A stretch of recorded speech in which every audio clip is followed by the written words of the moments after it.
Has everyone voted? The clerk will close the board and tally the vote. With the yeas being 102 and the nays being 35, the gentleman's motion is approved. The majority leader is once again recognized. Thank you, Mr. Speaker. I move for the approval of the House Journal for the second day, Thursday, September 4th, 2025. The gentleman from Greene County has moved for the approval of the House Journal for the second day, Thursday, September 4th, 2025. Are there any additions or changes to this journal? Seeing none, all those in favor of approving the gentleman's motion will signify by saying aye.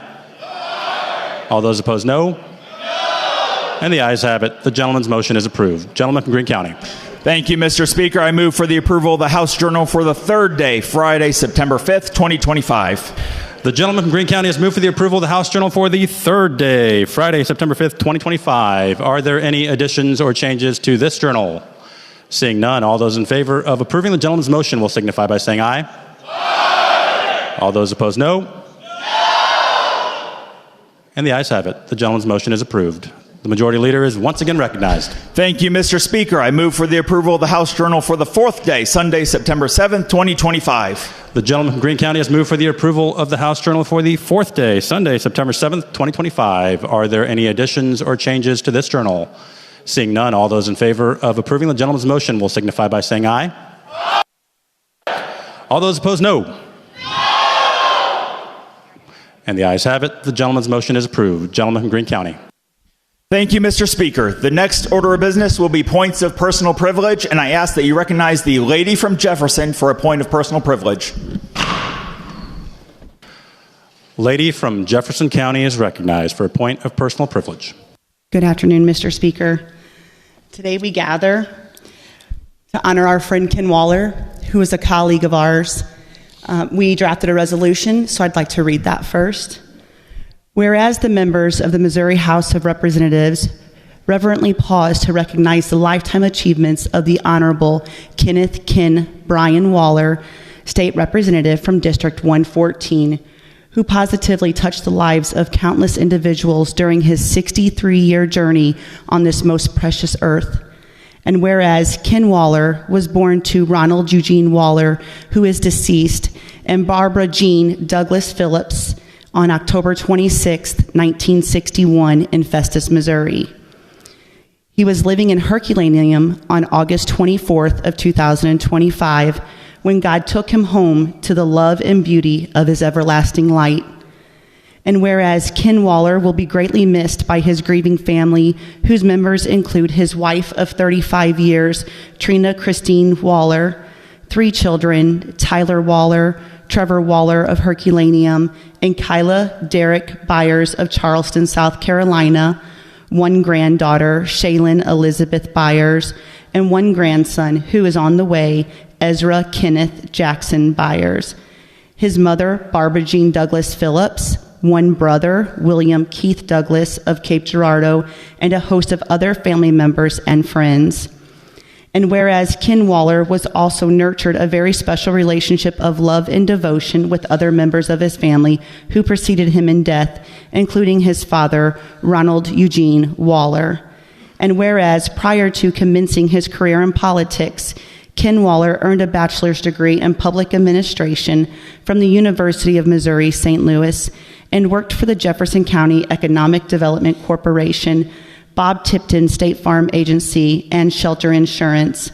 And whereas Ken Waller began his political career at the county level by serving as treasurer of Jefferson County, following which time he worked for Vicki James at Sunny Hill, and then became Jefferson County's first elected county executive in 2011, a position he held until he was elected Jefferson County elections clerk in 2019. And whereas elected Missouri State Representative of the 114th District in January of 2023, Ken Waller further distinguished himself by serving on several boards and organizations and as the recipient of various awards, including the 100% Award from KTJJ and the Man of the Year by Scouting America. And whereas devoted member of Grace Life Chapel Church in Jeffco in Peevely, Ken Waller will be remembered as a man whose very presence brought warmth, joy, and light to all who knew and loved him. Now therefore be it resolved that we, the members of the House of Representatives, 103rd General Assembly unanimously join in paying final tribute to our dear friend and colleague, Representative Ken Waller, and in expressing to his family our deepest sympathy at this time of tremendous personal loss. And be it further resolved that the Chief Clerk of the Missouri House of Representatives be instructed to prepare a properly inscribed copy of this resolution for the loved ones of the late Honorable Kenneth Bryan Waller. Today, I rise with a heavy heart and a deep sense of honor to speak about someone who meant the world to me, not just a colleague. Ken Waller was a dear friend of mine, and while I stand here in sadness, I also stand in celebration. Because if you knew Kenny, you knew he wouldn't want a moment like this to be heavy and somber. He'd want it to be memorable, probably loud, and if possible, accessorized with a flag jacket and shoes. Ken Waller was a man of many things. He was patriotic, painfully patriotic at times. You knew he was nearby when you saw the red, white, and blue coming around the corner. His American flag jacket could be spotted from anywhere. And just when we thought he had hit peak patriotism, he upped his game and added matching flag shoes. The man looked like a walking 4th of July parade, and he was proud of it. But Kenny wasn't content with just one fashion statement. He also had an obnoxious Christmas suit, his words, not mine, that he wore not just during the holidays, but honestly, whenever the spirit moved him. Just 2 days before his passing, he showed up to a district event in that Christmas jacket, paired with the American flag shoes. That's right, he was half Santa, half Uncle Sam, and 100% Ken Waller. But under the loud suits and louder shoes was a man of deep preparation, a man who planned ahead, and I want to tell you a story that proves just that. Roughly 10 years ago, Kenny, that's what we refer him to, attended our county's Lincoln dinner. You know the type, classic banquet food, chicken smothered in gravy, beef smothered in more gravy, some vegetables, usual pile of potatoes, a lonely salad, but most importantly, dinner rolls. Sometime after dinner, possibly even a couple days later, no one seems to remember, someone noticed Kenny munching on a roll. They asked him, "Where did you get that roll?" He said, "From the Lincoln dinner." To which they replied, "Do you always carry rolls in your pockets?" Kenny replied without skipping a beat, "You never know." And that, my friends, became something of a running theme with him. A few years later, we were at another banquet. We'd all gone through the food line, sat down, and Kenny pulls out a roll out of his American flag suit pocket. Nobody else had one. No one had seen them being offered. We asked him, "Where'd you get the roll, Kenny?" He says, "Lunch at Texas Roadhouse." Why, Kenny? Why did you bring a roll to the banquet?" He smiled again and said, "Because you never know." He said it so often it almost became a punchline, but the truth is it was his way of life. It was funny at the time, a bit of a running joke, but now it feels a lot deeper, a lot truer. And I'll tell you something else. When his wife Trina went to have his American flag jacket laundered for his funeral, you know what they found in the pocket? Breadcrumbs. Even in the end, he had the semblance of a roll in his pocket. That was Ken. But behold the bold jackets and the quick wit. One of the most loyal and caring friends we find in Ken. Ken Waller was one of the good ones. During session, we stayed at the same hotel, and anytime Kenny didn't see my car in the parking lot at night, I'd get a text or call. "Did you make it back safe?" "No, Kenny, my car's not there yet. I'm not there." "Do you know it's 10:30? "Since you're out, can you bring me a cheeseburger?" "Is everything okay?" He always checked in. Always. That was Kenny. And no matter how short the conversation was, he never rushed to hang up the phone without saying, "I'm proud of you and I love you." Those words meant something coming from him because he meant them. The more time passes, the more I realize he was right. You never know. You never know if tomorrow will come. You never know if today is the last time you'll tell someone you love them. And you never know when the opportunity to show kindness will be your last. And I know that when Kenny went to sleep on August 23rd, he had every intention of waking up on the 24th. He had plans, he had church, but when the sun rose on August 24th, he did not. I celebrate with Kenny knowing that he is in the most beautiful place. Celebrate today because you never know. I read somewhere that the day you're born and the day you die are the only 2 days you don't get a say in. But everything in between is the story to write, your life to live, and your love to give. So honor your people while they're here. Tell them you love them. Show them you love them. Wear the loud jackets. Say the bold things. Live like you have dinner rolls in your pocket just in case life runs out of bread. Because if Ken Waller taught me anything, it's this. Patriotism can be loud. Christmas can happen any time of the year. And you never know when a role might come in handy or when a friend might not be there to share it with you. So today I honor Ken Waller, not for just how he served this state, but for how he served his friends with loyalty, humor, and breadcrumbs. I will miss my friend every day, but I will also live with his words in mind that you will never know. I think Bill has something to say here in a second, too.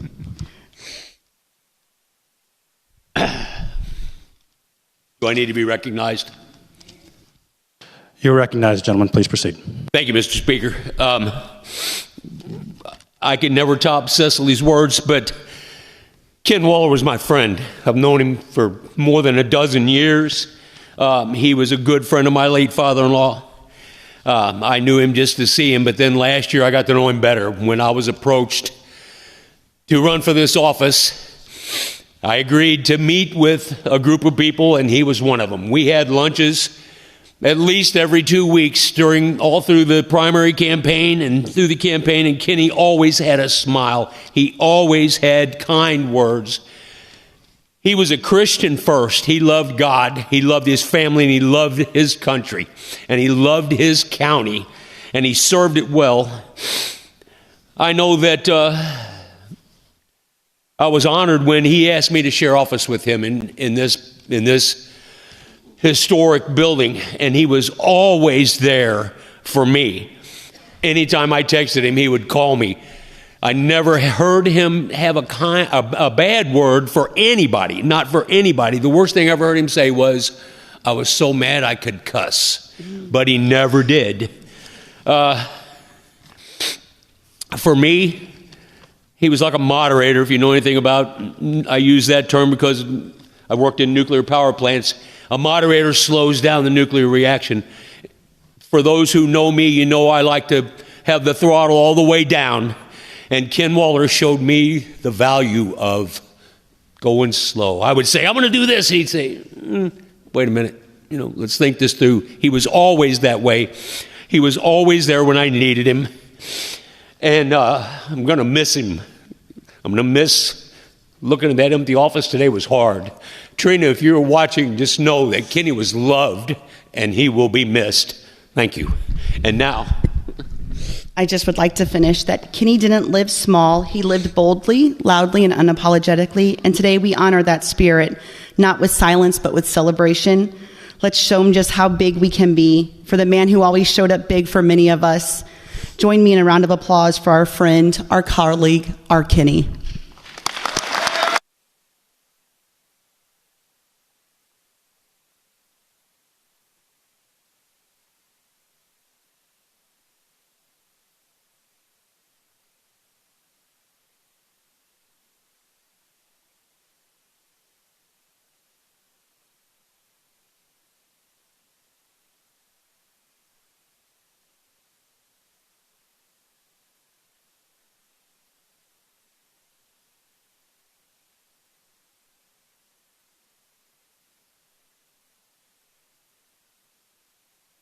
Gentleman from Green. Thank you, Mr. Speaker. The next order of business is introduction of special guests. Introduction of special guests. Introduction of special guest.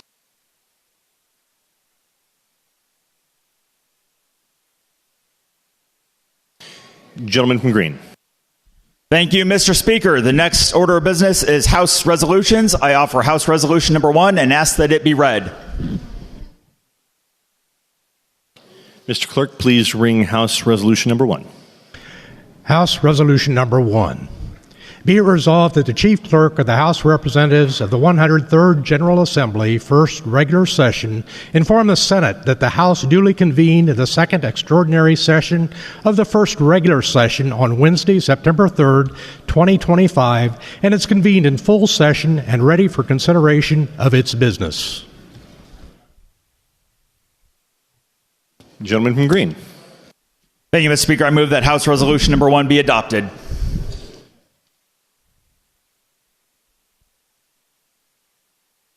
The gentleman from Green has moved for the adoption of House Amendment Number 1. Any discussion? Seeing none. The gentleman from Green, you recognize to close. Thank you, Mr. Speaker. I renew my motion. The gentleman from Green has renewed his motion for the adoption of House Resolution Number 1 to be adopted. All those in favor say aye. All those opposed say no. The ayes have it. You have adopted House Resolution Number 1. Gentleman from Green. Thank you, Mr. Speaker. The next order of business will be House Joint Resolutions for Perfection, and I ask that you recognize the gentleman from Randolph for a motion on House Committee Substitute for House Joint Resolution 3.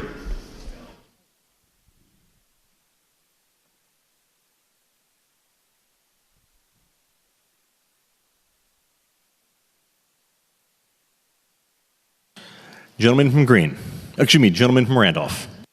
Thank you, Mr. Speaker. I move that House Committee Substitute for House Joint Resolution 3 be perfected and printed.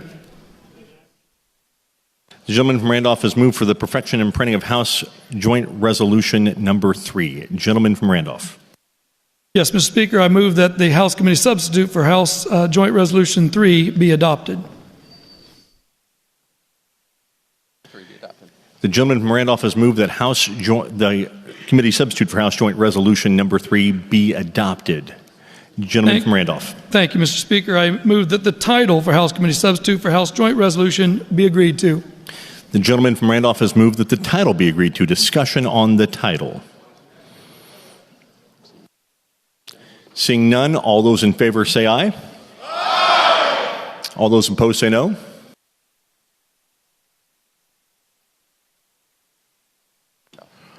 You've agreed to the title. Gentleman from Randolph. Thank you, Mr. Speaker. This resolution will put in front of the Missouri voters an amendment modifying the initiative petition process in Missouri. The voters of Missouri ratified our current Constitution in 1945, and the Constitution of 1945 remains Missouri's current Constitution. In the last 20 years, there have been 62 amendments that have been put before the Missouri voters, 29 of those by IP and 33 by this body. In recent years, some of the initiatives which have been offered have been controversial and partisan. Recently, we have had initiative petitions which have placed amendments on the ballot such as Clean Missouri, Cleaner Missouri, Medicaid expansion, medical marijuana, recreational marijuana, gambling, and last year, abortion. We are meeting for this second extraordinary session to answer the call of the governor to address the initiative petition process in the state of Missouri. This proposed amendment, which will go to a vote of the people of Missouri upon passage here in the House and in the Senate, will address several things called upon by the governor. Number one in his call, no influence by foreign adversaries or foreign nationals, establishing a criminal offense for fraudulent signature gathering, requiring a public comment period and hearing period so that the voices of Missourians can be heard prior to an initiative going on a ballot, provides for the ratification process for constitutional initiatives to ensure broader representation in the state for approval to include a ratification by a majority statewide in each congressional district. And also, finally, to require that the full ballot language of any ballot measure proposed by initiative be made available to voters at the time that they vote. 2 years ago, an amendment making recreational marijuana legal was enshrined in the Constitution of Missouri, adding 39 more pages of language to the Missouri Constitution and essentially giving a constitutional monopoly with little or no ability for state oversight to an industry which before this time had been illegal. Of the counties of the state of Missouri, I believe only 15 of the 114 counties passed it, with 99 turning it down.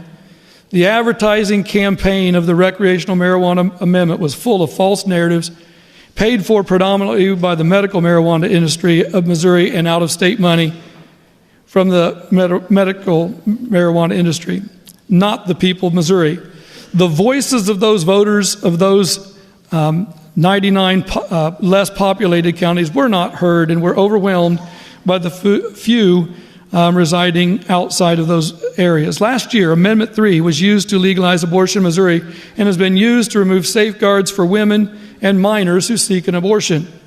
This amendment passed with just 51.7% for and 48.3% against statewide.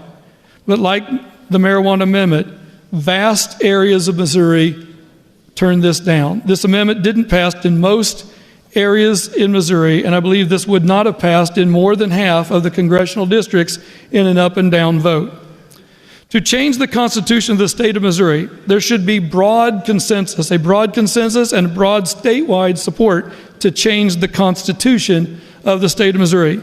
Many have wanted us to raise the threshold from 50% to say 55%, 57%, 60%, or even 66%. All of those proposals we have seen in the last year.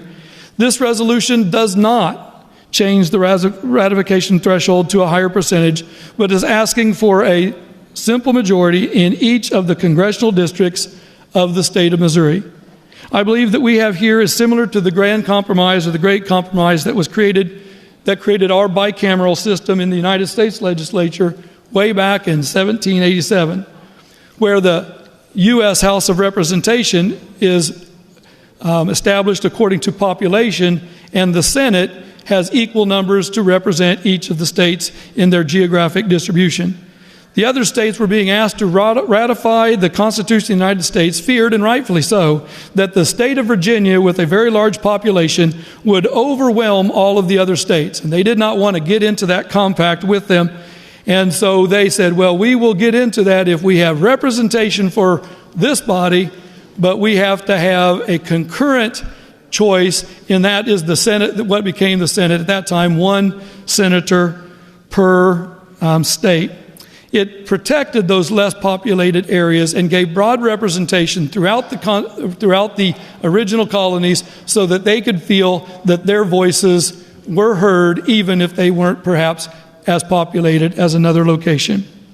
So this effectively allowed states like Delaware and Rhode Island to have an equal voice on big changes like taxation and treaties.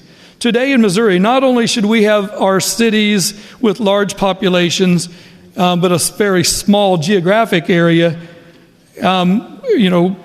competing with those smaller population but large geographic areas to make sure that everybody is heard.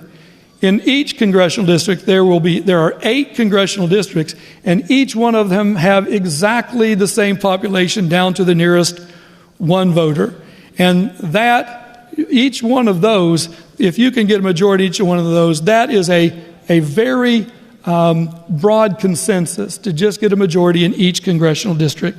If we're going to change our Constitution, we need that to occur.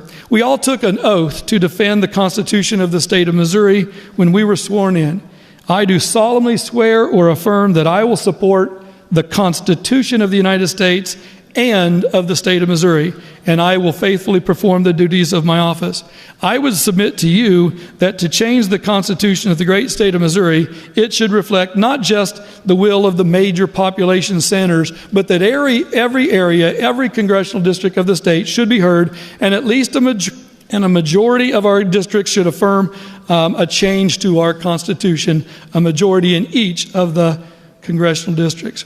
Let me go over just a few of the kind of the overall look at the amendment, and then I do have an amendment to offer. But before we do, let me just go through a little bit. The ballot language currently in the bill will read after the amendment as follows. Shall the Missouri Constitution be amended to stop foreign national and foreign adversaries of the United States from providing funding to influence ballot measures and allow criminal prosecution of violators?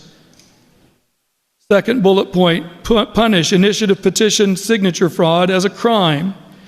Require the public hearings be held to get public comment before initiative petitions are placed on the ballot.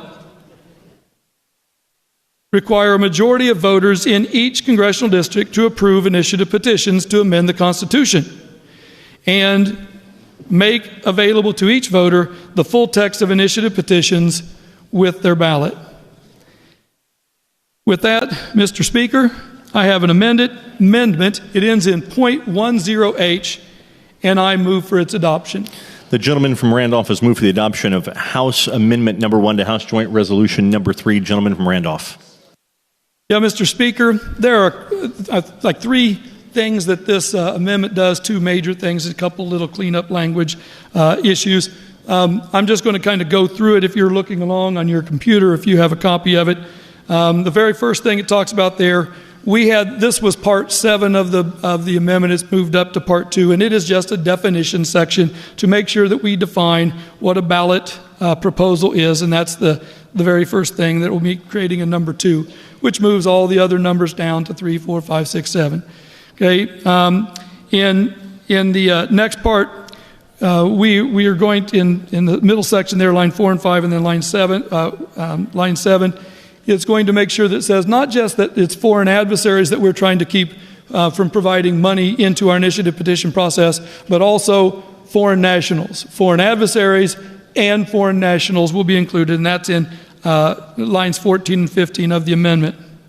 There is a change in the middle part that was, instead of just trying to parse out a couple words, we're going to delete lines 8 through 22 on pages 1 through 22, and the entire part is put in there to make sure it's more easily read by you.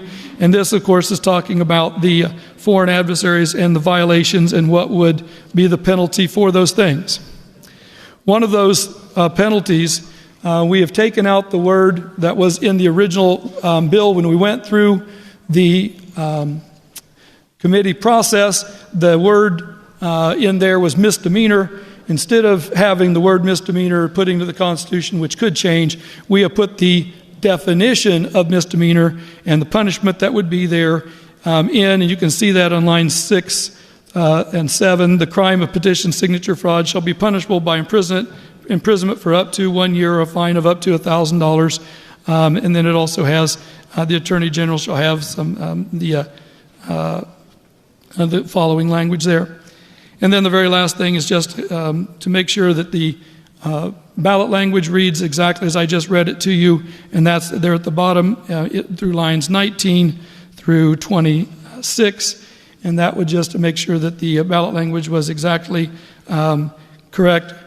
One of the things I want to point out is there are 5 major provisions in this ballot bill, and this amendment, and the ballot language matches exactly those 5 provisions.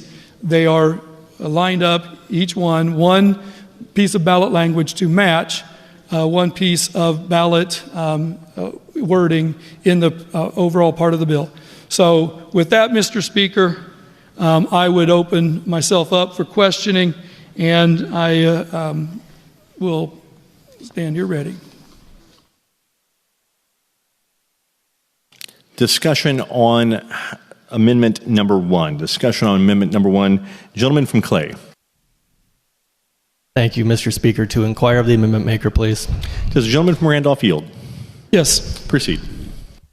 Good afternoon, gentlemen. Good afternoon. I feel like we were just doing this. It wasn't very too many days recently. ago. So you walked through some of the things in your amendment, and I wanted to just ask if I could clarify a couple of things as usual. So I noticed that you expanded on the issue involving foreign interference from foreign adversaries to foreign nationals, correct? Yes. Okay. Didn't we pass Senate Bill 152 on the last day of this session that did basically this? Yeah, we wanted to make sure that we didn't in any way conflict with Senate Bill 152, but that the Constitution, in fact, gives enhanced provisions to what we put into Senate Bill 152. We do have several provisions in Senate Bill 152 about foreign nationals. This includes foreign adversaries and also includes the foreign nationals language. Of course, one is in statute, and one is in the Constitution, which of course is a more difficult thing, should be a more difficult thing to change or to modify. Yeah, is the language that you are adding regarding foreign nationals, is that identical to the language that was in Senate Bill 152? Identical isn't the correct word, but it is consistent with, because there's more in there, but it is consistent with in providing a framework to go with Senate Bill 152. So there's no copy-paste from Senate Bill 152 being added to the Constitution in this amendment? No. No, okay. It's just, it provides the framework and talks about foreign nationals. It is not a copy-paste. That bill is quite a bit larger than the words that we put in the Constitution here. Yeah, sure. I just remember we seem to talk a lot about not putting superfluous stuff in the Constitution, and I think if we passed a statute, I don't know, literally 3 months ago, that outlines basically all of this stuff, it seems a little duplicative to be putting essentially the same stuff into the Constitution. And if we had copied and pasted, it might have been duplicative. Here it's providing a framework. In fact, we want to provide, the Constitution ought to provide a framework that we can work with to modify in statute. Yeah. And this is doing exactly that, making sure that we have the framework saying both foreign adversaries and foreign nationals can be regulated by the General Assembly, and that punishment for any crimes that they commit in, giving money to support an IP effort or in an election, that those things could be prosecuted. Yeah, no, I'm glad you brought up the framework, and I'm glad you brought up the penalties and prosecution, because I did notice also that you took the misdemeanor out, which is something that we did talk about in committee. But you left a punishment in the Constitution. And so my question to you, I'm not a lawyer. I don't think you are an attorney either. I'm not. No. So how often is it that we outline specific punishments for specific crimes in the Constitution, or is that something that's usually set in statute? You have an answer for me, I'm sure. I appreciate you asking. So there are several instances. One notable instance, which is something that's fairly similar to what we're doing here, is Article 3, Section 20C of the Constitution. And it's about political fundraising and about whether political fundraising should be prohibited on state property. Can you use this property or any other state property to aid you in political fundraising? And it talks about, it gives a penalty provision in here. It says, any violation of this section shall be punishable by imprisonment for up to 1 year or a fine of up to $1,000 or both, plus an amount equal to 3 times the amount of illegal contributions. And of course, since it's very similar to the type of language what we're talking about here, we don't want foreign contributions to mess with our legal process. We also don't want, we didn't want people to, be giving, trying to raise money on our property, on using state property. So that is exactly the language used in here, because it also is a misdemeanor and that's the same language we're talking about here. Thank you for that information, gentlemen. Yep. Mr. Speaker, to speak on the amendment, please. Proceed, gentlemen. Thank you, Mr. Speaker. I know we're starting off with this amendment, and I will have more to speak with the gentleman from Randolph about once we conclude this. All I will say about this is lipstick on a pig. The HJR is bad. I will not be supporting the amendment. Thank you. Further discussion on House Amendment Number 1. Seeing none, gentleman from Randolph. I think this amendment makes the bill a better House joint resolution, something that will make sure that between the Senate and here we are in agreement, and I just move for its adoption. The gentleman from Randolph has renewed his motion for the adoption of House Amendment Number 1 to House Committee Substitute House Joint Resolution Number 3. All those in favor will say aye.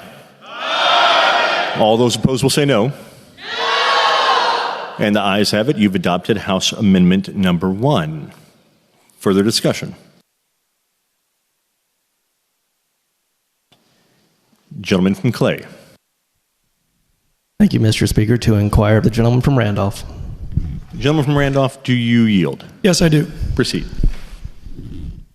You and I might as well have just gone out to lunch, gentlemen. That'd be fine if you're buying. Okay.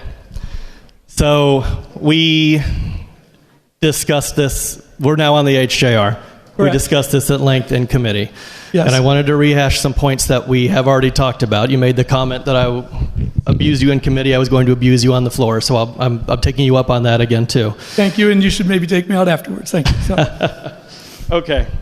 So obviously I have a lot of concerns with this, which we talked about at length. By my watch, about 7 hours. On Thursday, we discussed this HJR and all of the problems with it. And of course, the biggest focus is on the threshold changes to the initiative petition. That's the part that I find the most concerning. Correct. And so I wonder if you know. So one of the things that came up on the floor, or in committee several times, was that a lot of states don't have an initiative petition process. We're one of a few. Not all states allow citizens to put things on the ballot, but there's a lot that do, a handful that do. And I wonder, if I have a list here of all of the requirements of different states that allow for citizens to vote on things, and also that set the thresholds that citizens can vote on to amend the Constitution. What are your thoughts? I mean, right now, if this were to pass, if we were to do what you are wanting to do, which is a petition must pass in 8 of 8 congressional districts, it would make us the most unbalanced and highest threshold for amending the Constitution or passing statutory changes in the country. How do you feel about that? I don't think that's a proper characterization. I think it would provide. If I do believe that many. If they are initiative petitions that have broad agreement around the state, that it's actually, not a large threshold change, because if all of the congressional districts are equal in population, and if you're going to get 50% in, across the state, and if it's something that there's broad consensus across the state, 50% in each congressional district would not be a threshold that is unattainable. Well, I'm glad you're talking about broad consensus, because this is, again, something we discussed in committee several times, is that this sets up a system where you could get some of the broadest consensus and yet still have something not passed based on a very small threshold. In fact, if we have 8 congressional districts. Each congressional district is about 12.5% of the population, right, if we're having even districts. So you could have a situation, theoretically, where something passes in 100% of 7 districts and loses by 1 vote in 1 district, and you have 93% of the state or the voters approving of something, 7% disagreeing, and it fails. That would, a very unlikely scenario. I would propose the following to you. Couldn't you also have, and the only increase in this threshold would be 7 votes? If you have an equal distribution in each one of the congressional districts, and that was going to pass with 50% in each, statewide, and it was evenly distributed, the only thing that this would add would be 7 more votes for those other 7 districts, perhaps, that didn't have 50%, because they could, they would only have to pass with 50% plus 1 plus the 8 for each one of the congressional districts to have 50% plus 1. So I don't believe that it is an overwhelming threshold. Obviously, if you do some crazy math like that. Well, we don't even have to do that crazy math. We could see that kind of number if something passed with 65%. You can distribute those votes in that population any way you want, and it can still work out. And I think it is possible. It is possible. Yeah, it's absolutely possible. And I think that is perhaps the point of this. The way that we are approaching this ratification process. It is somewhat unique, but I also think it also is doing what we want, and that is providing broad representation across the state. It can't be one congressional, and all the congressional districts are exactly equal, and I don't know if I'm going to get the number exactly right. I think it's 769,854 per district, something like that is the number, and one of them has an extra person, because that's always true. Unless you just happen to have exactly the right number to work out that way. But if you look at each congressional district across the state, all of them equal in population, then if you have a ballot measure that is genuinely accepted by a large swath of the population, it should be attainable to get that in each district. And I believe in the last 5 years, in the last 20 years, there probably would have been 5 at least initiatives that would have met that threshold. I'm sure 4, but probably 5 that would have met that threshold. Right. So, I mean, we already do have a way of measuring approval of an initiative petition, and that is the people get to vote. I mean, that in that case, every vote counts equally, as opposed to if I live across the street from you in a different congressional district, my vote could count for less, depending on who lives where and what the lines are. And by the way, gentlemen, too, you want to talk about congressional districts? What are we going to do right after this? We're here to vote on a congressional map that is going to be used to dilute the power of voters even further. And when you pair these two together, you cannot uncouple them. Right? This is very clearly concerted. And I just want to make one more point, and then I'm going to end my inquiry. Did you know, of all the states where constitutional amendments are placed on the ballot in front of the people, the majority of them require a supermajority of the legislature to put that on the ballot? Would you support that? I don't support that. I believe that we already have a concurrent majority system in our process of putting things on there. First, we have to get elected. Right? We have to get a majority in each one of our elections. Then we have to, in committee, get a majority. Then on the floor, we have to get a majority. Then we have to do the same thing in the Senate. Then we have to do the same thing both in committee. And so we get those. Then we have to put it up to the voice of the people, the vote of the people, and then they still have to get 50% majority in that regard as well. So I'm just asking for a initiative-led petition, which only has to get 8% of the signatures in only 6 out of 8 of the congressional districts. Some congressional districts might not have any influence if we weren't able to. It's the framers of our Constitution already broke it up by congressional districts when they put 6 out of 8 into the signature process. So in this, we're just why not 6 out of 8? That is a possibility. And why not hold the legislature to the same standard that you're holding an initiative petition? Here's why we didn't choose 6 out of 8. I mean, really. Okay, 5 out of 8, 6 out of 8, 7 out of 8, 8 out of 8. If we said 5 out of 8, which you did, and you actually asked me this question in committee a couple years ago, I believe, and it was the same thing. Well, why 5 out of 8? You know, and I'm saying, well, we just wanted a majority. And you said, yeah, but doesn't that leave the other 3 districts out? I'm saying, okay, maybe we don't. Maybe we need to make it so that all congressional districts have the exact same ability to affect the outcome, and that if we're going to break our state up into equal distribution, equal arbitrary lines that are drawn by the majority party in the state legislature. But you do realize... I do think I would like to end this inquiry, though, gentlemen, because I'd like to speak before my time runs out. But thank you very much. Proceed, gentlemen. You have 6 minutes and 57 seconds. Thank you very much, Mr. Speaker. So one of the things that we keep hearing, and I know that the conversation here always hinges on fairness, right? We talk about how based on what the gentleman from Randolph is saying, that certain voices are being left out, certain people are being disenfranchised, certain people aren't having their voices heard.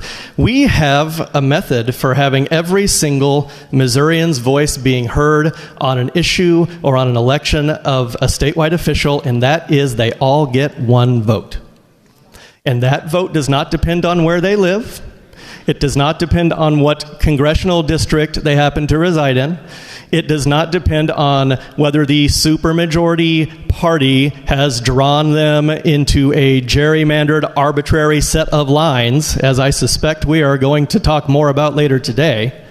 What matters is that they get to go to the ballot box, and them as an individual, as a citizen, gets to say yes or no, this is how I feel about this issue. And if the majority of citizens in this state vote yes, then something passes.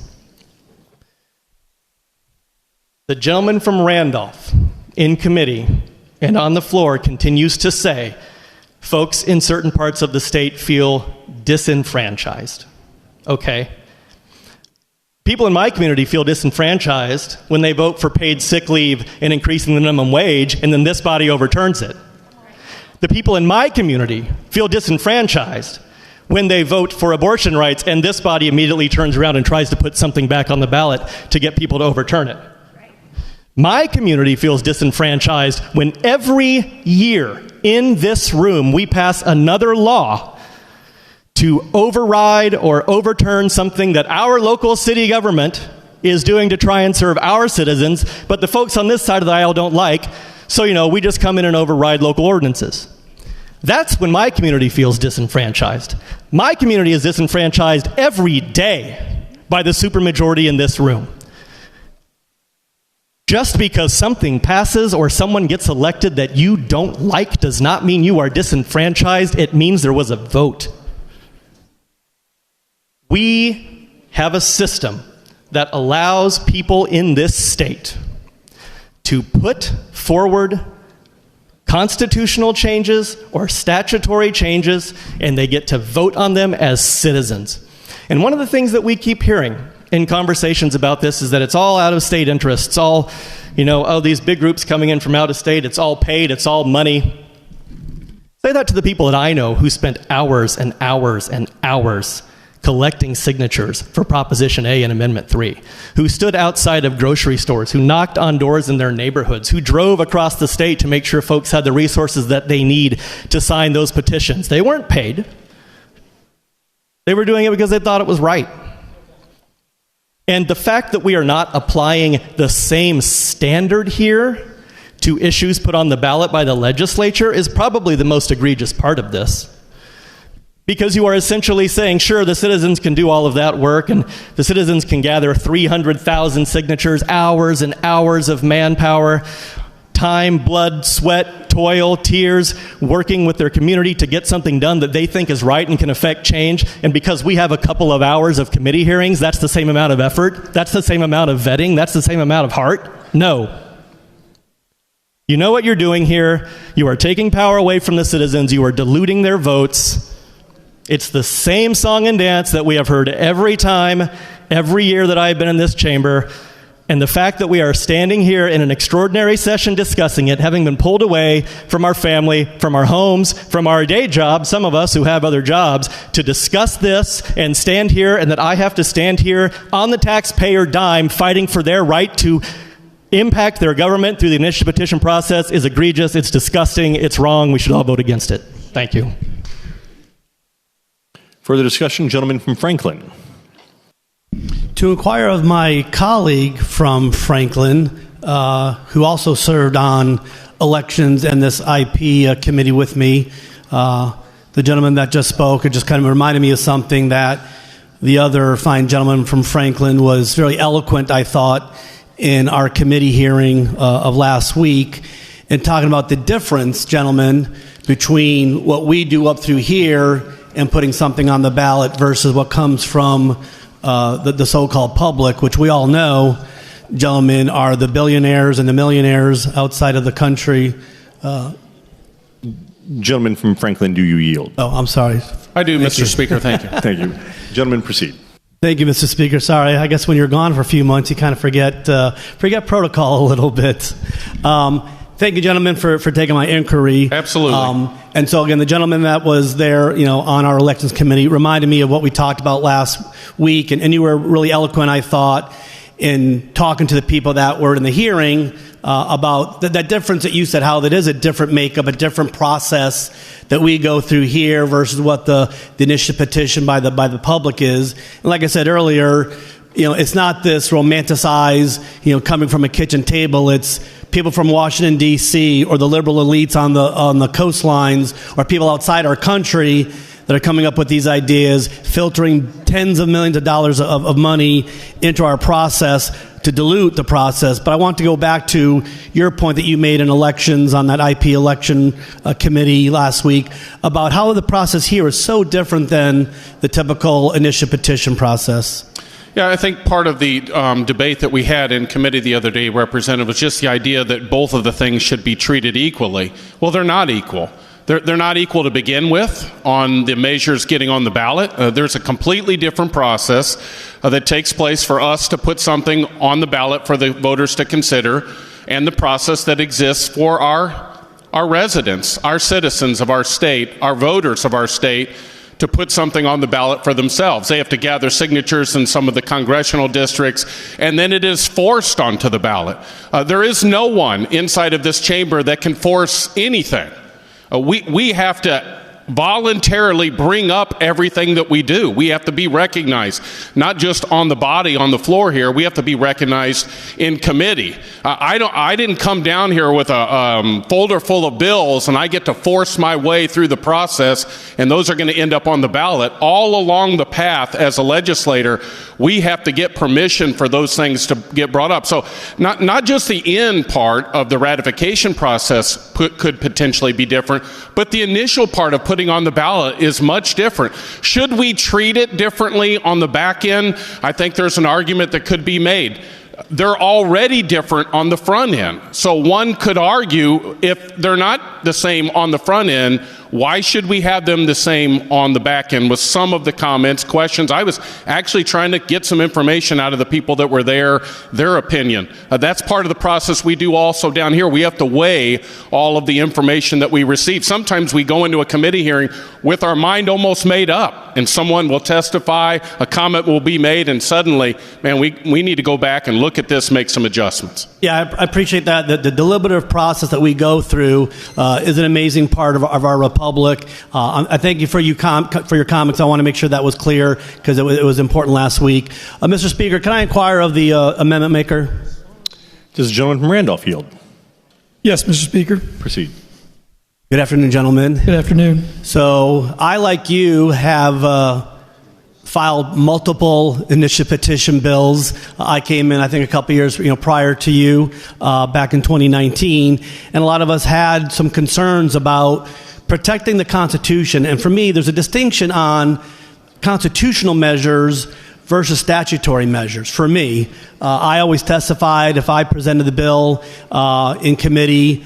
I didn't want to see either side, and you even mentioned it in a meeting we had earlier, where you don't want extremes on either side, or the far with this side, or the far on that political side of the party, to really infiltrate the Constitution. I look at that document like the U.S. Constitution, more sacred than what the statutory book really reads like in our Missouri Constitution. And where does that end?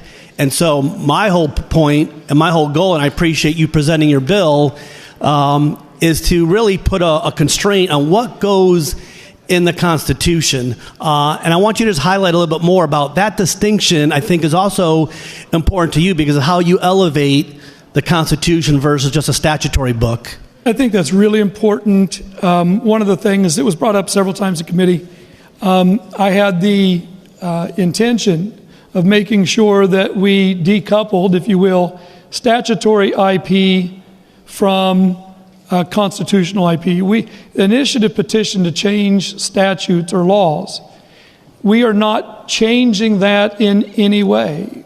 The signature collection process of 5% out of 6 out of 8 signatures in whichever congressional districts you want, that's fine. And the ratification process of 50% plus 1 in just a simple statewide ballot, that's perfectly fine for a initiative petition that's dealing with statutory concerns. And that should be the majority of the concerns ever brought by initiative petition. And that's what should happen. What is happening, though, and what's happened recently is we've had an elevation of very partisan issues that might scrape by with 50% votes with a very a slick campaign, well-financed with foreign money and out-of-state money. And I know out-of-state money is not illegal, but it's not necessarily what we want to do to our Constitution, to fill it full of ideas that come from Switzerland or Germany or China or Russia. We want to keep our Constitution. If we're going to change the Constitution, there should be broad support in each of the congressional districts around the state, regardless of how they're drawn. This possible map that we might see or might pass or might take up here later today would actually make a fairer process, at least on the a more even congressional district, less partisan districts than what we currently have by any measure that I've seen. And I'm sure we'll leave that up for that time. So that was not coupled with this. I mean, I didn't have that coupled together. I didn't have any intention for that. It happened to be, we ran this for years. You did, I did. I filed at least I think I filed at least 9 bills over the course of the years, and we've had everything from percentages to congressional, in congressional districts, to percentage of people, to lots of different things. In this case, I think that broad representation for constitutional changes is a must, and however we accomplish it, this is one way that we could, and we should put it to the vote of the people to see if they agree with us. Yeah, because the general consensus, the broad consensus you talk about, that's such a key point in our political process because of the dissension that we see locally, statewide, nationally, and the media, putting fire on and gasoline on that fire all the time. But when it comes to that Constitution, both state or U.S., a broad consensus is key. You can still have the battles on the statute and the bills, and we do this every day from January to May, and have those battles, have those discussions, have that hearing and the committee hearings, and have the pros and cons, and really fetter out all the unintended consequences.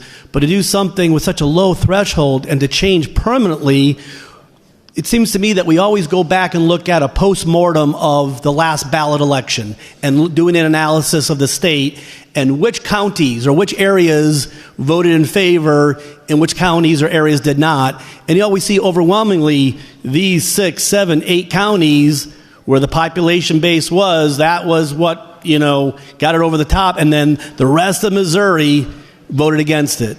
There's no broad consensus as that, is there, sir? Right, and we have to make sure we don't get focused on counties, because this one does not. This one does not say, by each county, because we have very small counties, we have very large counties. This focuses on the congressional districts, which have to be absolutely equal as far as the total number of voters in each, as equal as is possible to make it. We know there's people that travel in and out of our state all the time, and move in, move out. But as far as we can do, we can make it as equal as possible. There are equal numbers of voters in each congressional district, and there should be a 50% majority that would vote for a constitutional change in each district for a constitutional amendment to be placed into our Constitution. And I guess the reason I have in my head the idea of counties, I don't want to get people confused on what your bill says, is we know that, like St. Louis County, those three congressional districts kind of come together. So when we see, okay, those 3 congressional districts could actually be the ones and get a vote threshold, but in reality, it really was that one St. Louis County as an example. So I think that's why I had that in my head. And it goes to the point that the gentleman from the Woods District talked about, where he felt like there was disenfranchisement of what you're trying to do. To me, people that I represent, I think the people that you represent, most of the people that I think are going to vote on this bill come to the end, feel disenfranchised that such a small grouping of people are actually overriding really the consensus of what happens in the rest of the state of Missouri. It should be a broad representation. Just like with the framers of the original Constitution, they did not want to be overwhelmed by one populated state overwhelming all the other states. We don't want to be overwhelmed by one big population center. If we're going to change the state constitution for all the people in the state, which are evenly broken up into congressional districts where everybody has the exact same number of people, there should be a broad consensus if we're going to change the Constitution. Not going to affect the initiative petition. For statutory, we can still put those on there. Both sides can still put those on there, people from the far left to the far right, whoever. But if you're going to change the Constitution, it should be something with broad consensus. A couple more points, and then I'll let you continue with presenting the bill. One is just not that we always have to compare ourselves with other states, but sometimes we do look around and see what other states do, what's a good practice out there in the other 49 states. But the vast majority of other states in our union don't have this process involved. And I don't hear them crying. I don't hear the media going to those states, people saying that our voices aren't being heard because we don't have an initiative petition at all for constitutional measures. A couple have it for statutory, and they've existed like that for decades. So that's one area. And the other one is you have not restricted access to the ballot and getting it on the ballot with the signature requirement, the percentages. So nothing has changed with that. They can still, as easily as they want, get those signatures, present to the Secretary of State. You're not actually restricting any access to that process. Not at all. Some would say that's where the big money's spent in trying to collect signatures and having to spend a ton of money. So if I raise the signature threshold, well, then look, we end up with a whole bunch more. We have to get a whole bunch more money to collect more signatures. And I think, no, if they wanted to put a statutory IP on there or a constitutional, the signatures thresholds haven't changed. Only the ratification and only the ratification threshold for constitutional changes. Each congressional district, which are evenly divided, each congressional district just has to get a majority, 50% plus one in each congressional district. And we had versions of bills that would want to change that access process where they had a higher percentage threshold, 10%, 12%, higher dollar amount to actually put it on the ballot. So I love your bill. It's streamlined. It's straightforward. Thank you for the inquiry. Thank you for the time. Thanks, sir. Further discussion, gentleman from Boone. To inquire the resolution sponsor. Does the gentleman from Randolph yield to the gentleman from Boone? I do, sir. Proceed. Gentlemen? Hello, how are you? Not long time no see. Right, we talked in committee. So, at the beginning of this resolution, it talks about, and you mentioned this, foreign adversaries and nationals contributing to ballot initiative campaigns, and you want it to be illegal. Isn't that right? Yes. But you know it's already illegal, gentlemen. It has, in statutory language, it has just become illegal with the passage of SB 152.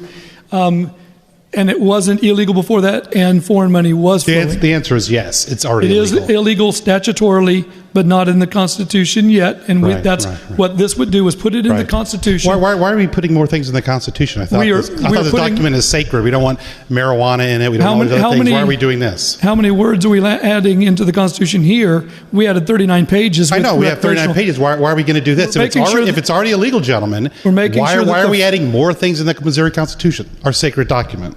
We're making sure that the framework that we may have, I would say, submit that we may have gotten ahead of ourselves by changing the Senate Bill 152, may have been ahead of the Constitution. We need to make sure that the framework is there to protect us against foreign influence, whether it be from an adversary or a foreign national.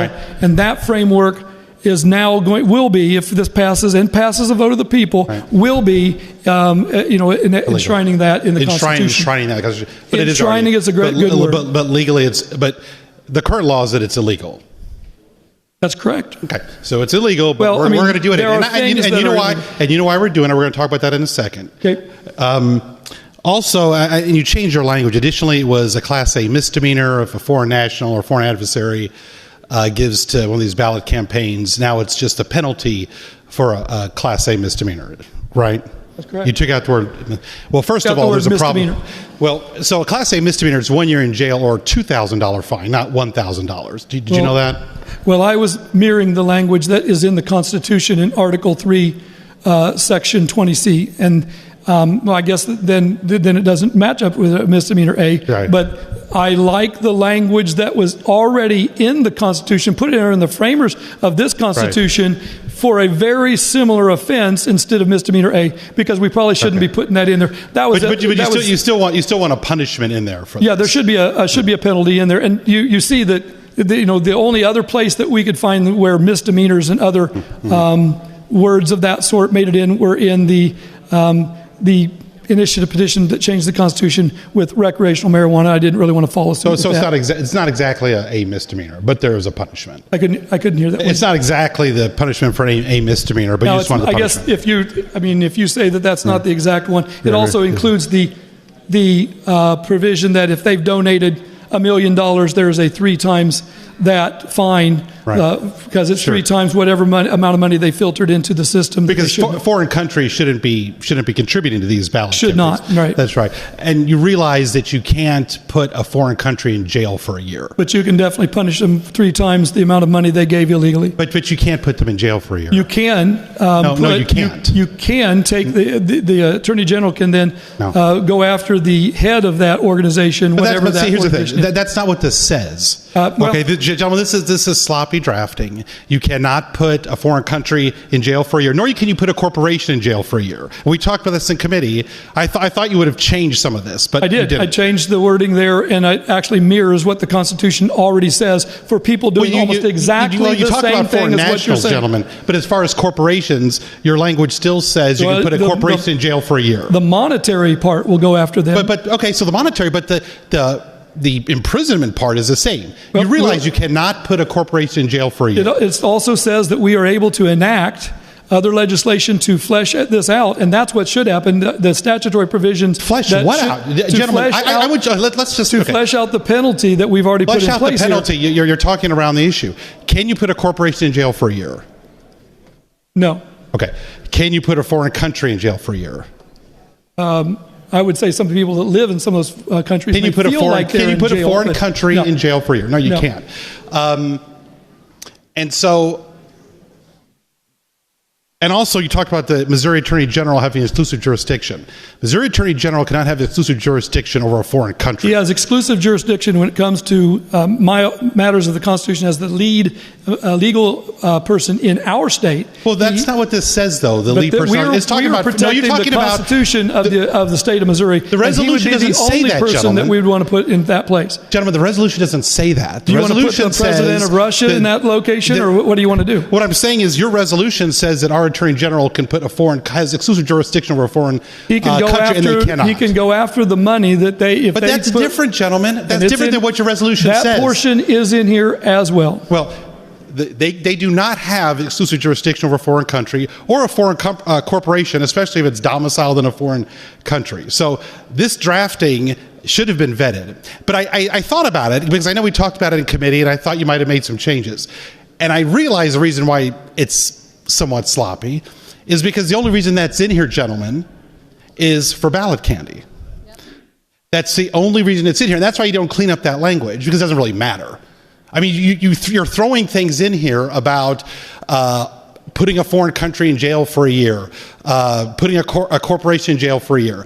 And it's like, what? This doesn't make any sense. Well, you guys don't really care if it makes sense. How much money was given to the initiative petition process for, let's say, Amendment 3 in 2024? How much was given by foreign corporations at that point, or foreign funneled through dark money through foreign influence? Gentlemen, that is what this is about. The issue is you want ballot candy.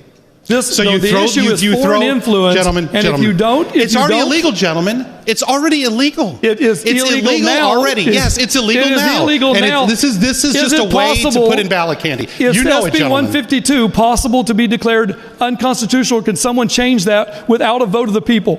What? Can SB 152 be changed with an initiative petition? Can SB 152 be changed by this body and us lose our protection against foreign influence without the vote of the people? Gentlemen, the issue is whether if that's possible, then you need to enshrine it in the Constitution to make sure that it doesn't happen. Gentlemen, and that's what this bill does. No. Let's not get up. Let's not grandstand about these side issues. This is the bottom line. The bottom line is, one, it's extremely sloppy when it talks about foreign adversaries and foreign corporations. You're talking about the reason why it's not cleaned up. It's already illegal. You can't punish these entities that way. The reason it's in here is for ballot candy. The reason it's in, and that's why it's not tightened up, because nobody really cares. The point of it is, so the first line of the ballot summary can be foreign adversaries can contribute to ballot initiatives. That's why. To throw people off, which is already illegal. You know that. Everybody here knows it. Now, as far as the whole thing about the 8 of the 8 congressional districts, gentlemen, you know that's not fair. In each of the congressional districts, something has to pass in 8 of the 8 congressional districts. And gentlemen, you know that of each of the congressional districts is a great threshold. Yes, you know that's not fair, gentlemen. As we heard earlier, it's incredibly from fair. Which district talked about? What can be more than fair that in each of the subdivisions of the state, the congressional districts of the state, you get 50% of the vote if you want to change the Constitution? How can that be anything more than fair? 8 out of the 8, a majority of the 8. So each of the congressional districts, 50%. 7 out of the 8, gentlemen. 7 out of the 8, you can pass by 10,000 votes. But the final district, if it fails by 1 vote, the whole thing doesn't pass. How does fair? What's the ratification of the Constitution if you want to change an amendment in the Constitution of the United States, gentlemen? It's not in every single area. No. It's very similar. But we're talking about the Missouri Constitution. It's very similar. We're talking about 8 of the 8 congressional districts. You know that's not fair. Would you rather have a threshold of 75% like 75%? Right. Is it 100%? In actuality, I think if you get 75%, generally speaking, in the state of Missouri, you will exceed, this threshold. Is it 100%? In what? Well, this is 100%. No, it's not. It's in 50%. 8 out of the 8 it's 50% in each congressional district. That's the language. It's a majority in each congressional district. 50% in each of the congressional districts is the language. Yeah, that's outrageous. It's ridiculous, and we're never going to see anything pass realistically. I know you talk about five things have passed. That's, within the last 20 years. Do you disagree with that? Can you prove that I disagree. Here's what I agree with. You're making things virtually impossible to pass. Except for the 5 that passed in the last 20 years. Okay. Do you know what all 5 of those are? Yes, I can list them for you. Would you like me to read them for you? Let's do it, because I've been waiting for this. You heard some of them in committee already. I believe. How much time do I have here? Now, you'd have to double check the numbers, but I believe that in November 2004, the highway motor vehicle fuel tax that strictly prohibits MoDOT from That's 21 years. Yeah, I thought that was 20 years actually for 2004 because we haven't had 2005, 25 I'm sorry, yet. Mr. Speaker, how much time do I have? And then in November 2006. I have 4 minutes left? 4 minutes and 50 seconds. Oh, I want to finish. You don't want to hear the others? Well, in November, listen, this inquiry is about to wrap up, so okay. I don't have that much time, but you said 5 and... You want to just read them real quick, maybe for you? In November 2006, there was Proposition B Proposition B in November 2008, an IP for a constitutional amendment in 2010, state and counties and political subdivisions imposing new taxes, and then the last one I thought was probably, transparency, limiting campaign contributions. That's right, and that would have been in 2016. Okay, but you said But you should double check those numbers to make sure I'm correct. A little concerned because I have to double check and you have to check the numbers, so I'm not sure about the accuracy of that. You should definitely check, because it is actually hard to get those numbers. Gentlemen, listen to me. Here's what I want. I said this in committee. I want it here. I want you to be intellectually honest with the people in this body and the citizens of Missouri. Be honest with them about what you're doing.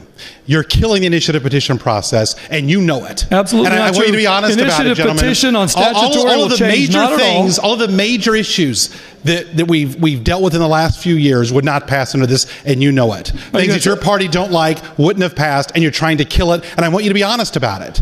Don't mask it in 8 out of the 8 congressional districts need to pass. That's a charade. I want you to be honest that you're trying to kill the initiative petition process, gentlemen. And everyone knows this is too extreme, by the way. Even members of your own party know this is too extreme. For something to pass in 8 of the 8 congressional districts is going to kill this. And this outrageous 50% attack on the in each of the congressional districts. 50% in each of the congressional districts is not outrageous. It is outrageous, gentlemen. You're killing it, and I want you to own it. I want you to own that you're trying to kill the initiative petition process. 50% in each congressional district is not an outrageous threshold. It means it's broad support across the state. And you know what else is interesting? You talk about out-of-state money. You care about what's happening. You care about the process. Gentlemen, listen to me. Do you remember who testified in our committee about this? The people who testified in favor of your bill were lobbyists. Were lobbyists paid by out-of-state interest. The people who were against it were citizens, the real people. Young people, people who care about this issue. Where were all the citizens in favor of your bill? They weren't there. And just one more thing I want to say, gentlemen. You talk about how sacred our Constitution is. You may not use that word. We don't want to have 39 pages of marijuana in it. We don't care about the Missouri Constitution. I'm tired of hearing about that because what we're doing in a minute with redistricting, it's illegal to mid-cycle redistrict under the Missouri Constitution. We don't care about that. I don't believe that's true. There's no one that's given us a legal opinion that that's true. To speak on the bill. How much time do you have, Mr. Speaker? 2 minutes. 2 minutes. Let's stop the charade, everybody. Let's stop this charade. This is about killing the initiative petition process, and everybody knows it. Members of his own party know that for something to pass in 8 of the 8 congressional districts is too extreme. This is extreme, and it's a charade. If you're going to do this, just say we want to kill it. Don't mask it in something like this. You're insulting the people, and they're smarter than this. Then loading it up with ballot candy. That I only had time to go into one of the provisions of the ballot candy. It's already illegal what this says as far as the first line. It's designed to mislead people to get them to vote for it because no one's going to vote for this if you just said what you're going to do out front. This is insidious and it's outrageous. And I'm disgusted that the citizens are going to lose their initiative petition process, especially how we're doing it. Because it's not just about this. It is coupled with redistricting. Because we're going to redistrict, we're going to lose a congressional seat, and then we're going to kill the initiative petition process so the voters can't undo the damage we're doing with redistricting. That's what it's about. It's about Donald Trump. He doesn't want to lose control of the House. We're going to redistrict, and then we're going to take away the voters' rights to do anything about it once you do that damage. It's insidious and it's sickening. Thank you. Further discussion, gentleman from Taney. Thank you, Mr. Speaker. To speak on the resolution. Proceed, gentlemen. Thank you, Mr. Speaker. This HJR helps preserve and protect the Constitution for all Missourians. It elevates our Constitution to a place we all agree it deserves. This resolution will allow all Missouri voters to be heard in each of the congressional districts. But, Mr. Speaker, there is an inherent risk. By sending all initiative petition constitutional amendments to a vote of the people in each congressional districts, the political party in power may be unable to effect changes that may be necessary to the document. But what this HJR does, it ensures what the voters want: a 50+1 ability in each of the congressional districts to change the most important document in Missouri apart from Scripture. This resolution requires public hearings to be held to get public comment before initiative petitions are placed on the ballot.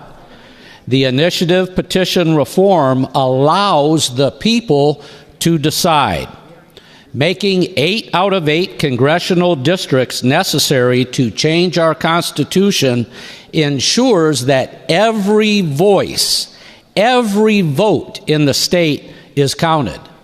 It's the most democratic thing that we can do in a representative republic.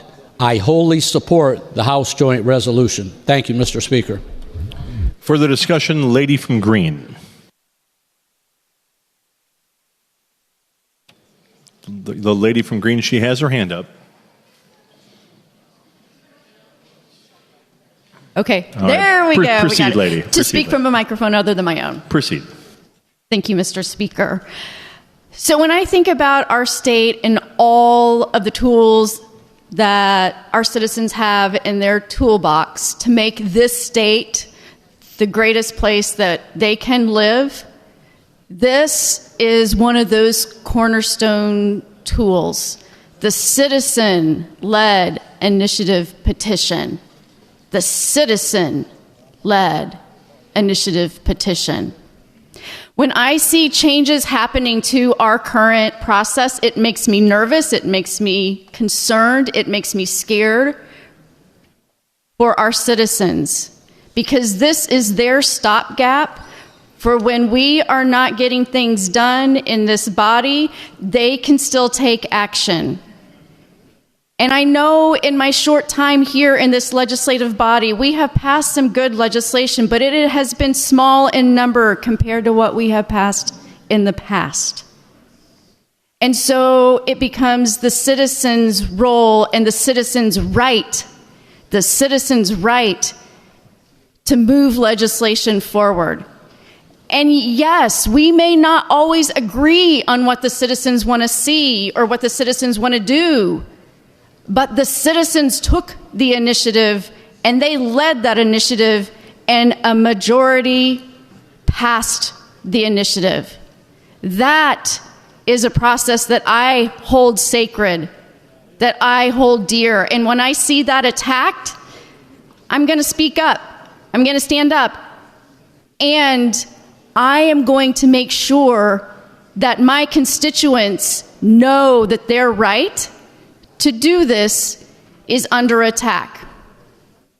So across the state where we have Democrats that can lead them close by, we've held town halls. Within the last week, we've held multiple town halls. I held my town hall yesterday in Springfield, Missouri. Within less than a week's notice, I had a packed room of concerned citizens. Most of them had heard about the redistricting.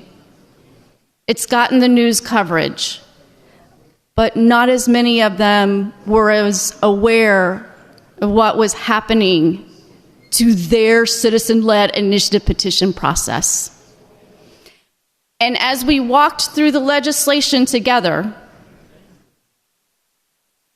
I got thank yous for, hey, I'm glad that you brought this to our attention, because I didn't have this on my radar. Here's some of their thoughts as they look through the language of the bill.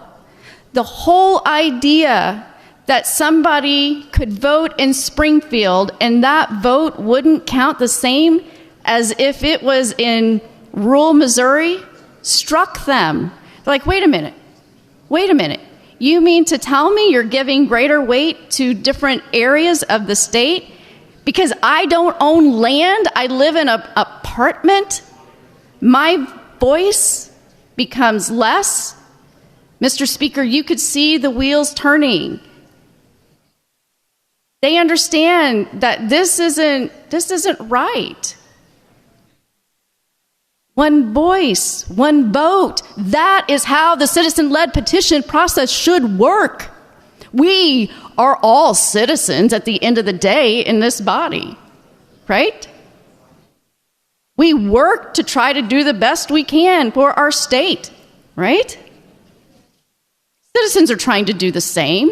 And while I know in this body, do not all agree, we go along with the vote, because that's how we're structured in our state. I find it interesting that this only touches constitutional amendments, and I guess if you're going to have a choice, that's the better choice, and it doesn't touch state statutes. That's good. But the reason why this is so important to us is because what have we done to the citizens that have passed state statutes? What did we do last session? We repealed it. And so they get frustrated. And so what do they feel like they have to do to protect their right? Is to put it in the Constitution. And that's why we have such a lengthy Constitution. Changes to that disenfranchise our citizens. Mr. Speaker, I would like to inquire the lady from Jackson, Mansur District. Lady from Jackson, do you yield? I do, Mr. Speaker. Proceed. Good afternoon, lady. Good afternoon. So I know I shared a little bit about my town hall in Springfield. You held town halls. Yes. Can you give me some of the insight that you heard from your constituents? Yes, over the last 7-8 days, Democrats have been holding town halls across the state of Missouri. And I actually attended 3 just in the last 5 days, including one last night that I almost didn't go to, and so glad I did. I went to Odessa, Missouri last night, and there were over 60 people who gathered in a community center. And they had questions about the redistricting process, and they had questions about initiative petition. And I thought that I would have to do a lot of basic educational stuff, but in fact, they already knew. Because the people who came, and they were from Odessa and Lexington and Higginsville and Bates City and all kinds of places, they know what the initiative petition does, and they treasure that they have that right. And they understand that that's a right that's been in place for over 100 years now, and they don't want it changed, because in Missouri, they feel like they do the best they can to educate and get connected to their legislators, but they also shared last night that a lot of times they don't get calls back, and people don't respond to their concerns. And when they try to reach leaders in the State House, they are thwarted and they are ignored when they come down to visit. And Citizen Petition offers a way for Missourians to engage in direct democracy. They don't want to lose that. And that was last night in Lafayette County. And I think that's important to point out. I mean, there are multiple places that we've been. Lafayette County, tell me a little bit about Lafayette County. What's the makeup? Yeah, it's a very rural county, and a lot of farmers and laborers as well, people involved in labor, agricultural business. Some healthcare workers were there last night, and a lot of teachers and educators. And honestly, it was so much fun. I stayed way longer than I thought, which got me here really late last night. But what I took away from it is that it's not just an issue in the middle of Kansas City, Missouri, in my district.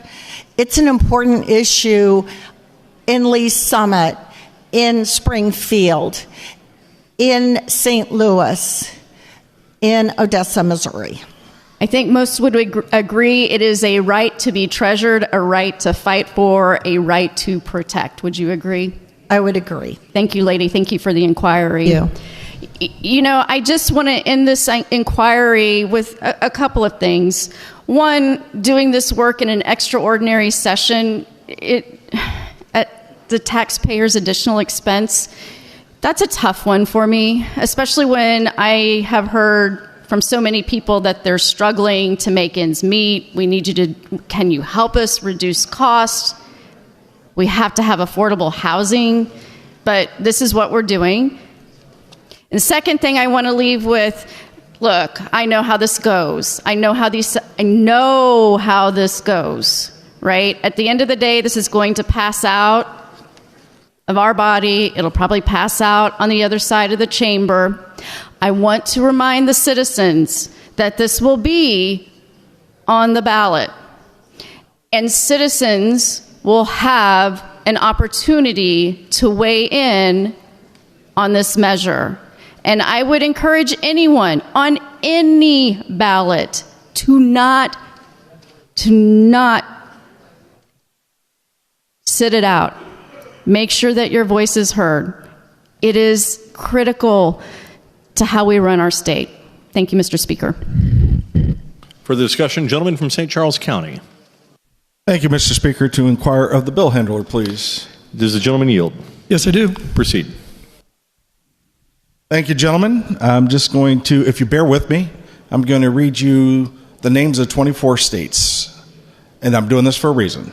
Alabama, Connecticut, Delaware, Georgia, Hawaii, Indiana, Iowa, Kentucky, Kansas, Louisiana, Minnesota, New Hampshire, New Jersey, New York, North Carolina, Pennsylvania, Rhode Island, South Carolina, Tennessee, Texas, Vermont, Virginia, West Virginia, and Wisconsin. The reason I said those out loud is because they're not all red states, they're not all blue states. It's a mixture of both. Do you know what the commonality between those states are? I could be wrong, but I don't think I am. I think those are states that don't have the initiative petition process. They don't have the initiative petition process or the referendum process. That's right. Their constituents cannot go to the ballot for any reason against their legislature or to change their state's constitution. Now, out of the 26 states that are left, 13 of those states only offer one or the other. We are one of the 13 that offer both. So 13 states offer one or the other. The other 13 states offer both. We are one of the 13 states. The comment made earlier was that if we pass this legislation, we're going to be the most egregious in all the states in our legislation to manipulate our state's constitution. We would still have the lowest threshold of any state for statutory IP.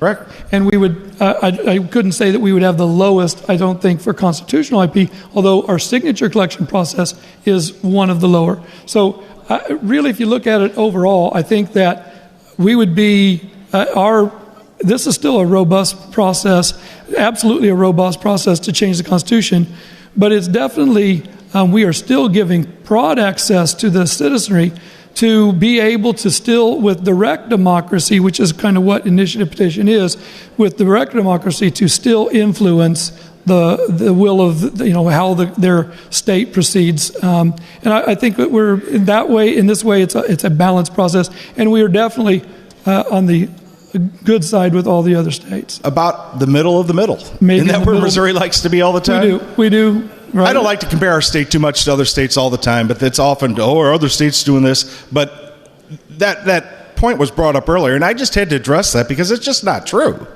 It is not true. Mr. Speaker, to speak on the bill. Proceed, gentlemen.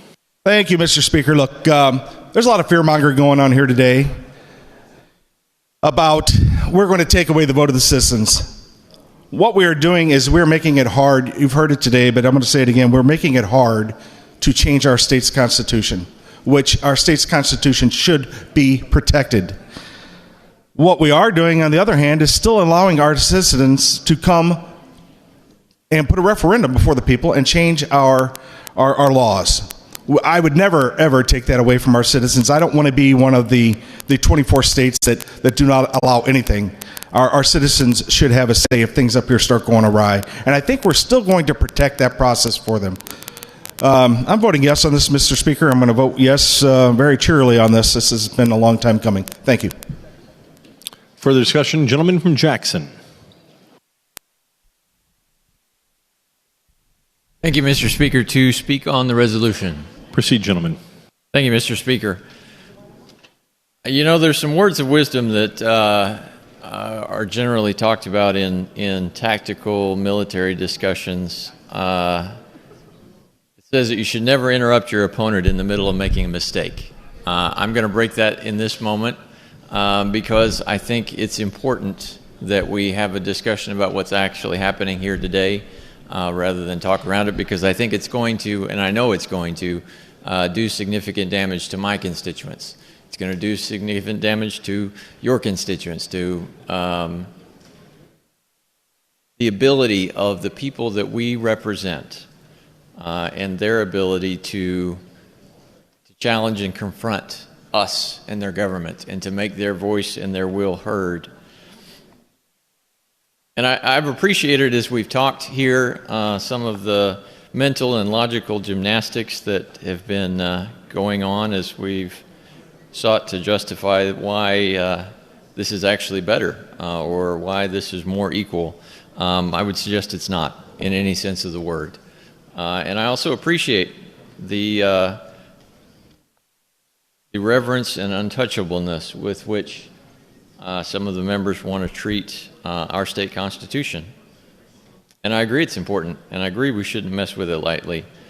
But I also agree that it's rich to me for us to have this conversation about putting into our state constitution a regime that limits the voice of the people. And I think you'll find that's probably one of the few times that that's even been attempted. And I go back to, as I often do in thinking about this, the very beginning of our Constitution. It's Article 1, Section 1. I know many of you are familiar with this in here. That talks about where we get our power as a legislative body. That all power is vested in and derived from the people. That all government of right originates from the people, is founded upon their will only, and is instituted solely for the good of the whole. I would suggest, as I look at what we're discussing and proposing today, that it's in direct conflict with the very beginning of our Constitution. The idea that we're going to make it more difficult for our constituents, for our people, to pass the laws that we should be doing for them, but frankly aren't listening or are too dysfunctional to do.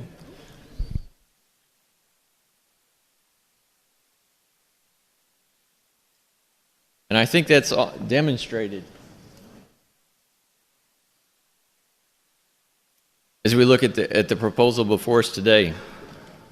Just the, I also find it interesting that we're calling this the Protect Missouri Voters amendment that we're striving to do. I don't think there's anything about protecting or giving a voice to that's happening in that if anything, it's making it harder and it's silencing our people's voices.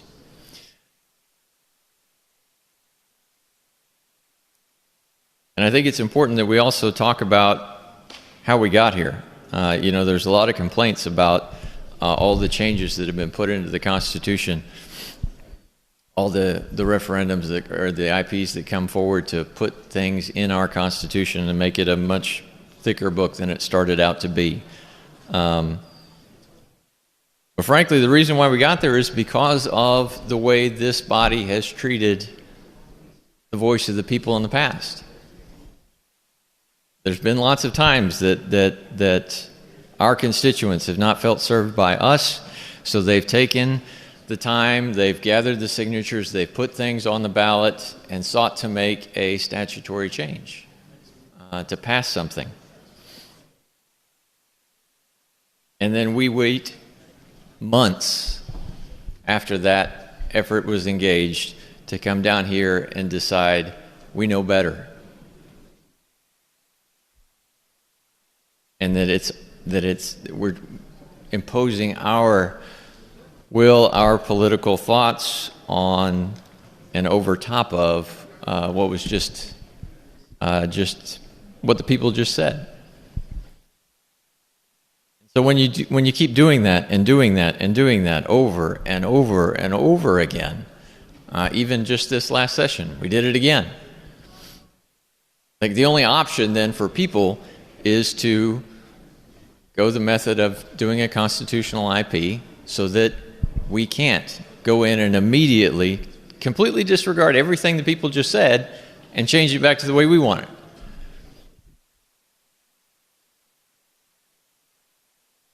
And I would suggest that's the heart of this whole discussion and why we're even having it, is that this body has been too dysfunctional over the last couple decades, or even more, frankly, to be listening to what our constituents tell us, what our constituents want.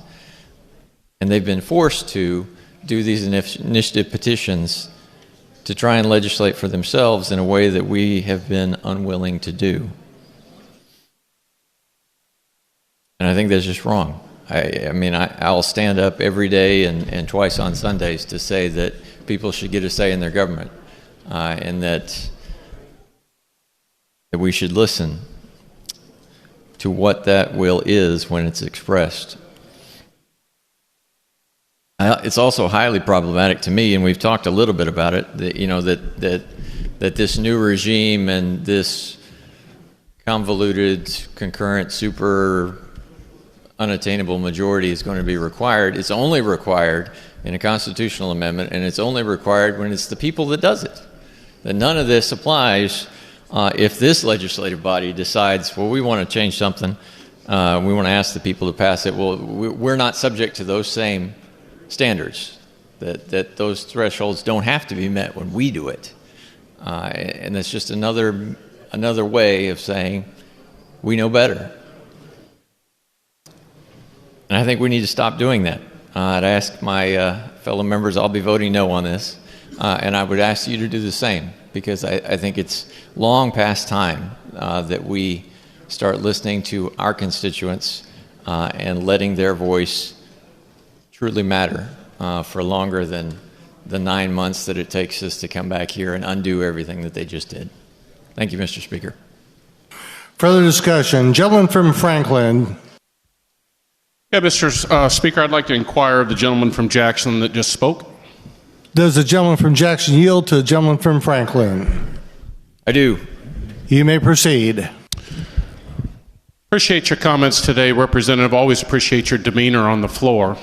We've stood at microphones on separate issues, and you've always been kind in the way you deliver your remarks and measured, and I appreciate that, honestly, on the floor down here. Sometimes they can be very emotional. One of the comments that you just made was that the people are frustrated because we're not doing things down here. I think as a freshman, maybe you could help me answer the question, is it difficult to build consensus down here?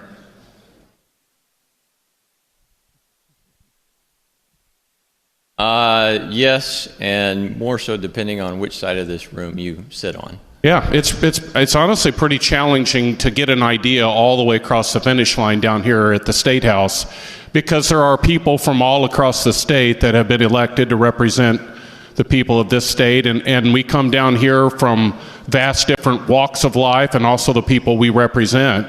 I think the frustration back at home is that it's difficult to build a consensus, and so these private companies, for-profit companies that have decided to regulate themselves through our Constitution, have found a way that they can develop a consensus that's much easier than to use their representatives and their senators. They're actually going around the process that was designed in our state, a representative government, because they can actually get a consensus easier outside of the process that we have to go through down here.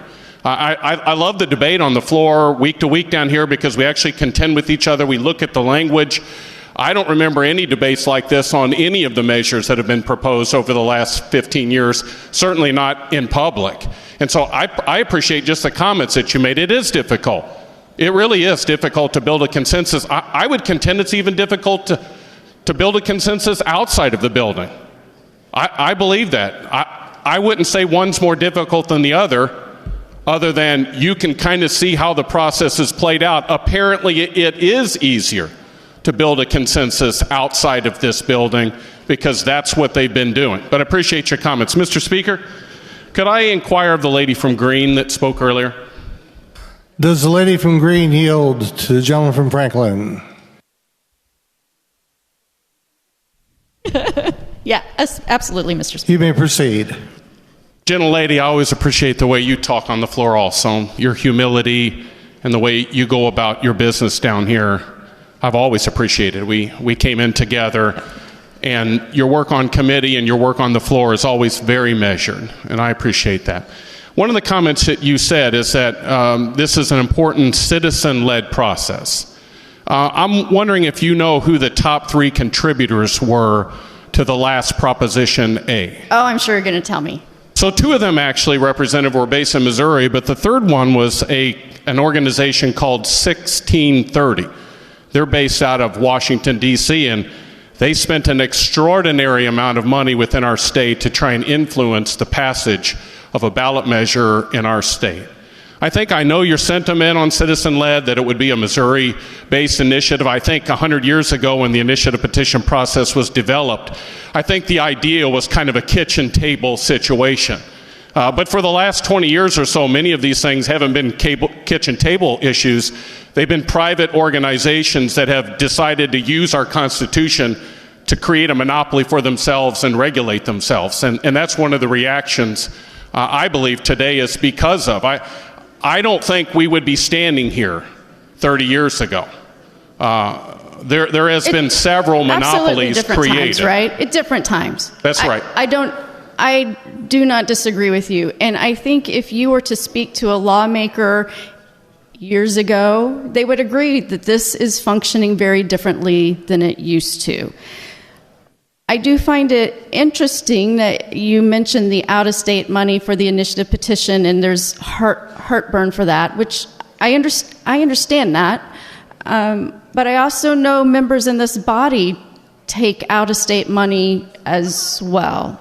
So I think the reality is if you want to fix the situation, you would do campaign finance reform, but that's not what we're doing, and that's probably not what we're going to do.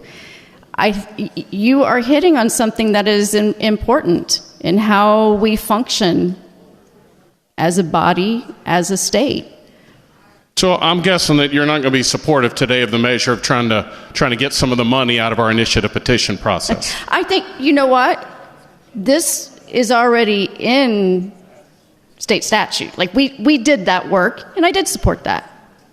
Right? That wasn't that's not a question for me.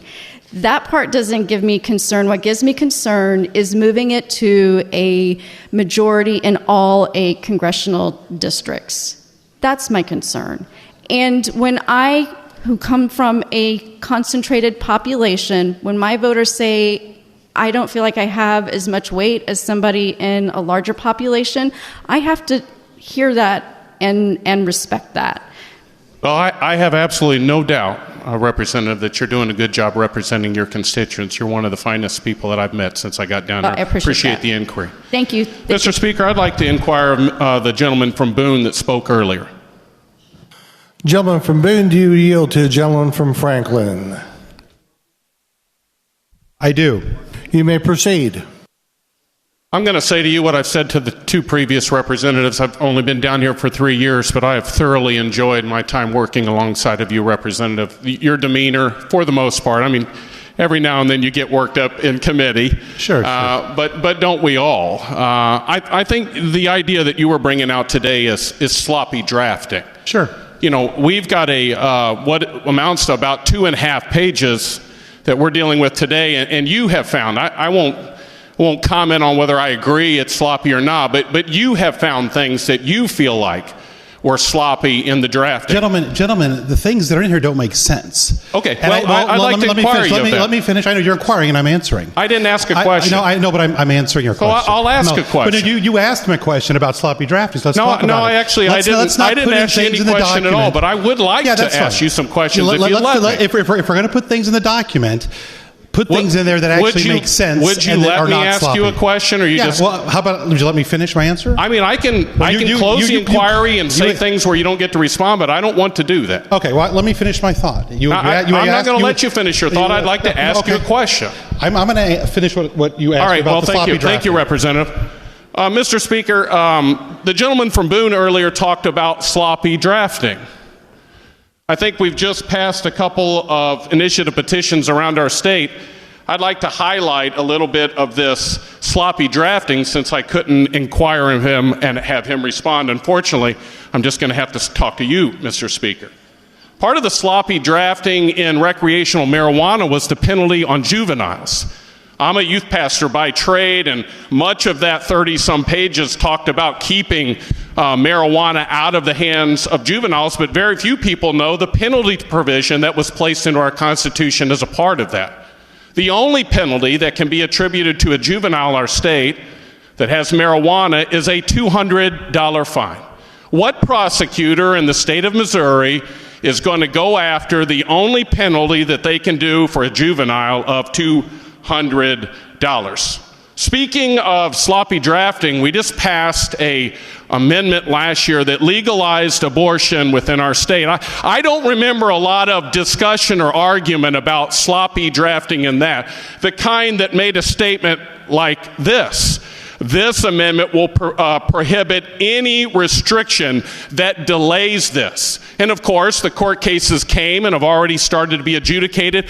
And what did it target? Every single safety protocol and provision that this body has put in place for the last 20 or 30 years. And now we're going to have to leave that sloppy writing to be adjudicated in the courts around our state.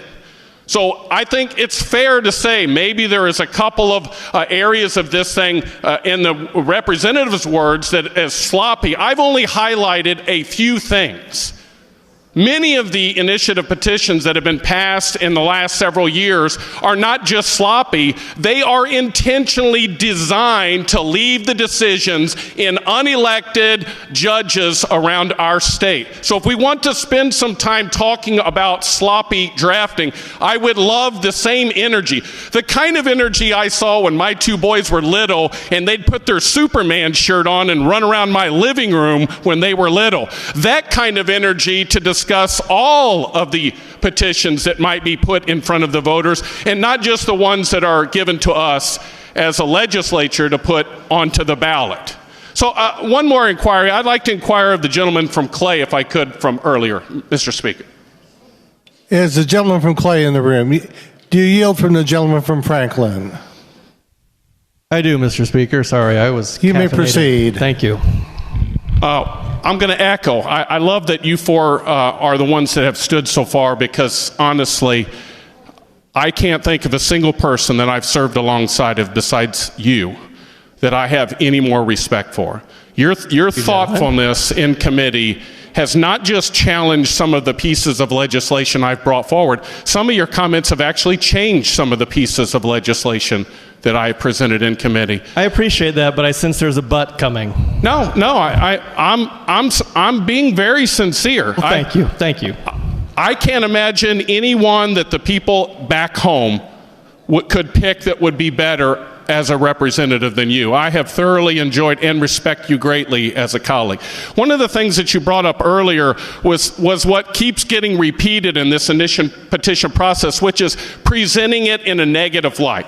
One of the comments that you made earlier was that you could pass it in all of the congressional districts except for one, and they would fail it. This is kind of a common approach that we see when we debate bills or different things, where it gets presented in the negative. Where that person or that group would block something. In general, Representative, when something gets placed on the ballot, I start from a negative position. On a lot everything. of people do. On everything. I always start from a position as a voter that you've got to convince me that this is needing to be voted. But by presenting it in a negative light, that these people could trump something, you're presenting it in a way that that proposition, that petition should be passed. And any opposition to that is blocking people that actually want to get it passed.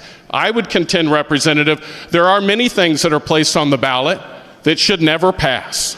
They should never be placed inside of our Constitution.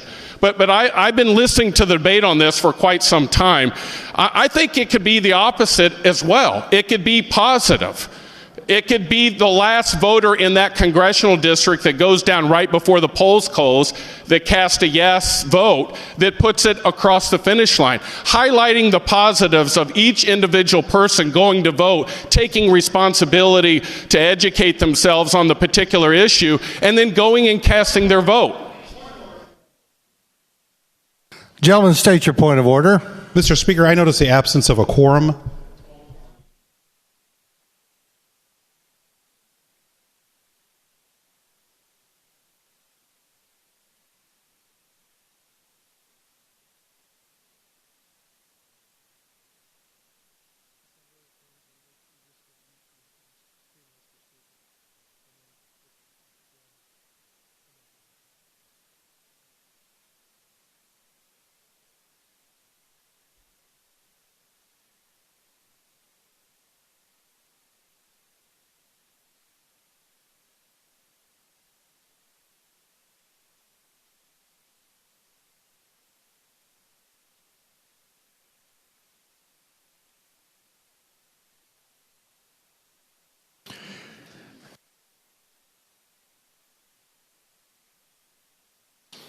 The gentleman from Boone has noted the absence of a quorum. Mr. Clerk, please ring the bell and open the board.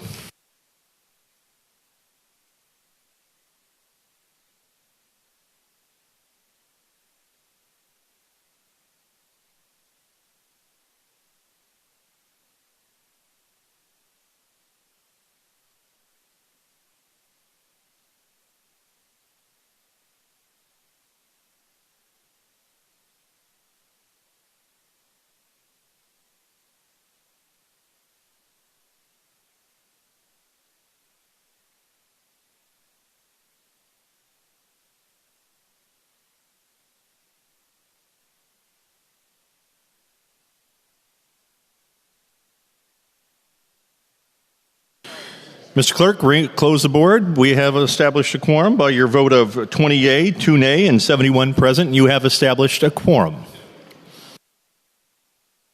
Gentleman from Green.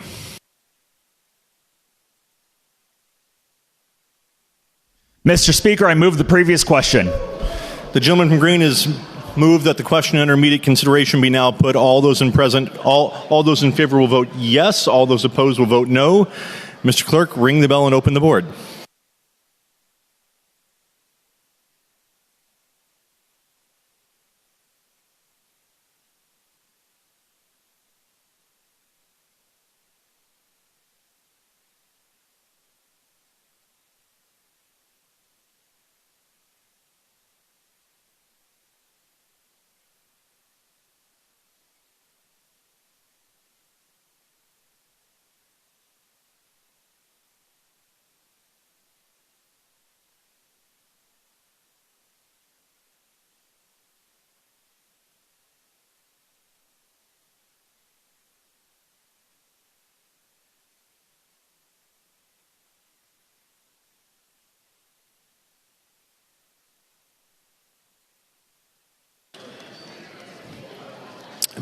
Mr. Clerk, please close the board and tally the vote. By your vote of 100 yea, 49 nay, you have moved the previous question. Gentleman from Randolph.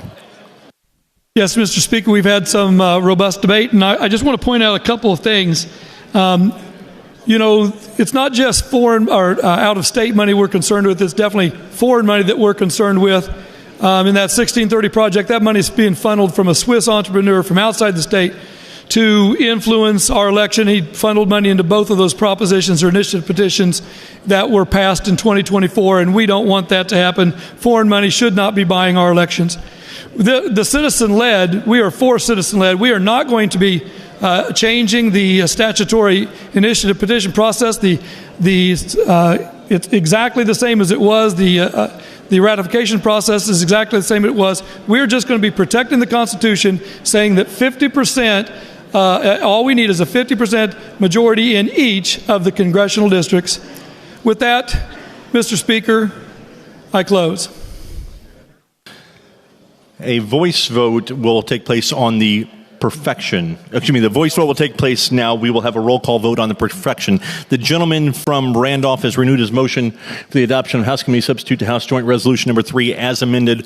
All those in favor say aye. All those opposed say no. No! The ayes have it. You've adopted the House Committee Substitute. Gentleman from Randolph. Mr. Speaker, I close. The gentleman from Randolph has renewed his motion for the perfection and printing of House Committee Substitute for House Joint Resolution number 3 as amended. All those in favor will vote yes. All those opposed will vote no. Mr. Clerk, ring the bell and open the board.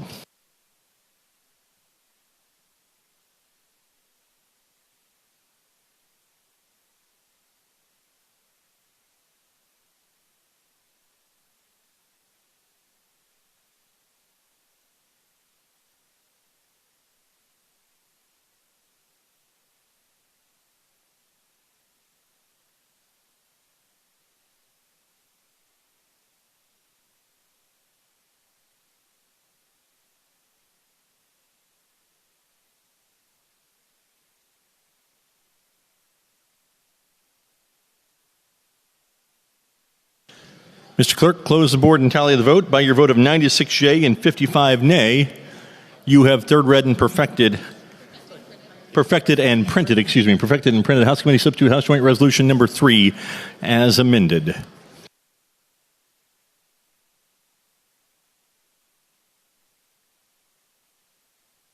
Gentleman from Green.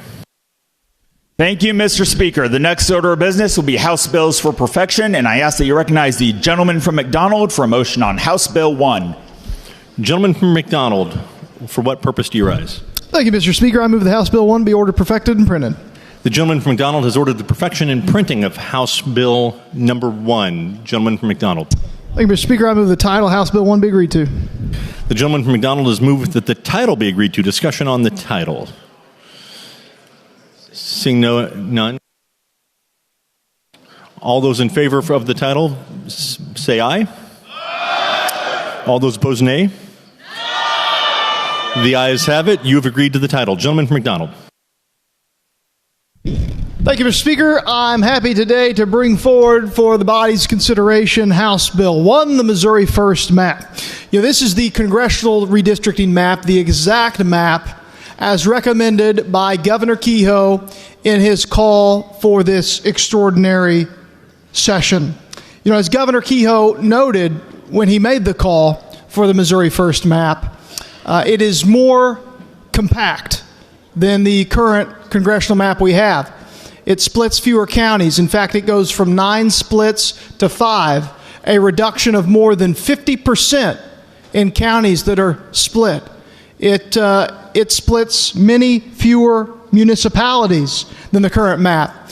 And again, as I said in committee, and I know there's others here, the whole body is now here, there's others listening that weren't listening then. It's important to note that there were several of us that were here in 2022 when we last passed a redistricting bill that advocated for a different map, that advocated for a map much closer to the Missouri First map as proposed by Governor Kehoe and as we have here before us today.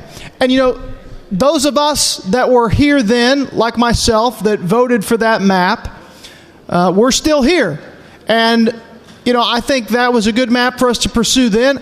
I still believe that, but I think there's probably many more who now believe that, but for one reason or another didn't at that time. And there's many new members of the Missouri House and the Missouri Senate. We have a new governor who's leading on this, who now see it differently. And the dynamics across the country have changed as well, which I think is compelling for many good people. But my view, Mr. Speaker, this was good policy then.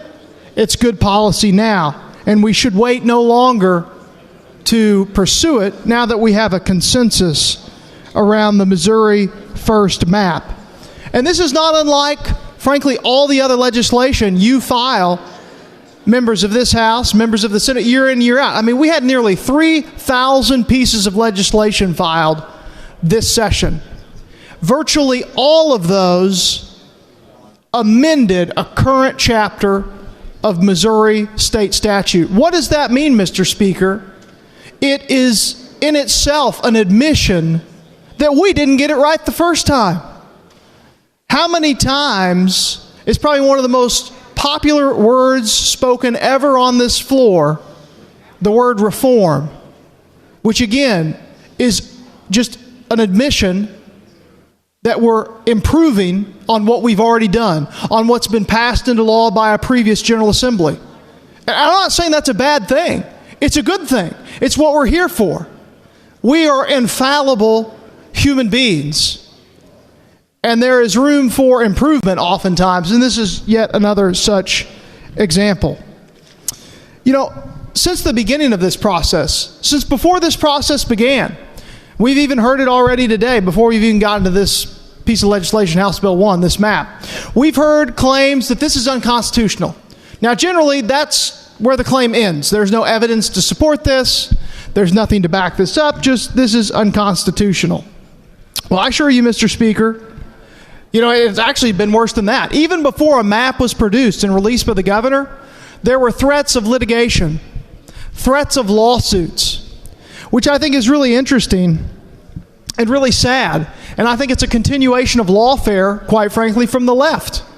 That I guess we can't win at the ballot box, and so we'll charge our political opponents with crimes and we'll pursue things in the courts because we can't win them at the ballot box. I see no difference, quite frankly, Mr. Speaker. But let's talk about the Constitution. Let's talk about why this is constitutional. The Missouri Constitution, Article 3, Section 10, this is what it says. It's not long. It's easy to understand. The last decennial census of the United States shall be used in apportioning representatives and in determining the population of senatorial and representative districts. Such districts may be altered from time to time as public convenience may require. Now, we need to note that alteration is different than reapportionment. And the apportionment isn't changing. We're using the last decennial census. And so we're only altering as public convenience may require. And it may, and it does. This is a better map. Article 1, Section 4 of the U.S. Constitution squarely puts redistricting in the domain of the legislature, the legislative branch of government of the states. And that's the General Assembly, clearly, here in Missouri. The Missouri House, the Missouri Senate has plenary power when it relates to redistricting. We can do it at least every 10 years. That's certainly required, but we can do it more often as required, as public convenience may require. The Missouri Supreme Court's long made this clear. All the way back in the year 1910, in Major versus Patterson, the Missouri Supreme Court said the legislature has the right to provide for the alteration of legislative districts once established as per the terms of the Constitution.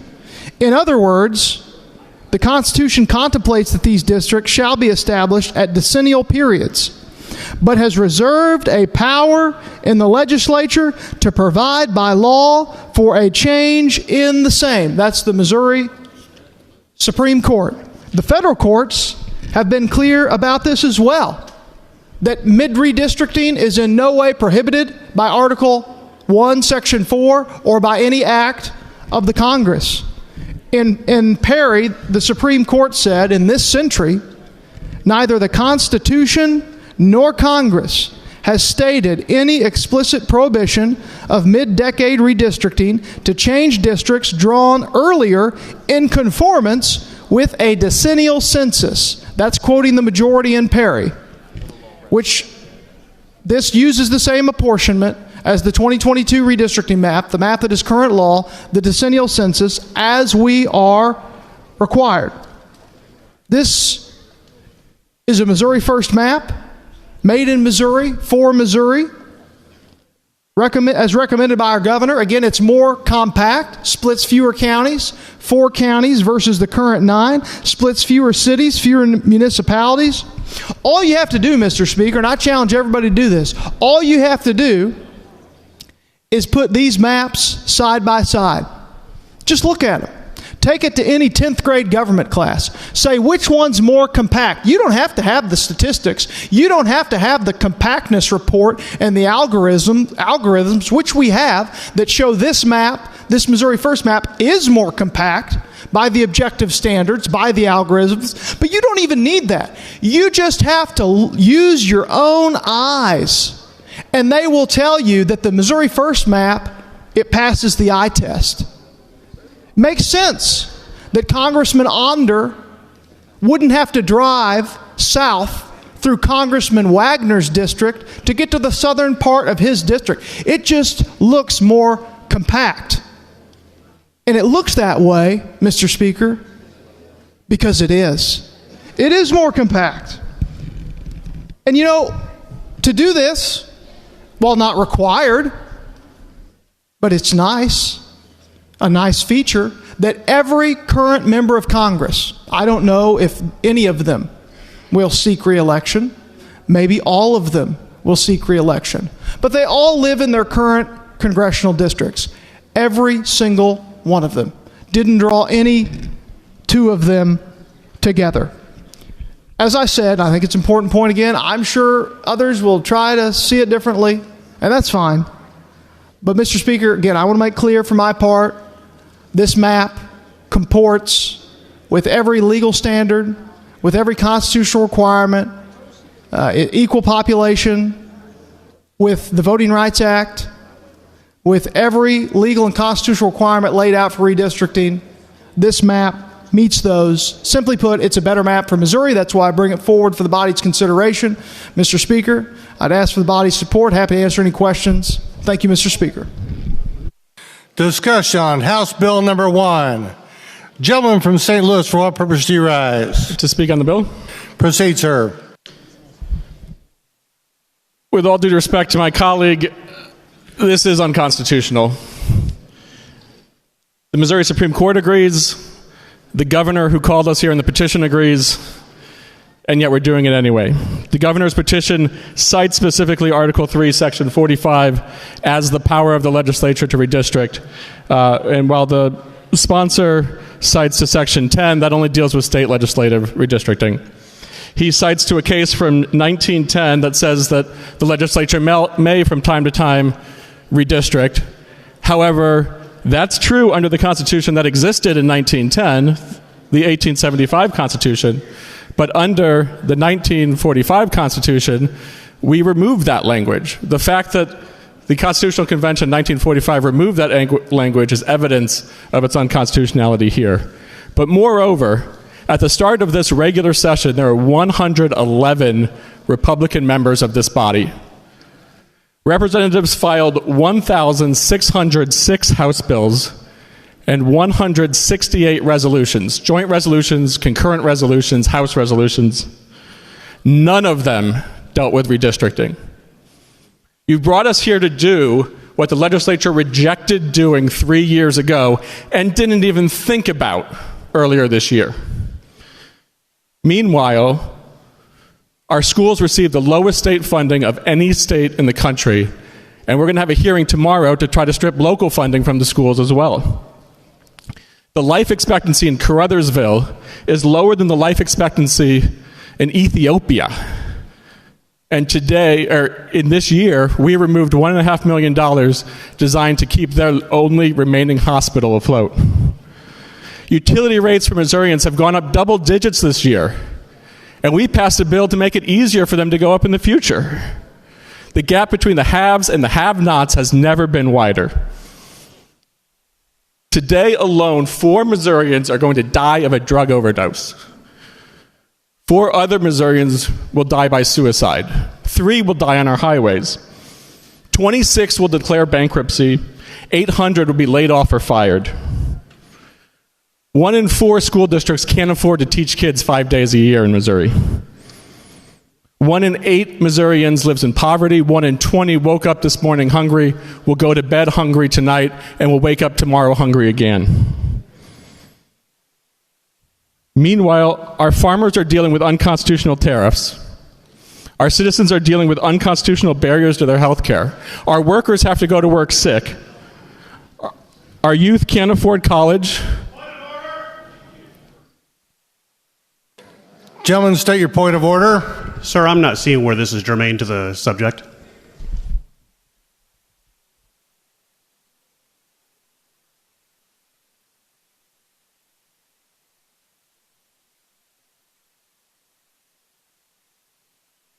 Will the parliamentary committee come forward, please?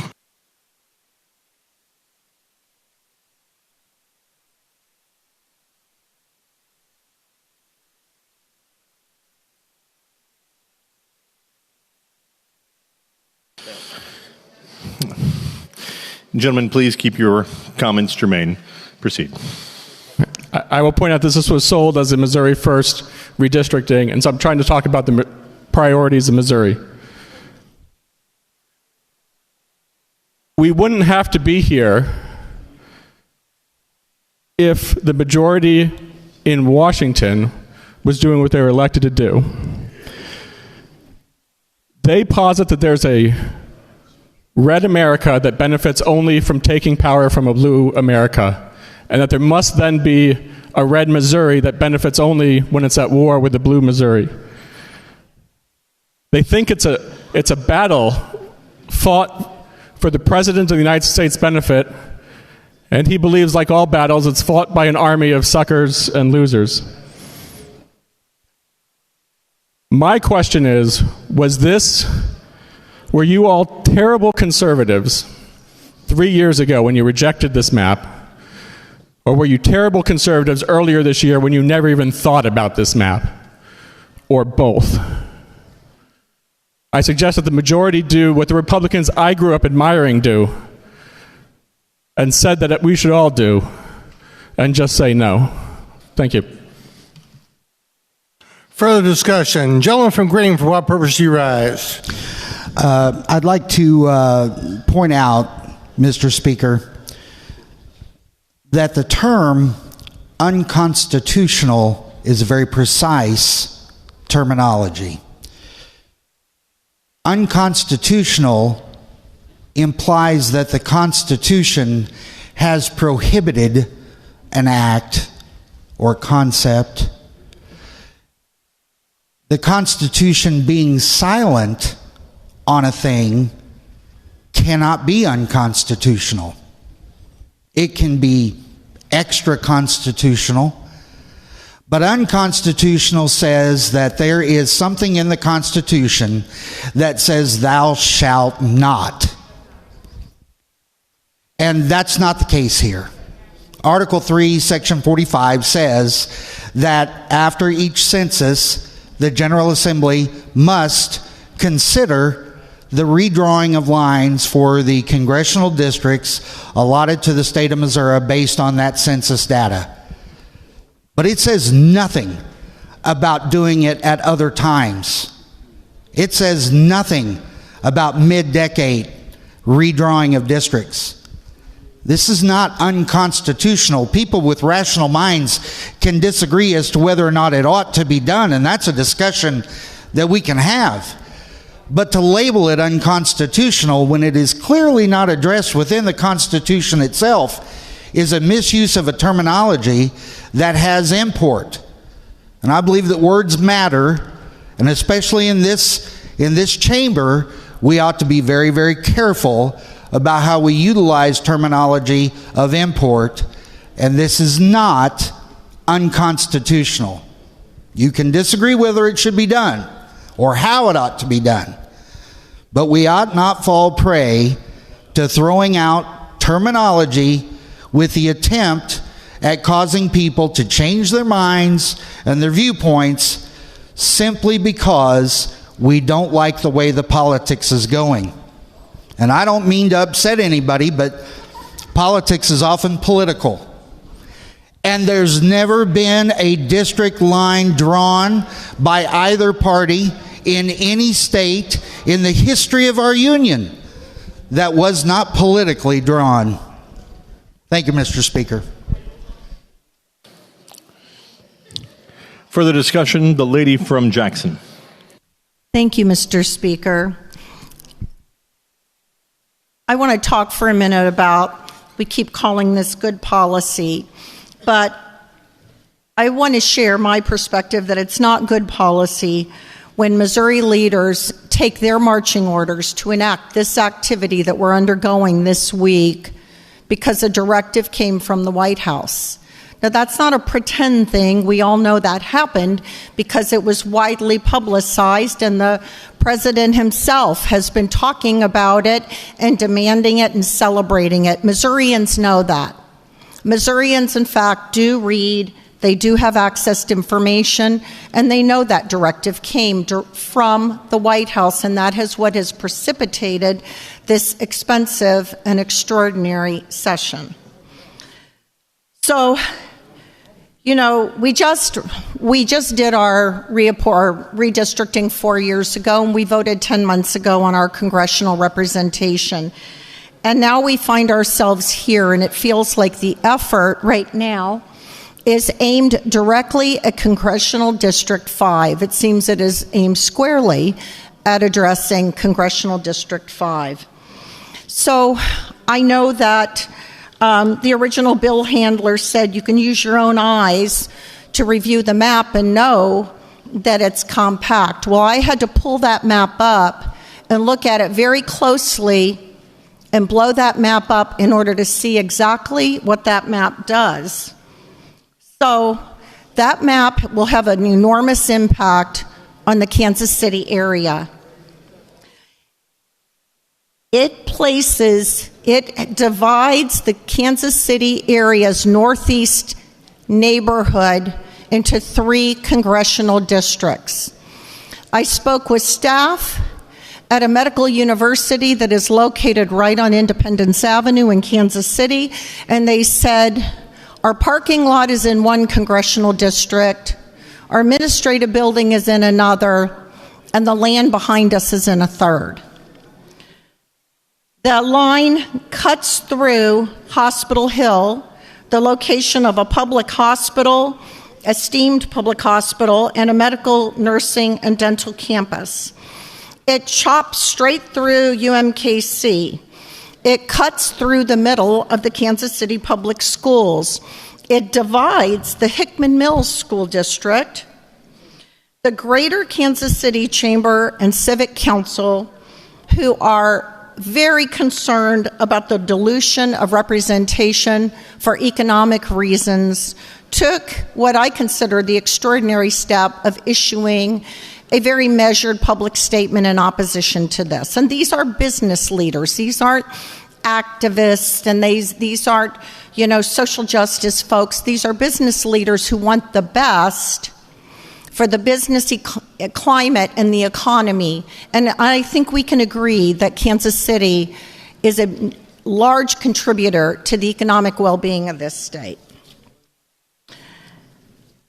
My district would be slivered off, and it would be predominantly white portion of the district, and my district would be, my congressional representation then would include that portion, and then to the east, just a few blocks, be separated from many of the black and brown members of the community.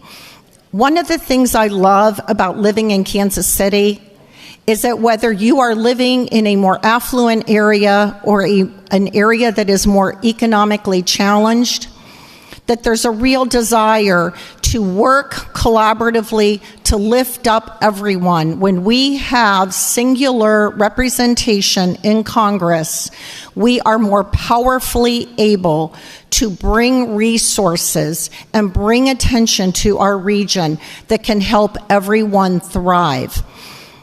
Slicing through the center of Kansas City does nothing to improve the state of Missouri anywhere. In fact, it really seems to be just a way to silence the voices of the people in the place that I call home. Thank you, Mr. Speaker. Further discussion, gentleman from Iron.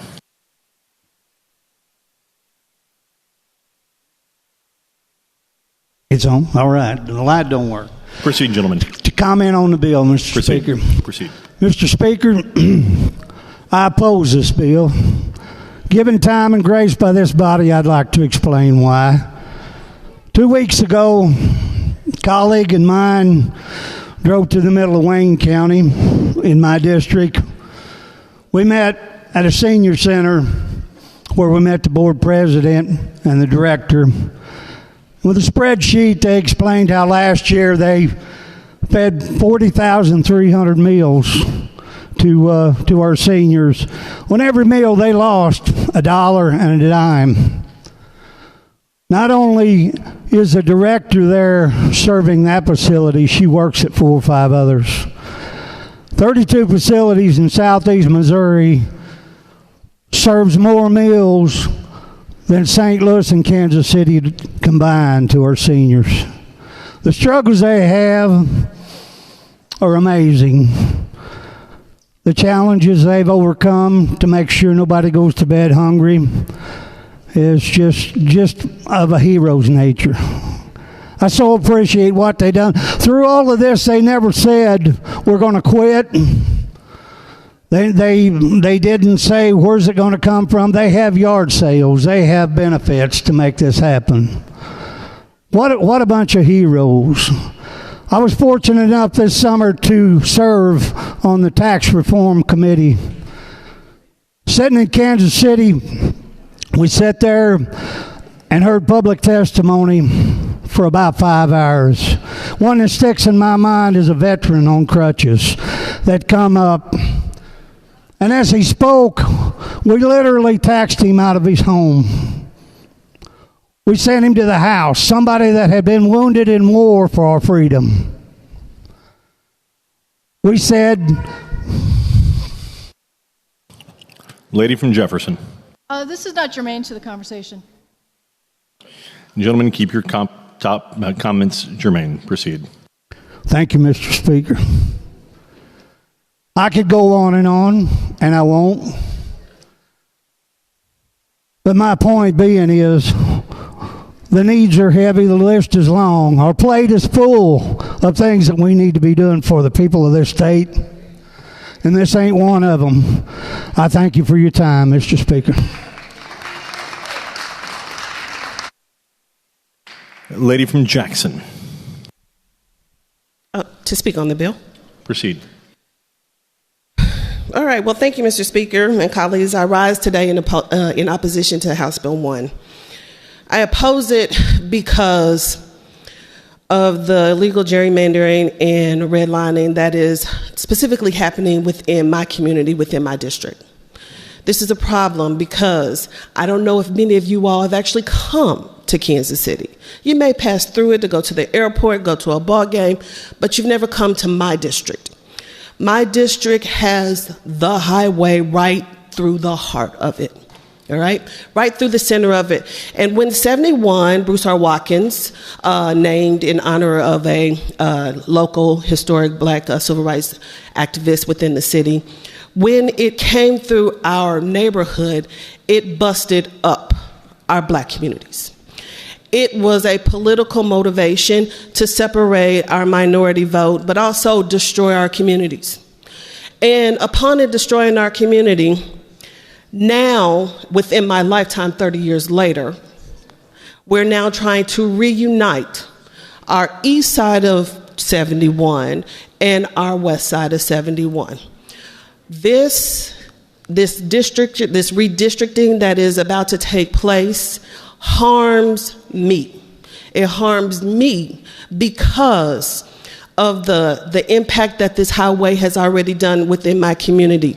All right? I used to have grocery stores. I used to have those other options that were available to me and my other community members. But now those things are slowly going away because we have a highway through that.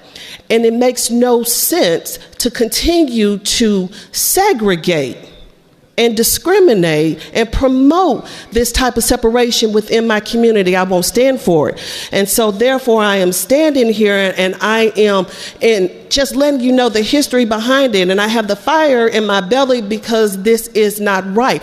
As we continue to try to bring our community back together, bring our neighborhoods back together, then you go and you take us 30 steps back all over again. Let's do this to your district. Let's do this to where you live. Let's do this to your church. Let's do this to your friends and your family. How about that? No, you don't want that. Mr. Speaker, I'd like to inquire of the gentleman from Jackson, District 23. The gentleman from Jackson, District 23. That's okay. That's all right. I'd like to inquire of... Representative, gentleman from Jackson from District 23? Yeah. Okay, please proceed, lady. Okay, that's okay. I would like to inquire of my colleague from the Price District. Does the representative yield? Yes. Proceed. Thank you, lady. How has this highway impacted your neighborhood? It's torn apart. First of all, they bulldozed plenty of black neighborhoods to make a traffic way that has caused more deaths. Not just black deaths, white deaths, any deaths. It separated Kansas City even more. And so now the city is trying to come together to connect the east side back to where it was. And so it has impacted us gratefully. Excellent. Thank you so much. You're welcome. Okay. Again, I would like to reiterate to you all that also within this redistricting, it also is redistricting out the white voices that stand in the community. So therefore, you are now just forcing all of our black votes over to one side without giving us the diversity. Okay, without giving the diversity that we once had. Again, Mr. Speaker, I'd like to inquire of the gentleman from the Johnson District. Does the gentleman yield? Yes. Proceed. Okay. Representative, please tell me, how has the 71 impacted your community? Thank you. First of all, anytime that you have highways that are built through minority communities, especially with the intent to destroy them, it is often called racial or economic segregation, urban renewal / slum clearance, or highway-induced displacement. These practices were a common outcome of federal aid on Highway Act of 1956. Which did provide federal funding for highway construction and facilitated the demolition of black and low-income communities. So what this does is it's similar to redistricting. Urban renewal is similar. Urban renewal and gerrymandering are similar because they both use the manipulation of geographic areas to consolidate power and disproportionately harm marginalized communities. While gerrymandering and redlining focuses on voter representation, while gerrymander and focuses on that voter representation, the urban renewal focuses on land and housing, but both have historically targeted and disenfranchised black and low-income populations. Excellent, thank you very much. Again, I stand to say that this redistricting at this particular point in time is not in the best interest of my community, economically or health-wise. And as we talk about an economic impact, I beg to differ on the fiscal note.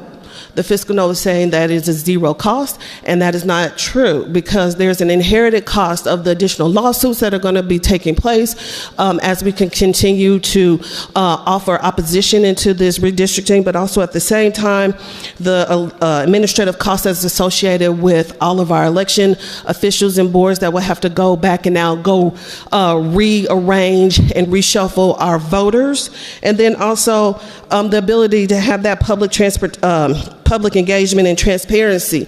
And so that is what's missing in this particular process, is because as we continue to go through and we are saying that we want to go and redistrict, the communities have not yet had an opportunity to have a say. That is not right. I oppose this bill, and I implore you to vote the same.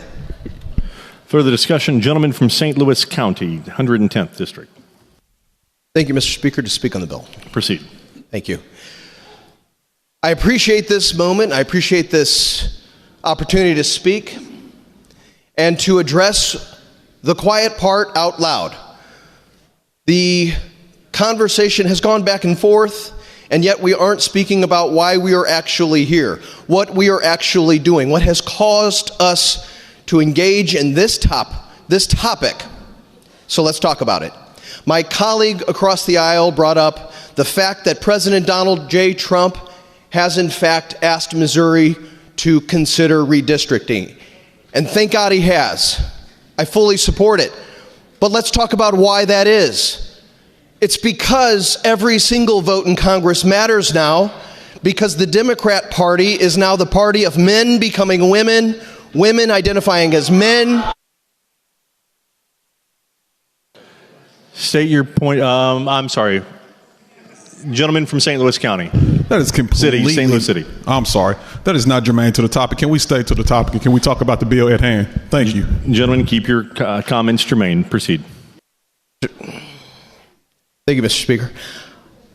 I am talking about redistricting and why the President of the United States has asked us to do so. He has asked us to do so because the Democrat Party has put forward and forth policies that allow children to decide if they are going to physically castrate themselves. And 80% of the electorate in this state says we do not agree, and I am one of them. My constituents have said it loud and clear that they fear for their children's future because of insane policies of the left. And that is the real reason we're here. That is the real reason that we have to have this discussion.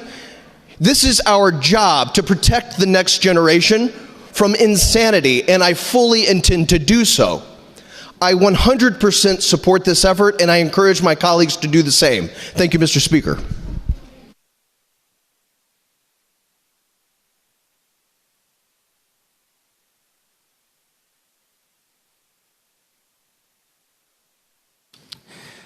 Gentleman from St. Louis City. Thank you, Mr. Speaker. To speak on the bill. Proceed. Thank you. The entirety of last session, I probably rose to speak on a handful of topics. This might be my fifth time at the mic. I realize this building, the most effective way to get things done is not speaking on the floor, but sometimes situation and circumstance dictate that those are unavoidable. I'm not rising today because I believe that no political party gerrymanders, although I think it should be illegal. There's one party in Congress that has passed gerrymandering reform, independent redistricting. We did that in this state a few years ago. I hope next time it's introduced, it'll receive bipartisan support. I've seen folks that say, hey, Illinois gerrymanders as well. Like I said, I hope it will receive bipartisan support. I'm rising today because the changing the rules and norms mid-game is just blatantly wrong. None of us would tolerate that in our kids' sports teams or t-ball games. I don't understand why it's tolerated here for the leaders within this state. The supermajority had the option to have these same maps 2 years ago. I wasn't here, but many of you voted on no on those. That was the opportunity. 2030 is the opportunity. Would I be for it then? Probably not. But I understand the elections have consequences, and those are the rules of the game we all agreed to. We did not agree to change the rules mid-decade to avoid the potential consequences of policies coming home to a roost from Washington, or 2 citizen referendums that were passed by a majority of Missourians last November that we're working to overturn a few months later. Compromise wasn't enough. We needed a total overturn. Now that process is even being put into question and will be eliminated for both parties with the previous bill. Nothing lasts forever in politics. No state or area is forever one way or the other. To think so is incredibly naive and short-sighted. So while I understand that elections have consequences, I also believe that abuse of unchecked power will have consequences as well. I urge my colleagues in the chamber to vote no, and urge those watching at home to pay attention to who thinks the power should be the be-all, end-all, or whether the power should be the be-all, end-all, or whether a bill is right or wrong should have any consideration. Thank you, Mr. Speaker. For the discussion, lady from Jefferson. Speak on the bill. Proceed. Before I came to this body, I was on the county council in Jefferson County. I was first elected in 2010 and took office in 2011. And our former member from Jefferson County, who passed away just 2 weeks ago, he was the first county executive elected that year, and I was the first chairman of the first county council. So together, we spent a lot of time trying to promote our county. And as we came in, we were just redistricted. And I just want to bring this idea forward because we felt the same way that we're hearing from our colleagues in Kansas City. Because our county had been broken up into 3 different congressional districts: District 2, District 3, and District 8. All 3 had a piece of our county. And we are one of the 5th largest county by population in the state.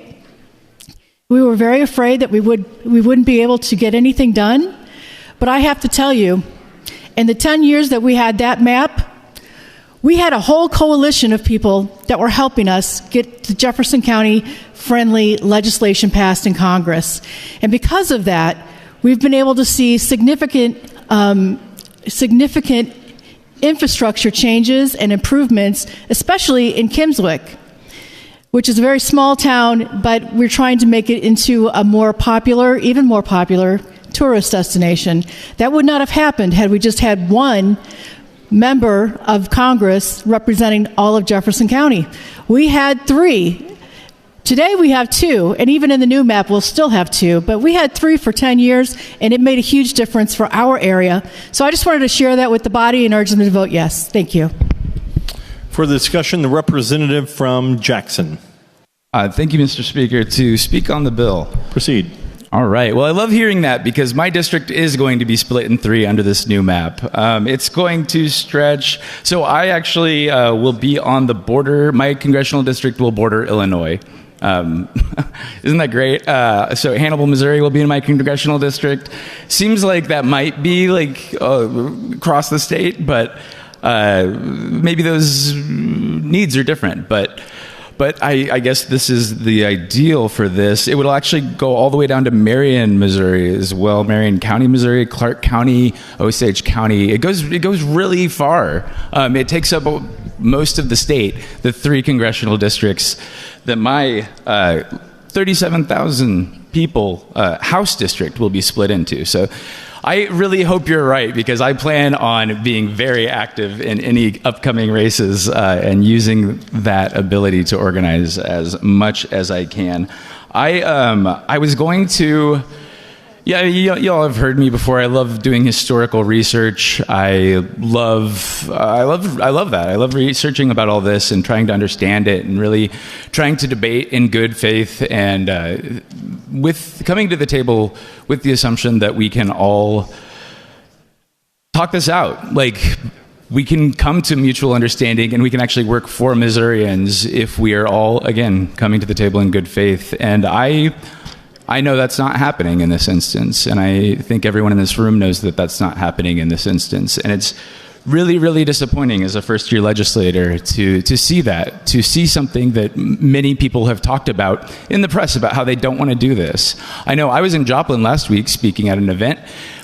I didn't talk to a single person there that wanted this to happen. Everyone that I talked to was really against this in rural Missouri. I'm from rural Missouri. I'm actually a lifelong Missourian, so when we talk about Missouri values, I've lived here my whole life. I'm from a town of 900.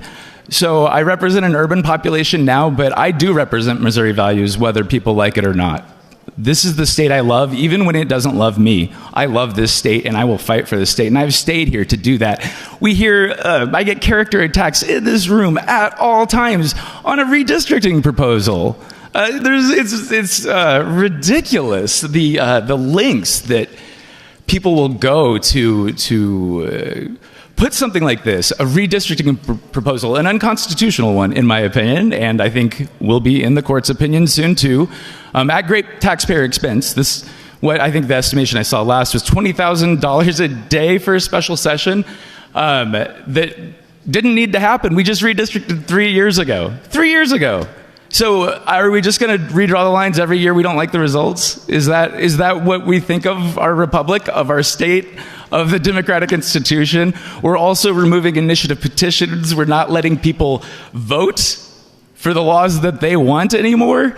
What is happening in this body? It's so sad to watch the death of the democracy in Missouri, the death of our republic in Missouri. We're better than that. I think we are. I hope we are. We'll find out. I don't know. There's votes going to happen today and tomorrow. But I was going to go through. I spent this week talking to everyone I could about parliamentary procedure. I did so much research on the history of this, and I really thought that maybe I could come up with some procedural motion that might help, that might really make a difference. I had a bunch of amendments planned. I had so much planned. And then I realized it doesn't matter. You're going to cheat. You're going to do this no matter what happens. No matter what the people of Missouri want, this is going to happen. It is. Like, the president told you to do it. So even though most of you don't want to do this, you are going to. You are going to cheat. And that's what it is. It's disappointing because I still have faith in you. I have a lot of appreciations of my colleagues on both sides of the aisle. But we all know this is wrong. This is wrong at great taxpayer expense. We know that. I know that we know that, regardless of what you say. We know this is unconstitutional. It's very clear. It's plain language in 1940. It was put in our Constitution that this happens every 10 years. It's been 3 years since we redrew these maps. 3 years. So we're going to redraw them every 3 years now? Like, come on. Like, we're better than this. I am from rural Missouri again, right? Like, I know what it is like here, what people think, and I called a lot of people that I grew up with. None of them want this. They all think this is ridiculous. Public opinion is not on your side on this, and the one saving grace I have is in my historical research. As I looked this up, I looked back through the history of Missouri, and when did this happen last? It was in the 60s. When the Democratic Party tried to overturn initiative petitions, and the Democratic Party tried to unconstitutionally redistrict. And you know, it was really interesting to watch because the percentages are almost exactly what they are right now. There was, I think, 35 to 45% of the vote went to Republicans every year, almost exactly what goes to Democrats now. And Republicans only had one congressperson. And yeah, I agree that's wrong. I actually introduced HCR to say that no party can do that, that no party can partisan gerrymander, because it shouldn't be happening. It should be a fair fight. It should be what the people want. And we keep seeing that it's not, that it's what the people in this room want. And check your reports. A lot of people in this room get a lot of out-of-state money. Like, so if we're talking about that, maybe let's look inside the House first. I would like to read right now one of my constituents. So they came to testify. They submitted testimony in advance. They came in person to testify. They testified. They submitted a written copy as well.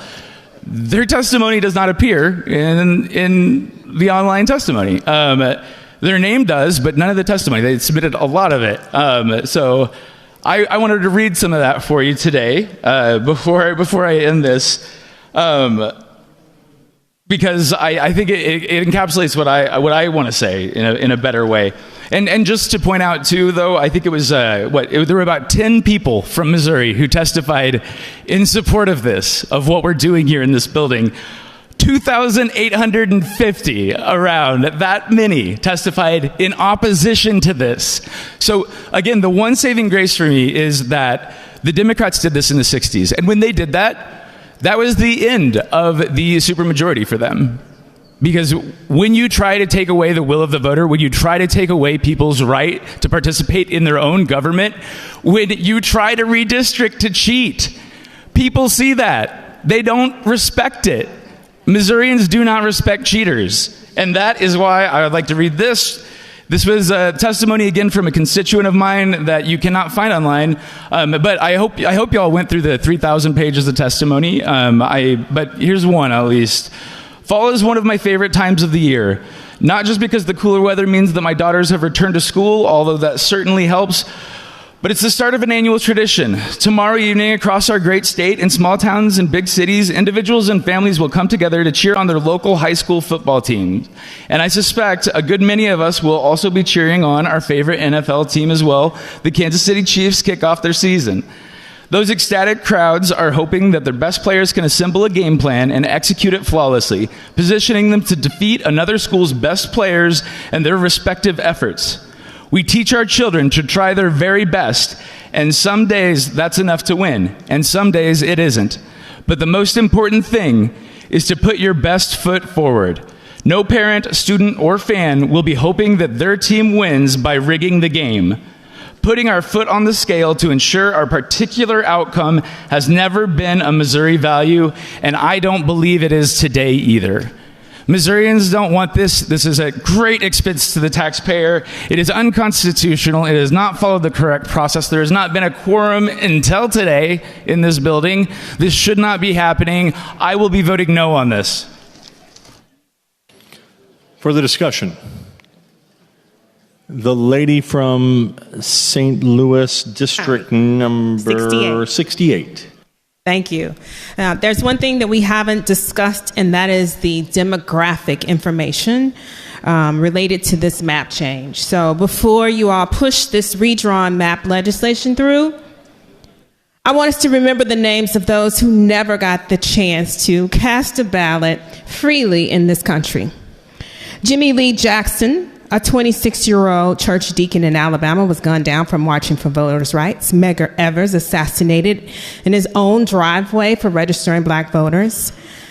Viola Luisa, a mother of 5 from Detroit, murdered on an Alabama highway because she believed in freedom. Herbert Lee, killed in Mississippi for his work with the NAACP. Lamar Smith, a World War I veteran, shot on a courthouse lawn for organizing voter registration. George Lee, a minister, murdered for encouraging his community to vote. Jonathan Daniels, a young seminarian, killed while shielding a black teenager. James Chaney, Andrew Goodman, Michael Schwerner, murdered in Mississippi for daring to register voters. These names may appear as footnotes in a history book or be engraved in an unmarked tombstone, but they remind us that the right to vote in America has always been paid with blood. The 14th Amendment was ratified in 1868 in the aftermath of the Civil War. It promised that no state shall deny any person the equal protection of the laws. The amendment was written in ink and in blood. After thousands of newly freed people were massacred during Reconstruction for trying to live as citizens. Nearly 100 years later, the Voting Rights Act of 1965 was passed after Selma, after the beatings on the Edmund Pettus Bridge, after murders like those of Jimmy Lee Jackson and Medgar Evers. Congress finally said, enough. The right to vote is fundamental, and the tricks or partisan maneuvers cannot carve it away. And we must also remember Dr. Martin Luther King Jr. He marched, he was jailed, he was beaten, and he was finally assassinated in Memphis while standing with black sanitation workers demanding dignity. He understood that voting rights, civil rights, and economic rights are bound together. His murder was driven by his desire to procure the right to vote in everything voting is supposed to protect: our humanity, our voices, and our right to live in dignity.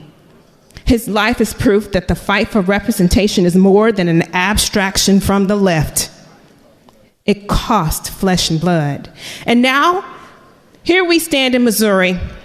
Article 3, Section 45 of our Constitution is clear.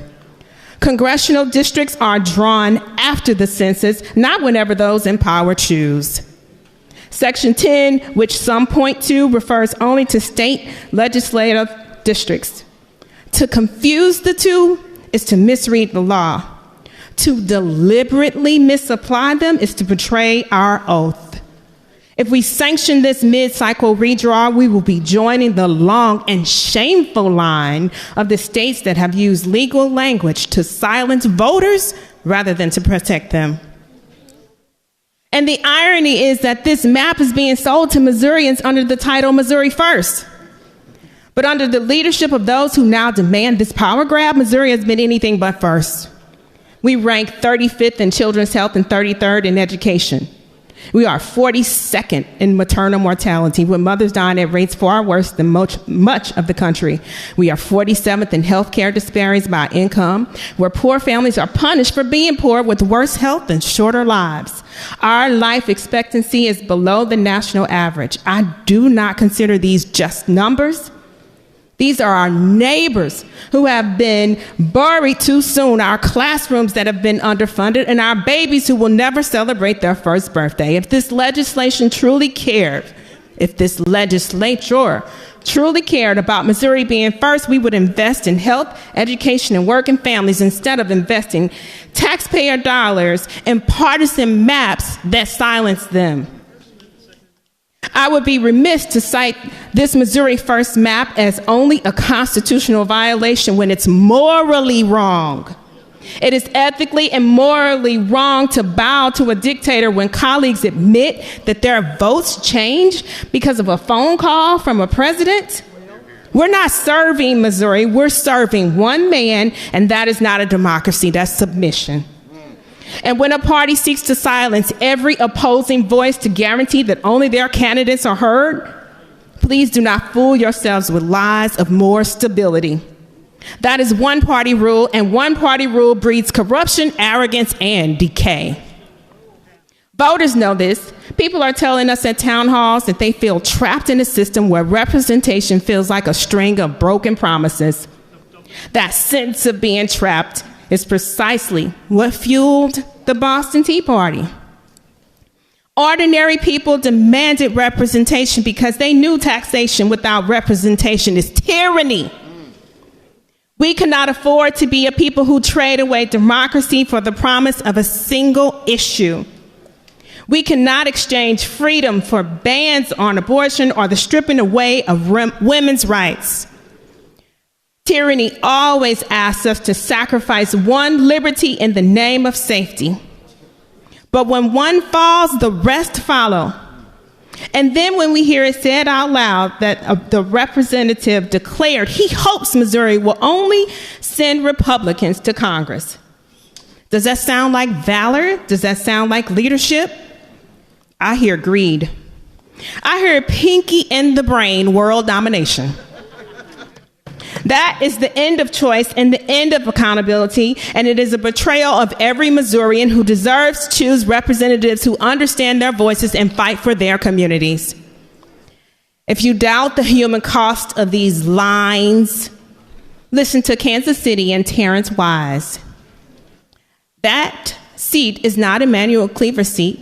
That's my seat, my voice, and my community's voice that's being snatched away. That is what real representation means when students like Annabelle Cash, Grant Smits, Brownie Wine Miller, and Naya Fritz had their art displayed in the United States Capitol through Congressman Cleaver's office. Every child in our neighborhoods can see possibility. That Washington is not just a distant place, but one where their voices, their art, and their dreams belong. Gerrymandering tells those same children to sit down and be quiet, and I refuse to accept that.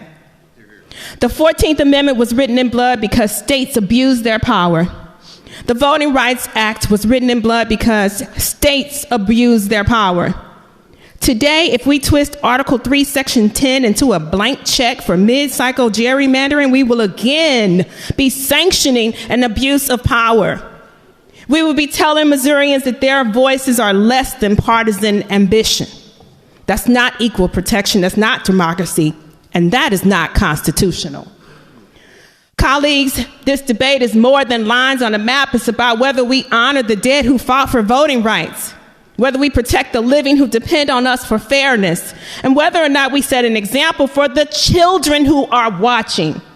If we allow this, we will tell them that democracy is negotiable. I refuse to do that. I stand for the Constitution. I stand for the people, and I urge you to do the same. History is watching us.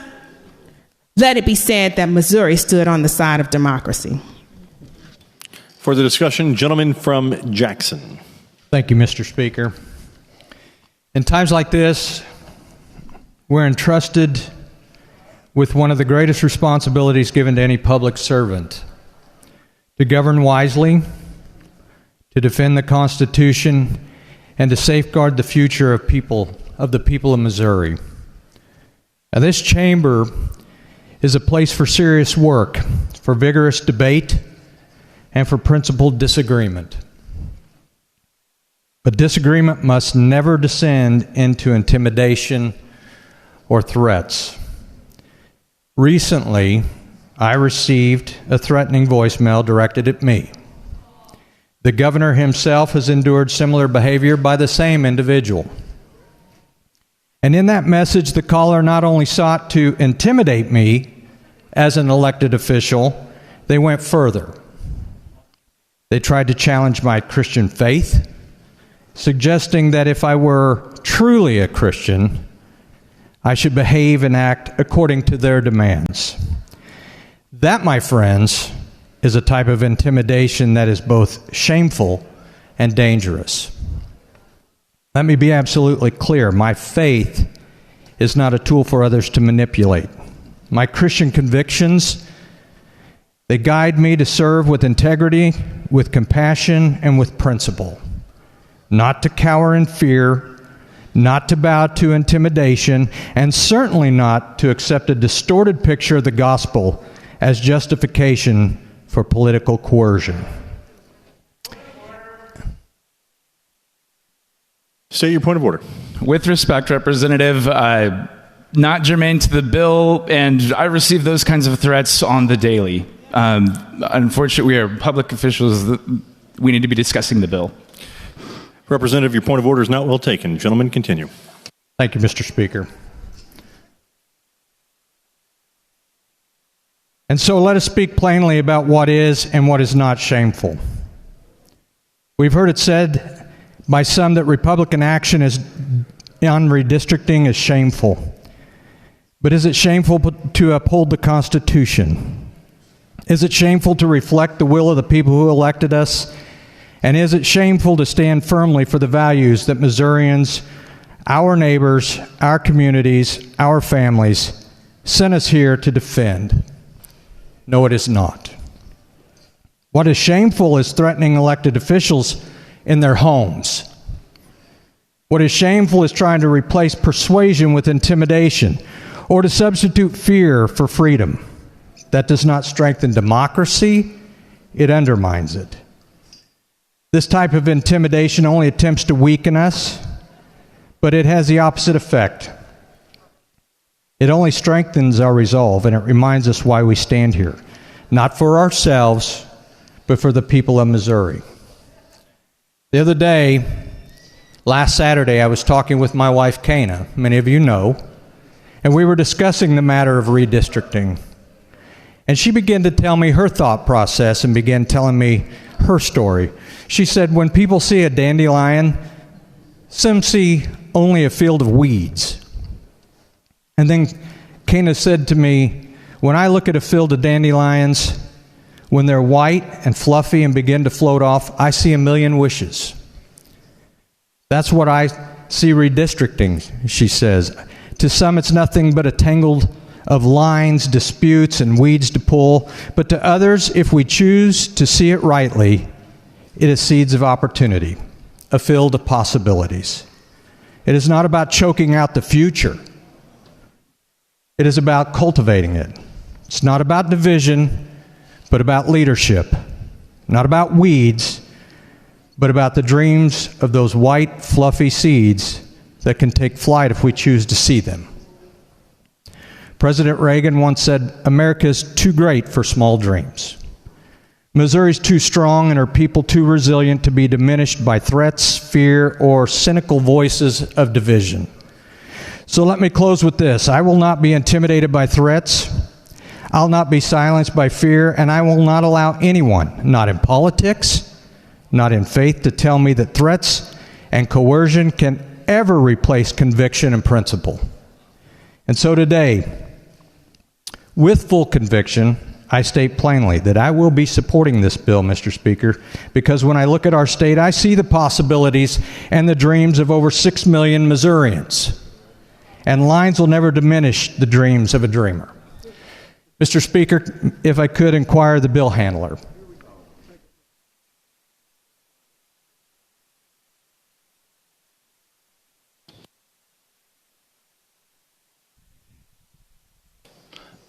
Does the bill handler yield?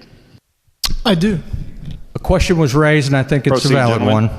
one. I'm sorry, thank you. Do you know what the racial demographics of the new districts are? Yes, I do know that, and unfortunately, we didn't have it right when the committee began. But by the time we did, I know that was distributed to the committee and had that information. I got more information today about the historical data and information on the current map. And so, yes, we do have that, and I think it is important to note, of course, the first congressional district on the eastern side of our state, as I understand it, continues to be protected by the Voting Rights Act, and that it is a majority-minority district, and that continues to be true. I think it changed 0.4%. Is still very much so a majority-minority district. The 5th Congressional District on the western side of the state has never been a minority-majority district, as far as I'm aware. It certainly isn't now, and though it wouldn't be under the new map either. But that's not a consideration there as far as majority-minority is concerned. There was, and maybe I'm not sure if this comment was made directed to something I had said. I did say something very similar in committee, though, but I think maybe it wasn't necessarily attempted to be taken out of context, perhaps just misunderstood. I did say something, whether anybody else said this, and I don't know if they did, what they would have meant by it. I did say something in committee, something to the effect of, I hope we only send Republicans to Congress. I certainly said that. I believed that then. I believe it now. But I followed that up very clearly with the comment that it's up to the voters. It is under the current map, under the new map. I'm a Republican. I don't think anybody would be surprised to hear that I hope our message wins out and that people elect Republicans all across the state.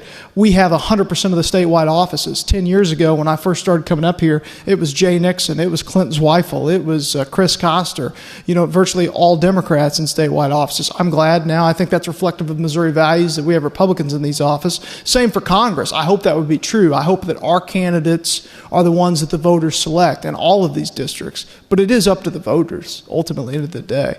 And that's the fact, as it should be. But yes, the demographics, we do have those. The 1st Congressional District continues to be majority. The 5th Congressional District never has been. I don't know, if it's true. I haven't heard him say it myself or asked him. But I heard someone say that Congressman Cleaver takes some offense to when people assume that his district is majority, because it isn't. But that I think hopefully answers your question, gentlemen. Is there anything else I can provide? No. And happy to, it's here. You can have it as well as anybody else. I do appreciate you clarifying and making that clear. And like you, I do trust the voters to decide the direction of this state. Thank you. The lady from St. Louis, District number 91. Mr. Speaker, to inquire of the bill handler. Does the gentleman from McDonald yield? I do. Proceed. Good evening, gentlemen. Is it evening? I'll take your word for it. I think no, my actually watch clock right died, there. so yeah, I think it is. I don't know what time it is. Do you find it as disheartening as I do how few people are in this chamber right now on your side of the aisle? Well, there's a good number here, and a whole lot missing. It's unfortunate, your side cleared out earlier, and we had to have a quorum call. So, yeah. Just curious. So, can you tell me the process? Like, who drew these maps? Where'd they come from? My understanding is the same as what the public comments have been, that this map came from the governor's office and was written at the governor's direction by his staff. So his staff drew the maps? That is my understanding, at the governor's direction. And then I guess he asked you to carry the bill? You didn't have any say in the maps? The governor did not ask me to carry his bill. I don't pretend. In fact, I'd be just flabbergasted if you closely watch my social media. I do not. And that's what I expected, and I don't blame you. But if you had, and if you go back and look, weeks before the governor called the extraordinary, I asked for him to do that. And I'm not suggesting that he just did it because I asked him to in that form. But again, I voted for a different map in 2022. I've continued to support it when it seemed like there was a groundswell and maybe support to do that and consensus building. I made that clear that I hope that would be true. And so I'm glad he called it. So when he called it, and if you recall, lady, or if you saw, with his call, he put the map out there that he was requesting, which is this map. I saw it, and I said, hey, I think that's a great map. I think it's better than the one we have right now. And so, in talking with, my colleagues here on my side of the aisle of the House, I was more than happy to file the map as proposed by the governor, which I think he had built some consensus around, and seeing that I felt, as I truly believe, that it is a superior map to the map we have today in current law, I was glad and proud to file it. But I recognize that I did not come up with that. That came out of the governor's office and drawn from his staff. Well, I guess I'm curious, why was something like this not filed during the regular session? Like, why did we have, if this is of urgency and so evident that we need new maps, why now? Well, I mean, the opposite of that would be why wait, which I've kind of proposed a time or two. I mean, if I had You said that you wanted this, so I'm just curious why you didn't file it during the regular session. Yeah, well, I didn't. So the session before that. Let's go down that road. That? Let's go down that road. Okay. I had filed it, which I didn't, but I had filed it. What do you think would have happened? I don't know. Okay. Yeah, and we truly don't, because it didn't happen, so we'd never know, truly. But I think what would have happened is that it would have gone nowhere, because the consensus had not been built at that point. There wasn't the groundswell of support to do it. And so that's what has changed. And so now we're at a different moment in time where, due to, I think, a variety of reasons, but you could speculate, but whatever the reasons are, there now is an interest, I think, but I don't yet know this, and again, it hasn't happened yet. We've had a committee vote, but we'll see what this chamber feels some point today. Looks like we're going to have a roll call on this bill, so we'll find out on perfection. And then, if the Missouri Senate takes this up, and if, like I hope they do, they pass it and this goes to the governor's desk and we enact House Bill 1 into law, then what we will find is that the necessary consensus and support is now here to do this. And, could we have gotten it through at an earlier time? I don't think so. If we had, then that certainly was a mistake not to file it previously. Because, again, I wanted myself, just me speaking, I voted for such a map much similar to this in 2022. And so I believed that it was superior then. I believe that it's superior now. I mean, I think it would be kind of surprising. When we voted on those maps in 2022, on the 7-1 map, I think there were like 23 yes votes, and I understand yours was one of them, but the majority of people did not agree with that. And I guess I'm not sure what's happened in our state or what data we have that has pressed us to do this rather than waiting another 4 years for the next census, which would be following what our Constitution mandates us to do. I think a lot of things has changed. I mean, for as many different members are here, and, like 23 what data do you have that shows there's been significant change to require redistricting? Well, the composition of this body has significantly changed. I mean, you look around. Composition of this body changes every 2 years. That's irrelevant. Well, no, it's a data point because we've, it's not a data point because of term limits, right? This body will always change because we have term limits. So that doesn't necessarily reflect a change in the voting patterns of people. But it reflects the fact that people are not here. All of the majority members that are here now that weren't here in 2022, they might well have been with me. They might have. They might have, but they weren't here, but they're now here now. And so a past General Assembly cannot bind the hands of a future General Assembly, which is why we're able to be. We should be doing this in 4 years, not today. Well, that's your opinion. Thank you for your inquiry. That's the Constitution's opinion and the opinion of the majority of Missourians, as noted by the testimony that's been received. To speak on the bill, Mr. Speaker. Proceed. So everybody in this body knows that redistricting is supposed to happen every 10 years. We can pretend like that's not the case, but you all know it's the case. At that point, we actually have real data to reflect changes in population, not changes in who sits in this chamber, which is completely irrelevant in my opinion. That's fairness. That's in our Constitution. And most importantly, that's the deal we make with the people that we serve. Representation should be based on facts, not political convenience. When maps are redrawn outside that cycle with no new data, no census, and no legitimate reason, it's not representation, it's not fairness, it's blatant manipulation. It is nothing more than a naked power grab, and it's elected officials choosing their voters rather than letting voters choose their representatives. And let's be honest about who pays the price, because there is a price. Gerrymandering almost always targets marginalized communities. By gerrymandering, we dilute the voting power of communities of color, of low-income families, and the younger people in our state. These are the very communities that most need their government to listen to their needs. But in this body, we don't want to hear what their thoughts are. Instead, their representation is carved up to protect incumbency or partisan gain. Entire communities are being locked out of the process that is supposed to include them. And the consequences are real. Fewer resources for our schools, which in a state that barely funds our schools is really, really frightening. Gaps in health care. For people in rural Missouri that don't even have hospitals and can't reasonably reach medical care within a short drive, that should be a very big concern of you. And affordable housing initiatives are stalled, which in my area is a big concern of mine. When we silence voters, we strip the communities of the resources and the policies that they need. We cannot claim to serve the people while bending the rules to serve ourselves. When we redraw maps outside of the census, when we silence communities for political gain, we undermine democracy itself. And this body should not tolerate that. If you vote for this, you are saying the rules don't matter, that power matters more than fairness, and some votes are worth more than others. That's not democracy. That's discrimination that's hiding behind a map.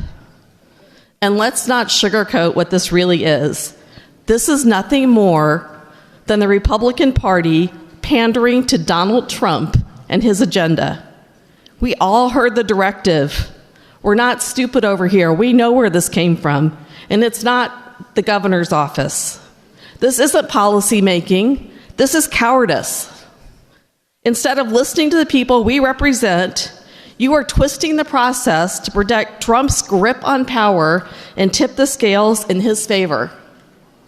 Everyone in this chamber took an oath to represent our constituents, not to represent Donald Trump. We don't have a party boss. We're not supposed to be doing this for our own re-election campaigns. If you care about the integrity of this chamber, if you care about fairness, if you care about your constituents, then you need to reject gerrymandering and stand up for fair and transparent maps. Because if you support this bill, that is a betrayal of the people that you serve. Thank you, Mr. Speaker. Further discussion, gentleman from Boone. Yeah, to speak in support of the bill, please. Proceed. As a representative from District 44, currently my district is divided amongst two congressional districts. That would still be the same in this potential redrawn map that we're voting on. It's been operational in my district. And I want to speak to the bigger picture here. What kind of conservative would I be if I don't support this? Because I believe conservative values improve Missouri. And we have an opportunity here to improve the lives of Missourians. We're not denying anybody the right to vote. Any of these districts, we're not saying, okay, you can't vote, your voice cannot be heard. Every one of these districts is going to have candidates that can apply for this position, that can file for it. They can run their campaigns. Everybody in all these districts is going to have an opportunity to hear their positions and to look at the credibility of both all the different candidates. They can make a vote. I support Donald Trump. I support his America First agenda. I believe what he's trying to do is improving every aspect of American lives, both socially, economically, everything. And so what would I be as a conservative if I don't think that that's something that our cities and our counties and our rural and our urban folks, that's something good for all of them. And so I support this wholeheartedly. We have an opportunity. I don't think it's illegal. I think it's constitutional. And so I think it's very important practically to give as many Missourians the opportunity to put in a Missouri First and America First type agenda in place, because I think these are the type of principles that actually will improve our state. And so for that basic reasoning, I support this wholeheartedly. Thank you very much. Further discussion, the gentleman from Boone, District number 47. To speak on the bill, please. Proceed. I haven't been able to speak in the last session I had problems, but I'm glad to be here. I want to address some things that the representative from the Sparks District said on why Trump is doing this, why the governor is doing this. It's not. This is all to protect Trump, right? We've got a president who has been convicted liably for rape. We have court testimony in our sex trafficking judiciary where a 12 and 13-year-old girl.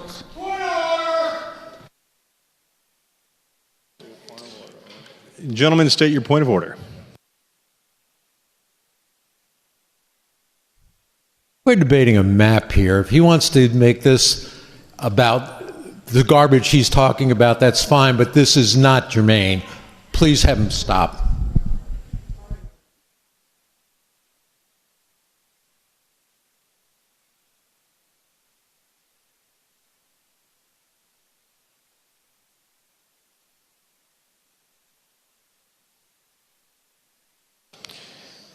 Gentlemen, please keep your comments germane to the topic. Proceed. Thank you, Speaker. As I was saying, we have a president who has done some very, very, very, very bad stuff. In this body, we've pushed policy that gives more rights to the rapist than we do the victim. In this body, we're gerrymandering the districts for Donald Trump to protect him in the House. If he loses the House, that's where inspections and where they investigate crimes, unconstitutional crimes. And this bill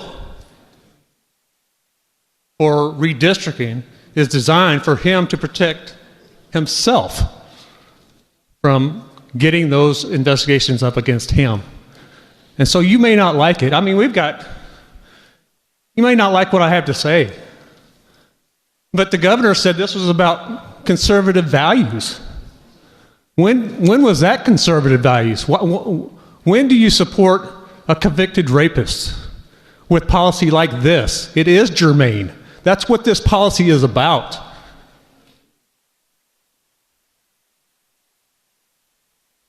Christian values? What Bible do you all read?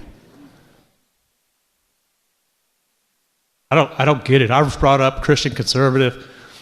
I know what the Bible teaches. I don't know what you all read. What are you reading? It's embarrassing. Let me get back to my speech. Protection or values. My friends, the word protection gets thrown around a lot in our politics today.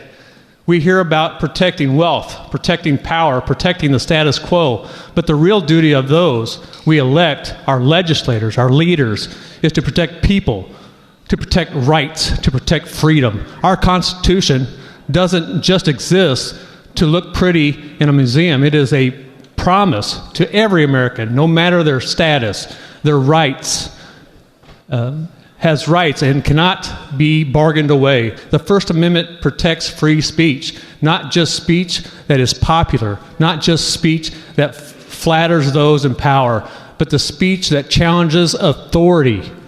Authority. got 111. You have the power, and you need to be challenged. Yet time and time again, we've seen legislators try to criminalize protests, ban books, and silent journalists. And what about due process? The promise that every person is innocent until proven guilty. We're going to have due processes for foreign nationals, it sounds like, from your last policy. Laws that favor fear over fairness, stacking the system against the poor, the powerless, and those who cannot afford a lawyer. Protection is not just rights on a paper. It's about protecting people in their most vulnerable moments, protecting victims of rape by ensuring they have access to justice, not shame, protecting human rights here in the home and abroad, from the migrant to the border to the political prisoners jailed for daring to speak truth, protecting our planet, because without clean air, water, and livable climate, all the wealth of the world would not. Gentlemen, state your point of order. Mr. Speaker, once again, the gentleman is not speaking on the bill at hand. He should sit down and let someone else speak to the bill at hand. Lady from Jackson. Mr. Speaker, with all due respect, we had to listen to a speech about dandelions earlier, so I think that American priorities are certainly in order. Thank you. Gentleman's point of order is well taken. Further discussion, gentleman from St. Louis County. Thank you, Mr. Speaker. To be perfectly honest, I could care less how many Republicans or Democrats we send to Congress. I do, however, care how many constitutionalists and liberty-respecting representatives we send to Congress. With that being said, I'm happy to hear so much discussion, particularly from the other side, on the Constitution. But what has been very lacking from the conversation on the other side has been any pointing to case law, any discussion on what the Supreme Court has actually said. In fact, what we've gotten instead is a very strained reading of the Constitution, particularly Section 45 and Section 10. Now, Section 45, we can touch briefly on. It has been touched on. But that's not really where we are, what this is about. Because, admittedly, Section 45 doesn't really say much about this process of mid-cycle redistricting. Doesn't expressly authorize us doing it, but it certainly doesn't say anything about us not being able to do it. No, all it does is says we have to do it following the census, and we did that. But it also opens the door and allows it to be done now. But Section 10 says something else entirely. Such districts may be altered from time to time as public convenience may require. Now, I understand why my friends on the other side of the aisle have a desire to say, well, that's not talking about congressional districts. Well, you have to. You have to say it's not talking about congressional districts because that's a slam dunk that we're allowed to do this. Such districts may be altered from time to time as public convenience may require. But it is such a strained reading to say it doesn't apply to congressional districts. Section 10 does three things. It says districts may be altered from time to time, and it talks about two other things. It does two other things. It talks about districts. How many districts? How many types of districts? 3 types of districts. The second sentence certainly applies to legislative districts. And determining the population of senatorial and representative districts. Those have to be drawn. Those are drawn on the census. Those are our legislative districts. I think it's time to start looking at that first clause. The last decennial census of the United States shall be used in apportioning representatives. Now, if you're going to make the argument that they mean us, then that is to make the argument that we're not allowed to apportion Senate districts because they say nothing about the Senate until the next clause. If you're going to make the argument that that first clause is talking about us, then what exactly does it mean when read with the second clause? Or are they talking about something else? Section 10 mentions 3 different kinds of districts that can be drawn. How many districts do we draw? How many different things offices, do we need different districts drawn for? 3. Us, the Senate, and Congress. 3 are mentioned because there's 3 districts total. It's right there in the first clause. To say that such districts may be altered from time to time as public convenience may require doesn't apply to congressional districts is a strained reading, to say the least. So if you're going to come at me with a strained reading of the Constitution, you better have case law to back it up. And I haven't heard that yet. I haven't seen case law. I could go through the case law on the other side that says we can do this. How about Pearson versus Koster, Supreme Court? The compactness requirement implicitly permits the legislature to comply in the redistricting process with federal laws and to consider factors such as population density, natural boundary lines, historical boundary lines from prior redistricting maps. Plaintiffs failed to meet their burden in demonstrating that the challenged districts did not meet compactness requirement and the map was upheld. Supreme Court values compactness. Seems like it's a good idea to draw even more compact districts like we're doing right now. How about Chrysler versus Hearns, also a Supreme Court case? However, counties are important government units in which the people are accustomed to working together. Therefore, it has always been the policy of this state in creating districts of more than one county to have them composed of entire counties. And my favorite part of this case, in fact, to do otherwise could lead to the most vicious kind of gerrymandering. We are discussing a map right now that actually is more compact. Less counties are being divided, not more counties.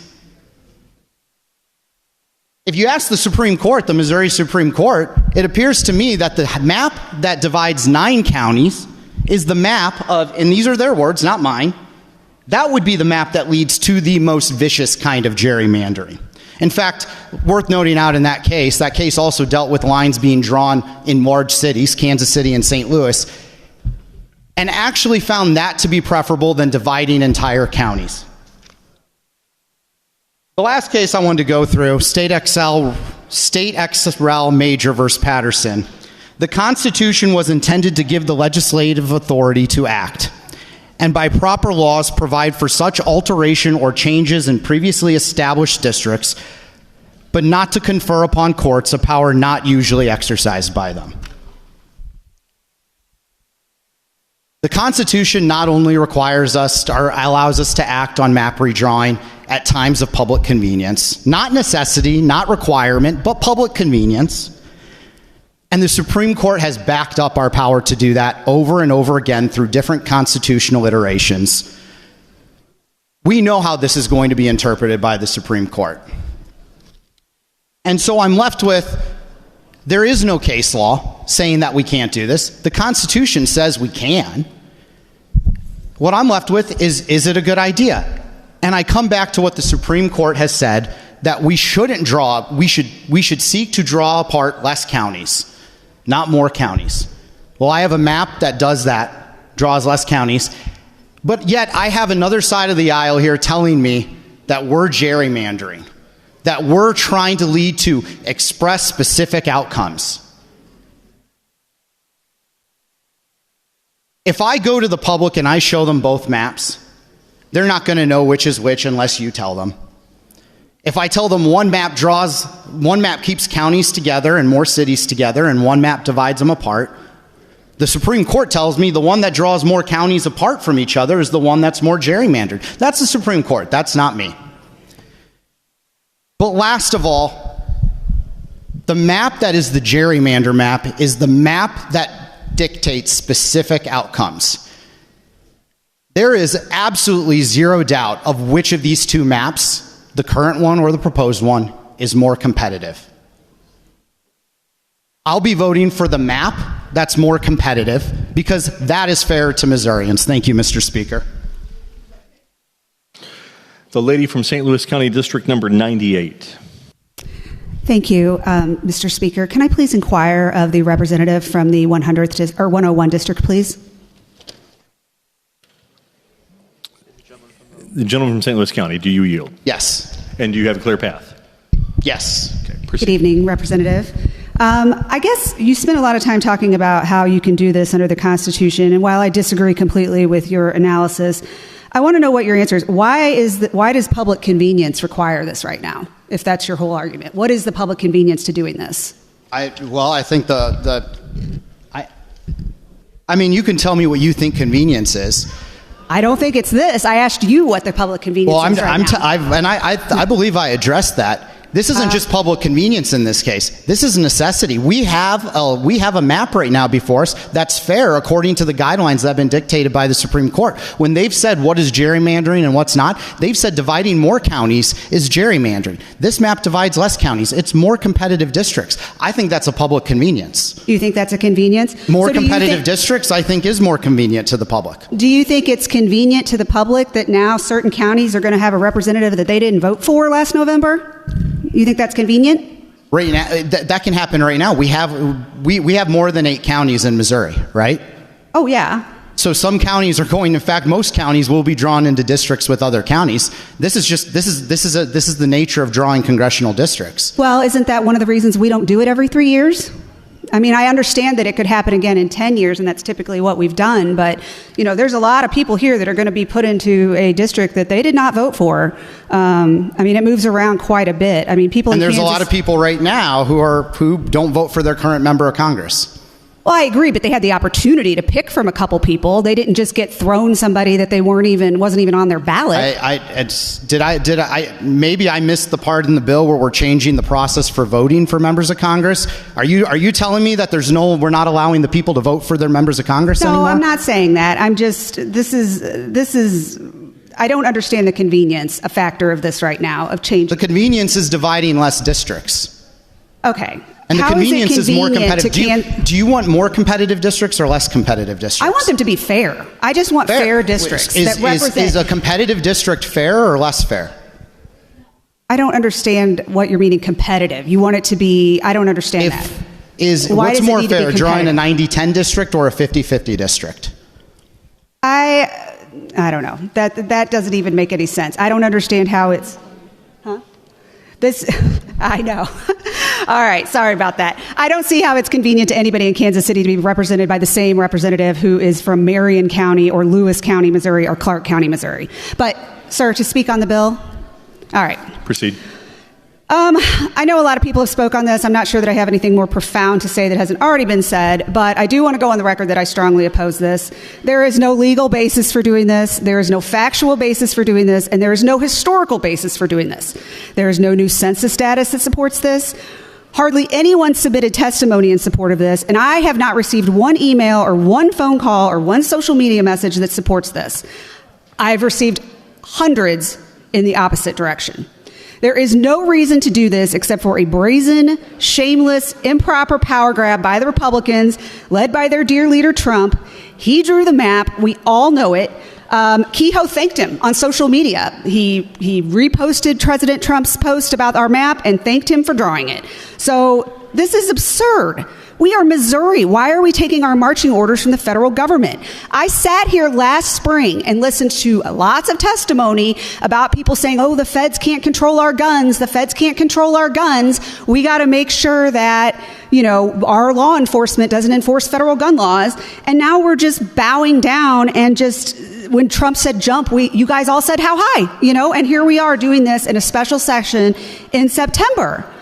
I do want to also say that this new map I live in Congressional District 2, which I know hasn't came up much here today, but this map also changes it quite significantly. It takes it all the way down south into Crawford County and Washington County, over into Gasconade County. Now, Congressional District 2, I live in suburban St. Louis. I live in a very suburban area, but I grew up in Crawford County. I have very deep roots there. I was there just last weekend. I went to high school there. I know tons of people, and my extended family lives there. I have had tons of people reach out to me from Crawford County asking what is going on and why they're now in a congressional district with St. Louis County. They don't want this. Suburban St. Louis County has little, if anything, related to Crawford County, Missouri. They don't know who Ann Wagner is. I bet she's never set foot in Crawford County. I don't know that, but I doubt it. So to put these same people out there with suburban St. Louis County, their needs are just not the same. They do not have the same needs. A rural school in Missouri does not have the same needs or interests as a suburban school in St. Louis County. The people out there in rural Missouri who I talk to all the time, they're worried about their schools. They're worried about their hospitals closing. Farmers out there are struggling. I have talked to several farmers in the last couple weeks in mid-Missouri and otherwise that are very concerned about their soybeans not selling and other things going on. And here we are trying to dilute our map and push most of rural Missouri into urban or suburban congressional districts just so we can dilute the urban and suburban vote. It is absolutely ridiculous to take our marching orders from Washington. It's sad. It's weak.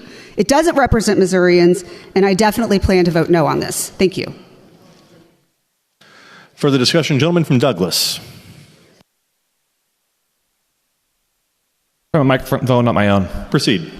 To speak on the bill, Mr. Speaker. Proceed. Mr. Speaker, I need to correct something my colleagues on the left have repeated, something that is just flat out incorrect. And while I don't speak for the entire body, let's be clear why I am here today. It just so happens that the governor of the great state of Missouri, Mike Kehoe, saw the value in convening a special session to address this issue. Did President Trump suggest we explore it? Sure.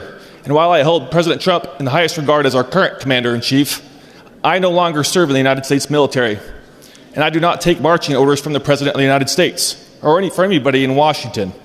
As a statesman in our constitutional republic, I take direction from the great people of my district, House District 155. That's who I answer to, and I, like my colleagues, am here to answer that call of my governor and the people of Missouri. To suggest otherwise is not just a mistake, it is a direct insult, and it disrespects the integrity of every member of this body and of my constituents and their voice in District 155. Now let's talk about this map itself. The map meets all the constitutional legal requirements. It is not unconstitutional. It is not prohibited. It is more compact, more contiguous, and fully compliant with the Voting Rights Act of 1965.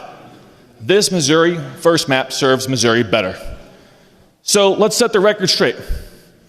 We are here because the people of Missouri elected us to be their representatives, and because our governor called us here. Not because of Washington, not because of any outside influence, because this is our job, our duty, and our responsibility to the people we serve to show up when called. And I, for one, will never apologize for answering that call or for voting to put a stronger, fair Missouri First map into place without further delay. And we should do that by bringing this to a vote. Thank you, Mr. Speaker. For the discussion, the lady from Jackson. Thank you. To speak on the bill. Proceed. So I've been here for 6 years, and it's no surprise that I've served in a super majority.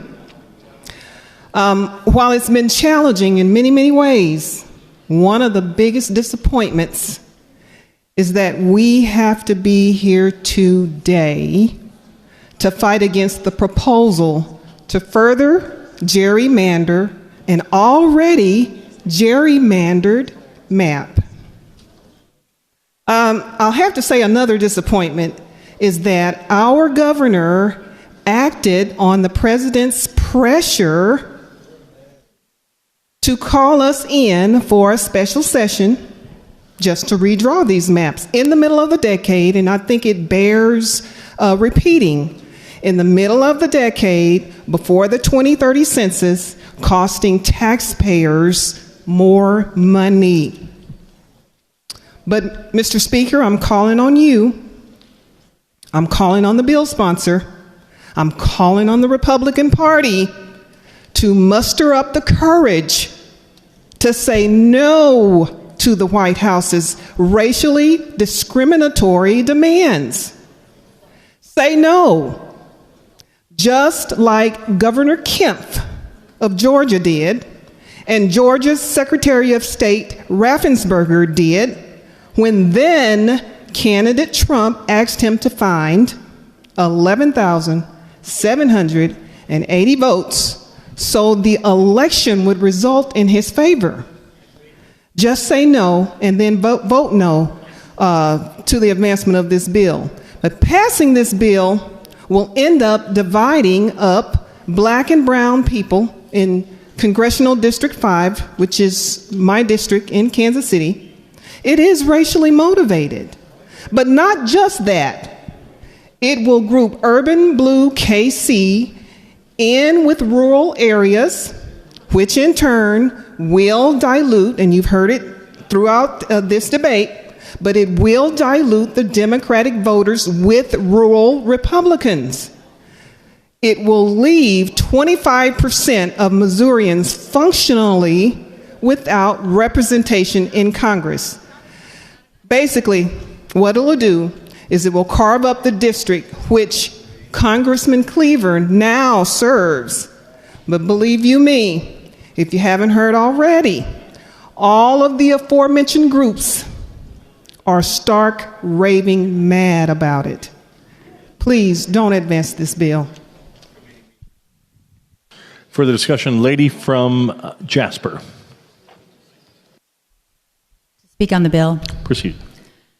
So I was up here in 2022 championing a 7-1 map before I was elected, and I was frustrated with my party because, like the gentleman from the 90th said, it didn't seem to be very popular. But it was one of the reasons I ran for office, that one of those frustrating things that I didn't think Republican Party that had the supermajority was getting Republican things done.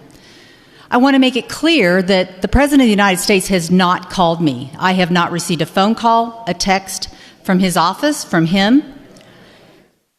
I've looked at this map really closely. I'm from Kansas City originally.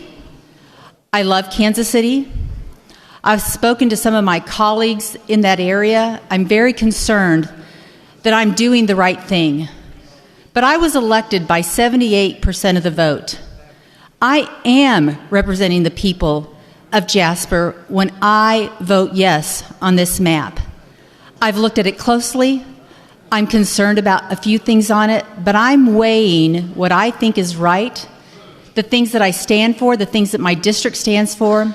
And so I'm going to support this map because I answered a call from my governor to come back here and look closely. And so, as insulted as I feel sometimes, it's okay. We were called here to do really hard things. And this is one of those really hard things, but I'm going to support this, not because I've been called by somebody in D.C., but because I think it's the right thing to do for the people that elected me to the 163rd. Thank you.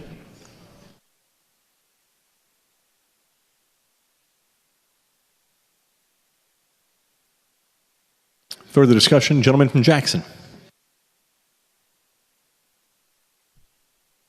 Thank you, Mr. Speaker, to speak on the bill. Proceed. All right, Mr. Speaker, I just want to address a few basic points for people watching about these debates on this map that nobody wants. Not necessarily for the body, because it does seem that the decision has already been made. However, I want to just highlight a few things that I don't think were addressed. So the first thing is the school imbalance. Mr. Speaker, DESE has a list of school districts based on congressional districts. And the congressional maps as they are drawn, so in District 4, you have about 114 rural area school districts. District 6, you have about 135. In District 4, which is Congressman Cleaver's district, you have about 31. And if you take out the charter schools, that leaves about 10 to 12 Kansas City area school districts. That makes up Kansas City Public Schools, plus nearby suburban districts like Hickman Mills and Grandview, which I represent, Raytown, Independence, Fort Osage Center, Lee Summit, Blue Springs, Grain Valley, etc. Now, under these new maps, Mr. Speaker, can I have a little bit of quiet in the building, please? Could all in the chambers and gallery please keep your conversation to a whisper, or please move to the hallway. Proceed. All right. Now, Mr. Speaker, under the new map, the Kansas City area school districts, those 10 to 12, they get split three ways, leaving only about 3 to 4 KC area school districts inside each congressional district. So what I mean, for example, in Congressional District 4, you'll have about those 3 to 4 school districts combined with 100 plus rural school districts. So that's Southern Jackson County, Grandview, West Central to South Missouri. For District 5, you will have a new KC core, Raytown, Independence, plus Central Missouri. It extends out to Lake of the Ozarks. So you have about 3 to 4 school districts, KC school districts, plus 50 rural districts. And then for District 6, you have the same thing. You have about 3 to 4 KC area school districts plus 100 rural school districts, which comprises of the entire northern Missouri and the entire Clay County, KC Northland. Mr. Speaker, this means that our schools will walk into every budget fight outnumbered before any meeting starts. We know from being in the super minority that 3 or 4 versus 50 to 100, we know how that vote goes.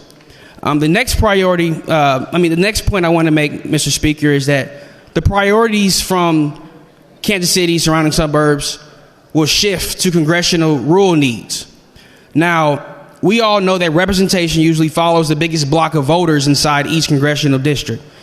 Congressman Sam Graves, he usually focuses on highways, bridges, rivers, and freight.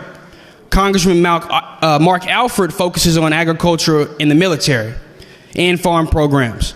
And now, Mr. Speaker, while these are real priorities, they're not the same as Kansas City's daily needs, which is buses that show up, safer streets, crime, affordable housing, and modern school buildings.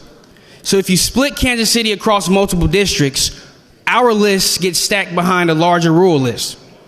My next point, Mr. Speaker, which I believe you've brought up in committee, is that military families are saying the same thing that we are. A unified representation is stronger. Bases like Whiteman and Fort Leonard Wood get more done when one member pushes a single plan and not competing offices pulling in different directions. You weaken their voices for defense dollars, base housing, and mission growth. The same thing in Kansas City. If you split hospitals, schools, and transit, the same thing happens. And finally, Mr. Speaker, broken up districts means broken up funding. So federal money moves the fastest when one representative, for example, Emmanuel Cleaver, carries one clear list for one city in its suburbs. And that's how we got the Kansas City area, Grandview, Independence, Lee Summit, Raytown, Blue Springs, etc. How we got millions of dollars for projects like the Blue Ridge Boulevard rebuild, which is partially in my district, new electric buses, Parade Park housing rehabilitation, and brownfield cleanups. If you break up these 3 into 3 different districts with rural majorities, you get 3 different ask lists, smaller checks, and slower timelines. Process always beats promises, and that's the reality that we live in. So, Mr. Speaker, Kansas City and Jackson County function as one community and shouldn't be chopped up into pieces. Let rural Missouri keep districts that fit rural needs, and let the Kansas City area keep one that fits ours. I oppose this bill, and I wish the body would do the same, and I'm paying attention to the legal process. Thank you, Mr. Speaker. Further discussion, gentleman from Franklin. To comment on the bill. Proceed. Thank you, Mr. Speaker. Just a few points I'd like to bring up. First is a big thank you to President Trump. What he's shown in his involvement in this process is leadership. And ever since he got sworn in January, Trump 2.0 has shown the country, as well as Missourians, what good leadership does. And Governor Kehoe is also a leader in taking on that same ownership in this process. President Trump is the leader of our Republican Party, just like Kamala Harris is the leader of the Democrat Party. That Republican leadership showed, and he fought for the values of Americans, what the United States represents in all the different counties, all the different small towns, the working man and woman, but also through foreign entanglements. But that leadership led us to protect and seal our border, got hostages out of Gaza, 4 missing children in Washington, D.C., when he sent in the National Guard, were discovered. You don't see that on the media. Energy prices lower, waste and fraud in government. So that's what leadership is. So what President Trump found, in concert with people here in Missouri. Lady, state your point of order. Thank you, Mr. Speaker. President Trump's accomplishments or lack thereof are not relevant to the current topic at hand. Please keep your sentiments relating to congressional districts, not President Trump's accomplishments in office. Gentlemen, please remain germane to the topic. Continue. I was about to get there, Mr. Speaker. So what that leadership showed is he discovered that Republicans, whether we like it or not, we have disengaged and disarmed ourselves in this redistricting process. In 2022, I was unfortunately in the minority of Republicans that wanted that 7-1 map. We back then knew that we should have done then what we're trying to do now, because I thought I was part of that leadership group that would convince our colleagues to do that, both in the Senate and in the House and on the second floor. Obviously, that didn't take place, but we tried then what Governor Kehoe is doing now in concert with people in D.C. And let's not kid ourselves, even in 2020, 2010, all congressional seats in each state, they're always consulting with people in D.C. There are congressmen that go to D.C. and know the issues. There are demographers there that know that there's demographers in the Missouri, in each state. They have that conversation. So to say that we don't have a conversation with people in the Trump administration would be naive. But the directive was still here by Governor Kehoe. Governor Kehoe is a self-made man. He's not going to take orders from anybody. He's going to do what's right for Missourians, and that's what he did, in concert, I'm sure, with advisors through the Trump administration. We talk a lot about the gerrymandering and the pearl clutching that happens on the other side of the aisle. Oh my goodness. Well, over the last couple of weeks, Mr. Speaker, we've seen the maps of all the other states, our neighbor to the east, who wins the queen and king contest for the best gerrymandered state in the 50 unions. We also see all the other states and what they try to do and how they represent their Republicans in Massachusetts with no congresspeople sent to D.C. from Massachusetts or Delaware or Rhode Island or Connecticut or New Mexico. Okay? So forgive me this pearl clutching of oh my. I think that's a little bit rich. But what I think President Trump discovered and made us aware of it, and it was in the process happening in 2022 during COVID, is that the census of 2020 was not perfect.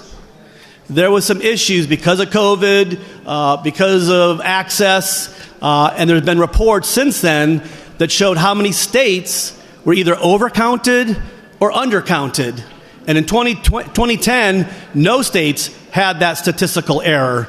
But in 2020, and the results from 2022, Mr. Speaker, showed several states that had that undercounting and overcounting. And I think we as Republicans in our state look at that as, can we right that ship a little bit? Because Texas, Florida were deleted on some of that. Other states like Minnesota and Rhode Island actually should have lost seats, but actually kept a seat. And so that does change the balance of power in D.C. And that's important for all the things, the values that Governor Kehoe talks about, and the values that we talk about, that we go back to our districts and talk about. The reason I got sent here by my people in District 109 and Northern Franklin County are those same values that Governor Kehoe talks about in sending that to D.C. And the ability to do that, we should have done it in 2022. We have the chance to do it now. And so that overcount, undercount is a key aspect that I think some of the Trump advisors looked at and said, what can we do? And to the gentleman from St. Louis County's point, constitutionally, we can do this. It just says minimally, we have to do it every 10 years. And we have that authority. And so legally speaking, I think it's going to be okay. But we all know it's going to go to the court. There's always going to be a challenge. And we'll see what happens on that. And the last thing I just want to mention is the other side likes to lecture us, Mr. Speaker, about what's fair and transparent, this fair and transparency. They don't know anything about that. Last summer, Kamala Harris got selected by their party without any legal democratic process and was just anointed, not going through, and basically overcame and disregarded the votes of their side of the people that actually voted for President Biden at the time. So they circumvented that process there. And so I'll leave it there. I think we should vote for this bill. We should have done it 3 years ago. Happy to vote for it now. Thank you, Mr. Speaker.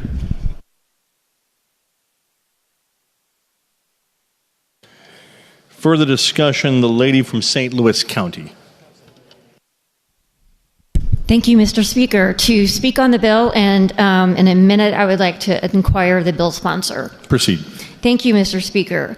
I made a lot of promises, and when I make promises, I like to keep them. I promised my mom that I would behave and not swear this week.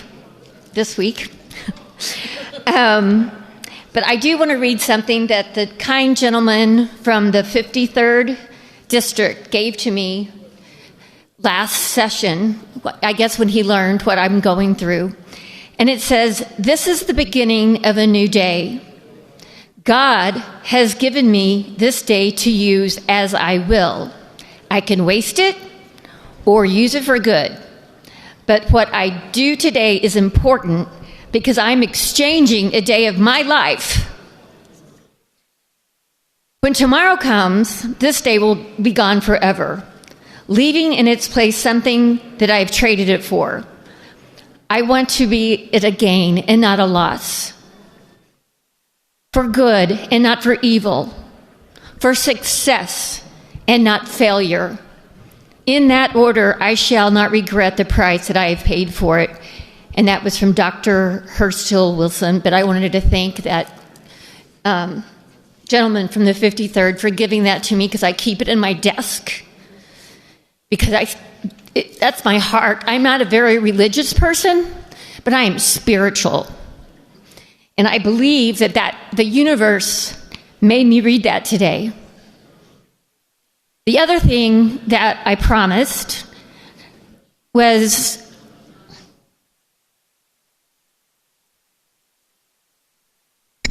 I received a lot of emails, and I know I hit reply all.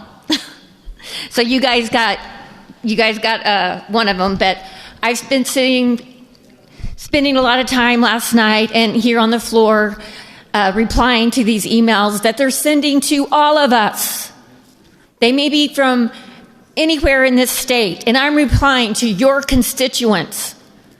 And I promised them that I would read their email. Missouri isn't conservative. Missourians are just continuously lied to. They tell the farmers to fear the cities while clearing the way for corporations to buy their land. They tell their schools they deserve better, then starve them of funding. They tell the poor that the dream is waiting if only immigrants would stop stealing their chances. They tell the Christians that they are under attack, when the truth is simple. The non-religious want them to worship freely. They just don't want to be forced to kneel. Missouri isn't conservative. We're just continuously lied to. You can see it in the hands that lifted healthcare access, in the voices demanding paid time off, in the protests across the state, in the governors who came before to gerrymander a state for one seat after overturning the will of the people. Would be the grossest act, a vile attempt at immortality by men elected to represent all of their neighbors, regardless of their political background. It's despicable. It is not Missouri. It is not government. And it would mark the end, not of Missouri, but of democracy. And with that, the Republican Party itself. Yours in solidarity, but not your constituent.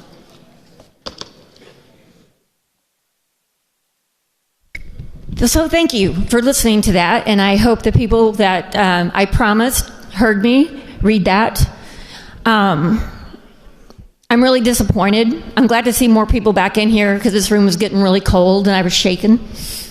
But now, Mr. Speaker, if I could inquire the bill handler, please.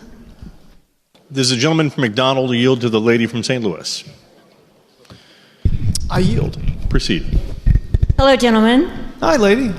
I don't think we've ever had an inquiry before. Well, that's too bad. I'm glad you've rectified the situation. Well, so you must not. I know we came in talk together. much about the budget. So you I'm must sorry? not talk much about the budget on the floor. 'Cause No, that'd be about the only opportunity. No, I'm you get, more so. of the the map activist person. I'm a what? The map person. The back person? No, MAP. Oh, map. Yes. Well, anyway, first of all, I want to say thank you. I know my office needed some help from your office earlier today. And I appreciate that help, so I wanted to thank... Well, I'm not aware of this, but I'm not surprised, and they're the best. So my staff does a wonderful job. So. Oh, wow.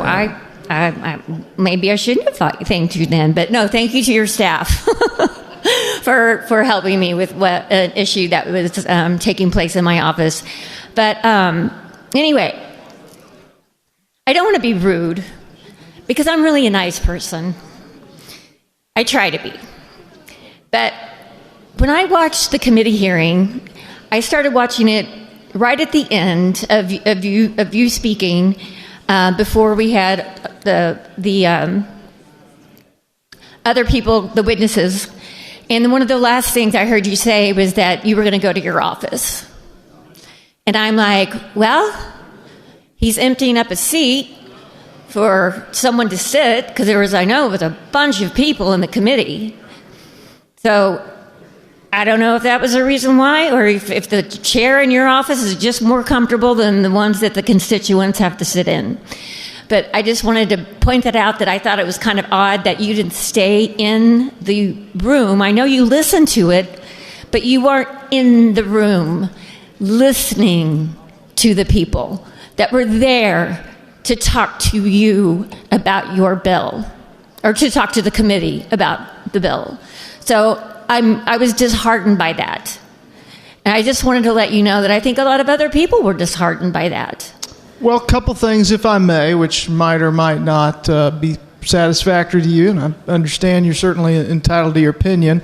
I was, leaving the room for a time, and I thought somebody might observe that. I could have chosen not to draw any attention to it at all, in which case likely you not being in the room and listening, you might never have picked up on it had someone not brought it to your attention. But I wanted those that were in the room to know that I would be listening. I testified for, I think, about 2 hours. There's certain... Well, that's great. I'm glad about all of that. But bodily functions that are necessary to take place. Excuse me, this is my inquiry. So I did go listen, and then I came back. I'm answering your question. So I came back to the hearing room, and I sat... I need to speak on the bill. Proceed. Thank you, Mr. Speaker. I just wanted to finish this. I wanted to ask the gentleman why there was only one person that testified in that committee in favor, and every other person that I watched for the next 4 hours on my laptop and on my phone on my way to an event were against it. Even Cooper was against this, and I never get along with him on anything. So thank you.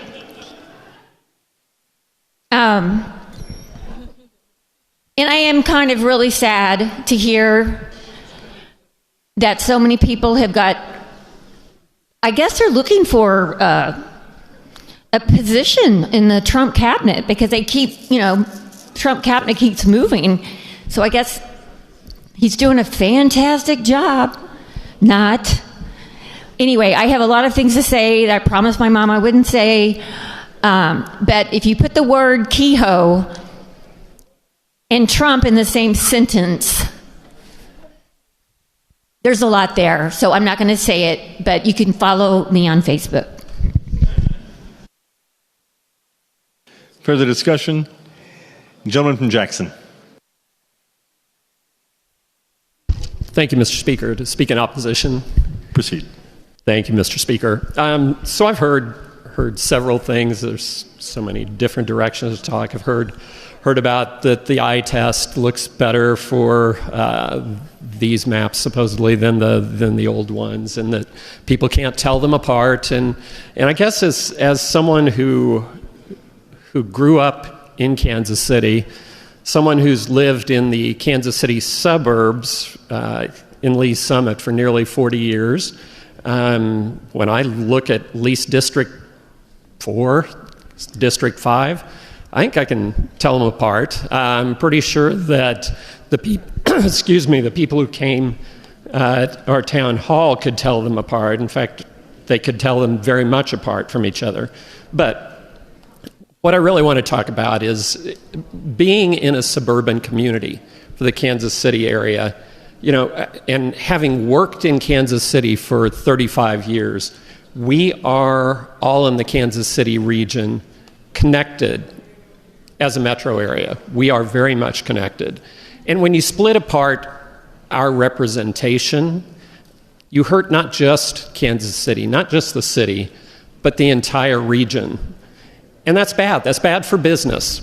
This is bad for our citizens.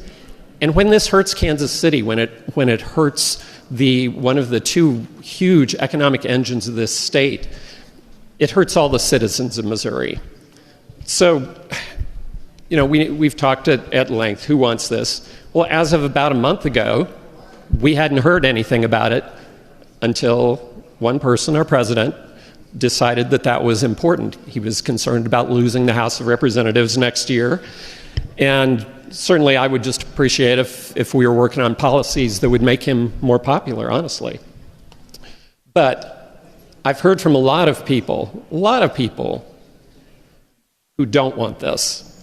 And we've heard already, this is going to hurt the black and brown communities, not just in Kansas City, but across the state, because they will lose. Their representation will be split.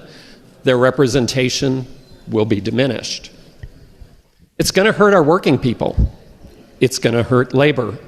The folks who know that having a strong singular voice for Kansas City, for the Kansas City area, ensures that jobs come to our state, come to our region.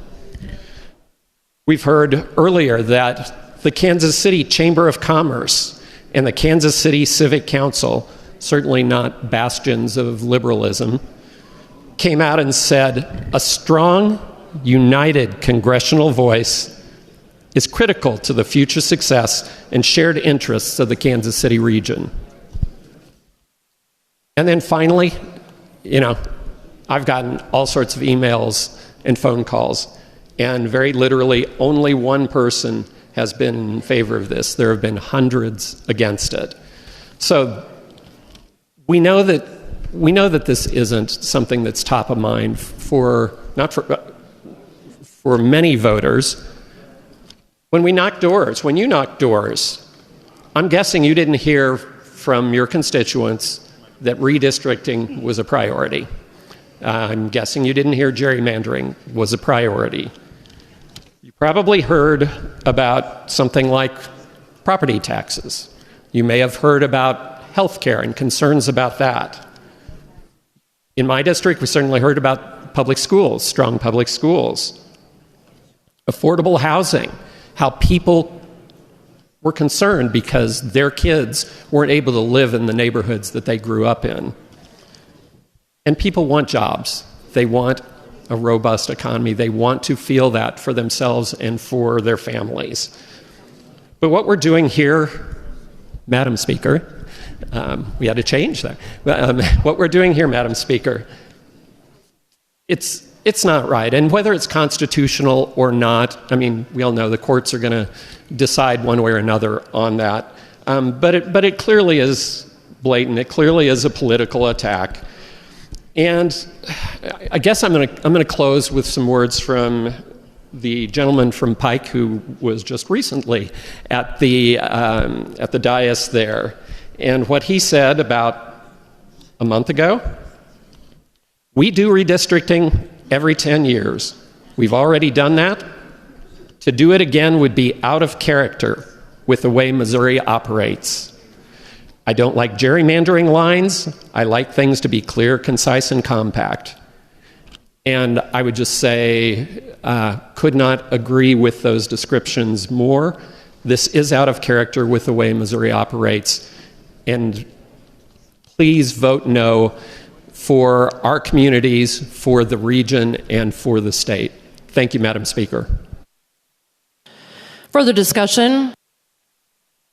Gentleman from St. Louis District, the Murray District. Thank you, Madam Speaker. I would like to speak on the bill. Proceed. So oftentimes, I sit in that fancy leather chair and I look up at the dais and I wonder if there's a broom and a mop behind there because this bill is an absolute mess. When I think about the sentiments that have been thrown across this side of the aisle about Congressional District 5 has never been a majority-minority district, it just makes me think, if that is the case, then why did it take so long for the Democrats or the committee members to get the demographic information for the hearing? Like, why couldn't we have that information a lot sooner? And it makes me think, when you have a constituent that has an issue, whether that be getting their SSI or dealing with unemployment or trying to figure out their Medicare, and now to draw a congressional map that will drive 3 congressional seats through their city. Like, I've heard a lot of members on the other side say, well, you know, it's bad enough having so many congressional districts within a county. Imagine having that in a city or within a metropolitan area. It makes you wonder how many politicians does it take to screw in a light bulb. And so often people have said, you know, Missouri values. This is Missouri First map. This is all about Missouri values. But then in the same breath, they'll say, well, look what all the Democrats are doing all across the nation. And last time I checked, this is Missouri. This is the show me state. This isn't the Mr. President, please show me what I should do, but rather show me how we can stand on Missouri values, and we put those maps forward. Because if we aren't scared, you know, to put our issues and our values on platforms out there for the public to choose, then why are we altering the maps in which how they would choose those things? It just doesn't make sense to me. And just because the sun is shining on the Republican Party today doesn't mean that in the future the rain won't come, and then we have to take burden to the reckoning of the decisions that we make here every day in this body. And for the life of me, I've spent so many hours, Madam Speaker, when it comes to these congressional maps, like listening to my colleagues on the other side. And in the back chamber, we'll hear the whispers of them telling us that they don't believe in this. But I just want to know, why aren't they saying it here on these mics? It doesn't make sense to me. And when you look at this congressional map, like, I question, why are we doing this in the middle of census? We've already done this. If you all aren't afraid of being able to put your values forward and let Missouri choose, then why are we changing it in the first place? And with that, Madam Speaker, I would just like to ask everybody, my colleagues on this side and the other, to vote no on this. I believe this is a bad bill. I believe that we can do better by Missourians. And I'm just not a fan of it. So thank you, Madam Speaker. Further discussion. Lady from Christian. Lady from Harrison. Caldwell, Harrison, my apologies. Thank you, Madam Speaker. To speak on the bill. Proceed. I just want to say a few things. I appreciate the gentleman for bringing this bill. Good bill, good president. Vote yes. Thank you. Further discussion. Gentleman from Jackson, Johnson District. Thank you, Madam Speaker. To inquire the bill sponsor. Does the gentleman from McDonald yield? I do, and we now have a clear path. Proceed. All right. Well, just a few questions or inquiries for you, gentlemen. Reports indicate that the mid-decade redistricting push is a part of a national strategy to secure additional Republican seats in Congress ahead of 2026 midterm elections. Can you confirm or deny that the primary motivation for this special session is partisan advantage rather than fair representation for Missourians? Well, as I said, my position has remained unchanged since 2022. I think this is a superior map by every criteria one could look at.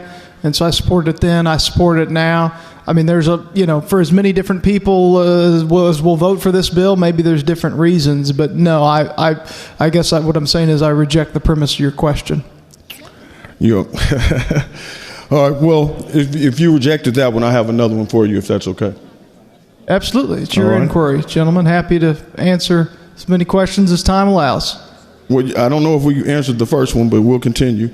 How can you argue that this is a Missouri First map when sources and press releases indicate that this effort was requested by the president and designed to benefit the National Republican Party? What evidence do you have for that claim? I thought that you just reiterated that it's my inquiry. Well, I'm just trying to understand. You're stating a platitude that it's the president put this out, and I'm just saying I've heard people say that, but I've never seen anybody bring forth any evidence to support that claim. So I'm just asking you if you can help. Maybe there's something out there that I'm not aware of that would help me to answer your question. So did we work on any redistricting legislation last session? I didn't. I don't know. So I can't speak for anybody else. Right. Well, so if you didn't, then probably your party didn't either? I'm not aware of any, gentlemen, but I'm not aware of everything that happens under this dome. I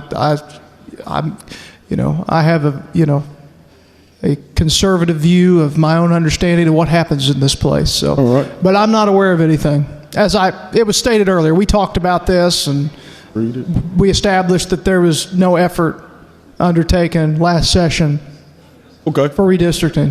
All right. That's my understanding. All right. Well, critics argue that the proposed map would dilute the voting power of minority communities, particularly black voters in Kansas City. What analysis or data can you provide to demonstrate that this plan does not violate the Voting Rights Act or other protections for minority voters?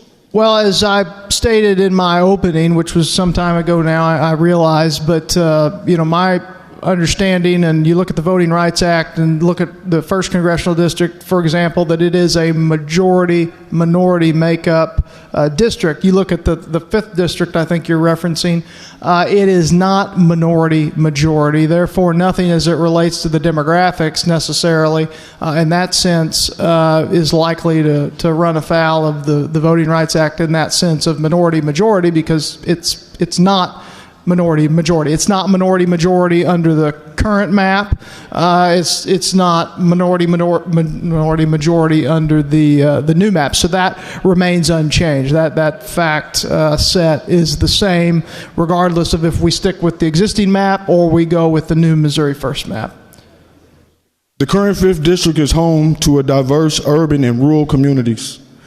More urban. How will the new map, which would stretch the district very far eastward into rural areas, how would this ensure that the distinct needs and interests of all the constituents are adequately represented? Well, that's a great question. And, a lot of what your side of the aisle has been talking about as far as, school district boundaries or this, or you're talking about how does this represent the interests of the community appropriately. I mean, that's all fair game. And these are preferences, right? And you got to pick, I think, it's preferable to keep this library district wholly contained, or it's preferable to split it for this reason or that reason. It's preferable to have just an urban congressional district, or it's preferable to have urban suburban or urban suburban rural. These are all preference questions which people can come down on either side of and see it differently. And it's not that one's right or one's wrong. It's not that one's legal and one's illegal. These are just preferential questions that as a body, as the body entrusted with redistricting, congressional redistricting, the legislature, we've got to decide what do we most prefer.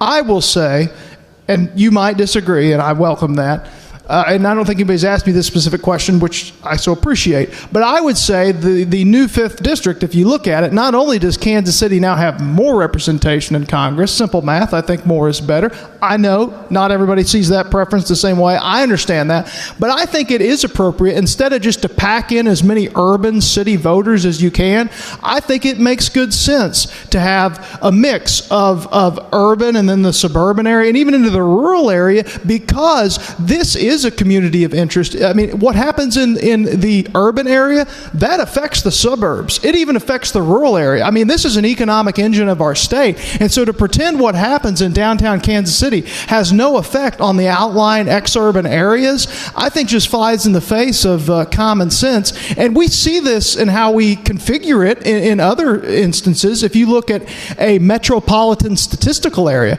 my county where I come, for example, McDonald County, Missouri, we are in the Northwest Arkansas metropolitan statistical area. Not even the same state, but there's an understanding that as it relates to commuting and you work in that area, that it affects not just the urban core in these. And so I think it's very similar to a congressional district, and I think on the whole, it's a good thing, but it's a judgment call. All right, I got a few more before we wrap this up, gentlemen. Redistricting typically occurs after decennial census to account for population shifts. What new census data or appointment bill from the U.S. Congress has been presented to justify a mid-decade redistricting effort?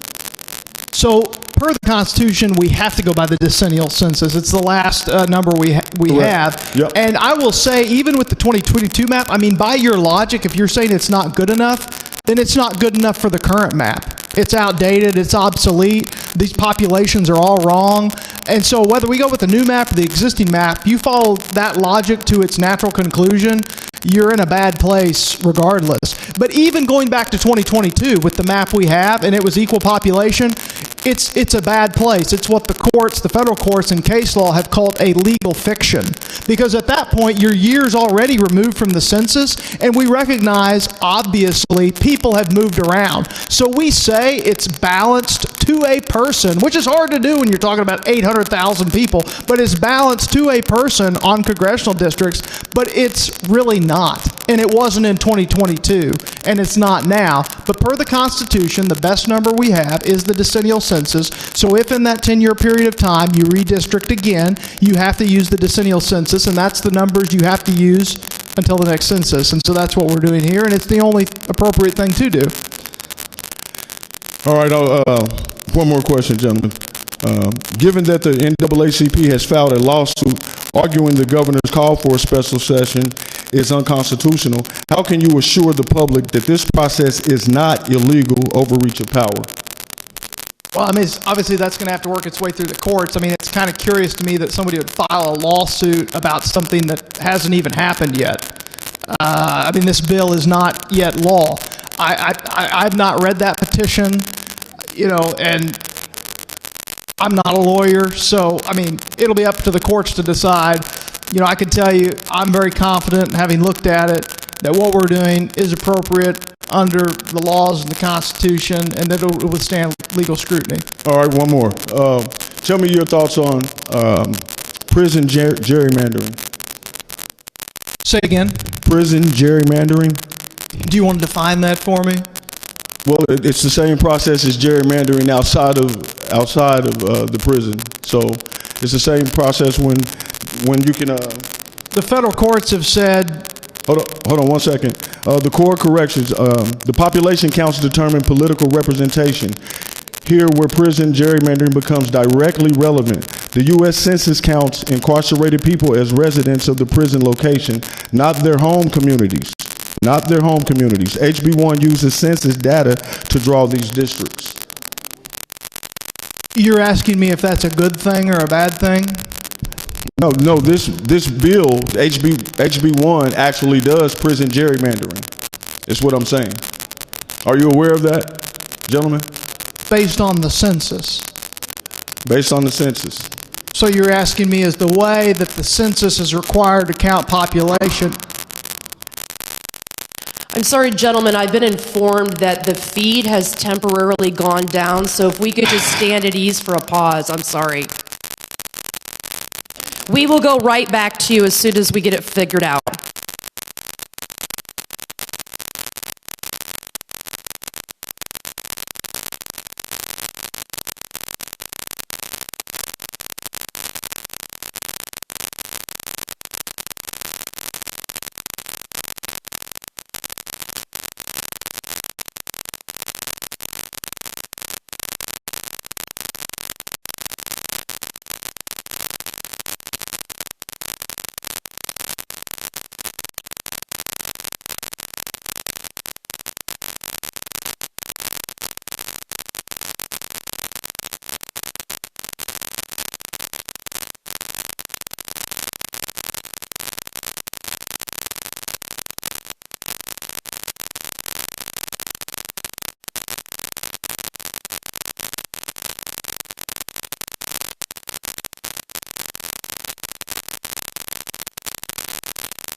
The House will now come back to order. I'd like to again recognize the gentleman from Jackson. You have 4 minutes and 54 seconds remaining. Madam Speaker, to speak on the bill. Yes, sir. The gentleman from McDonald is on his way. No. Could you please clarify? Go ahead, Madam Speaker. I just wanted to speak on the bill at this point. I was through with the inquiry. Yes, sir. Proceed. All right, thank you, Madam Speaker. The last time that we had our maps redrawn, Congressman Cleaver was gerrymandered in Lafayette County. And in that process, he was still able to pull out a victory.